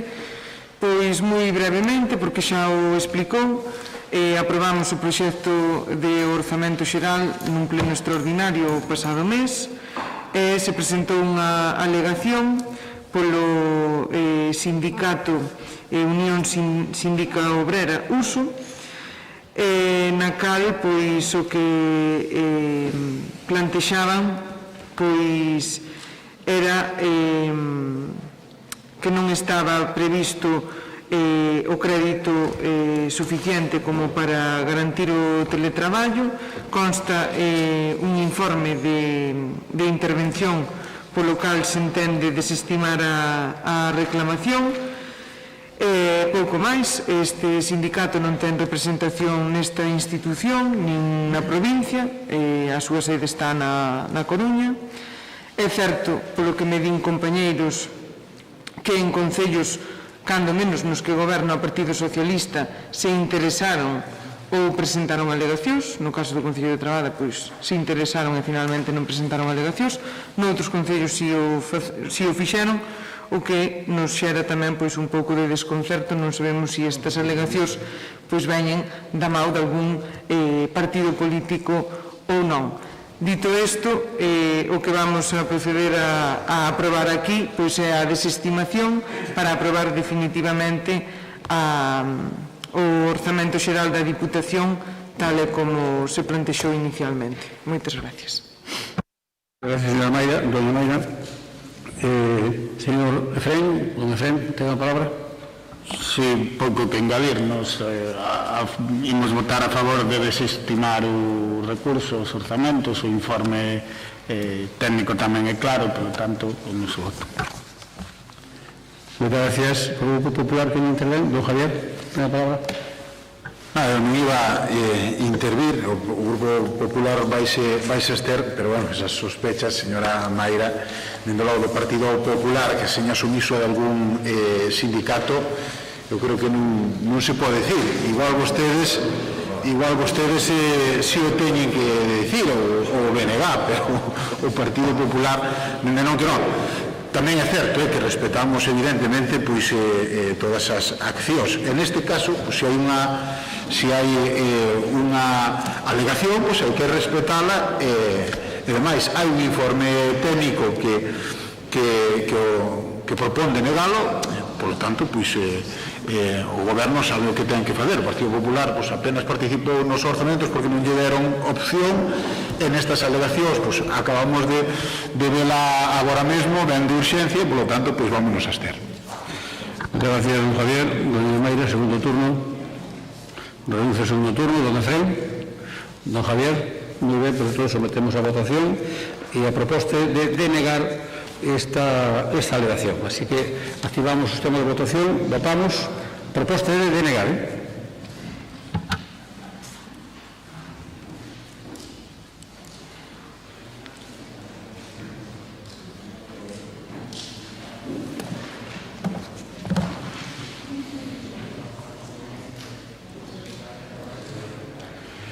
Presentes 25, votos sí para denegar a alegación 13, votos en contra non hai, abstencións 12, queda por tanto rexeitada esta alegación.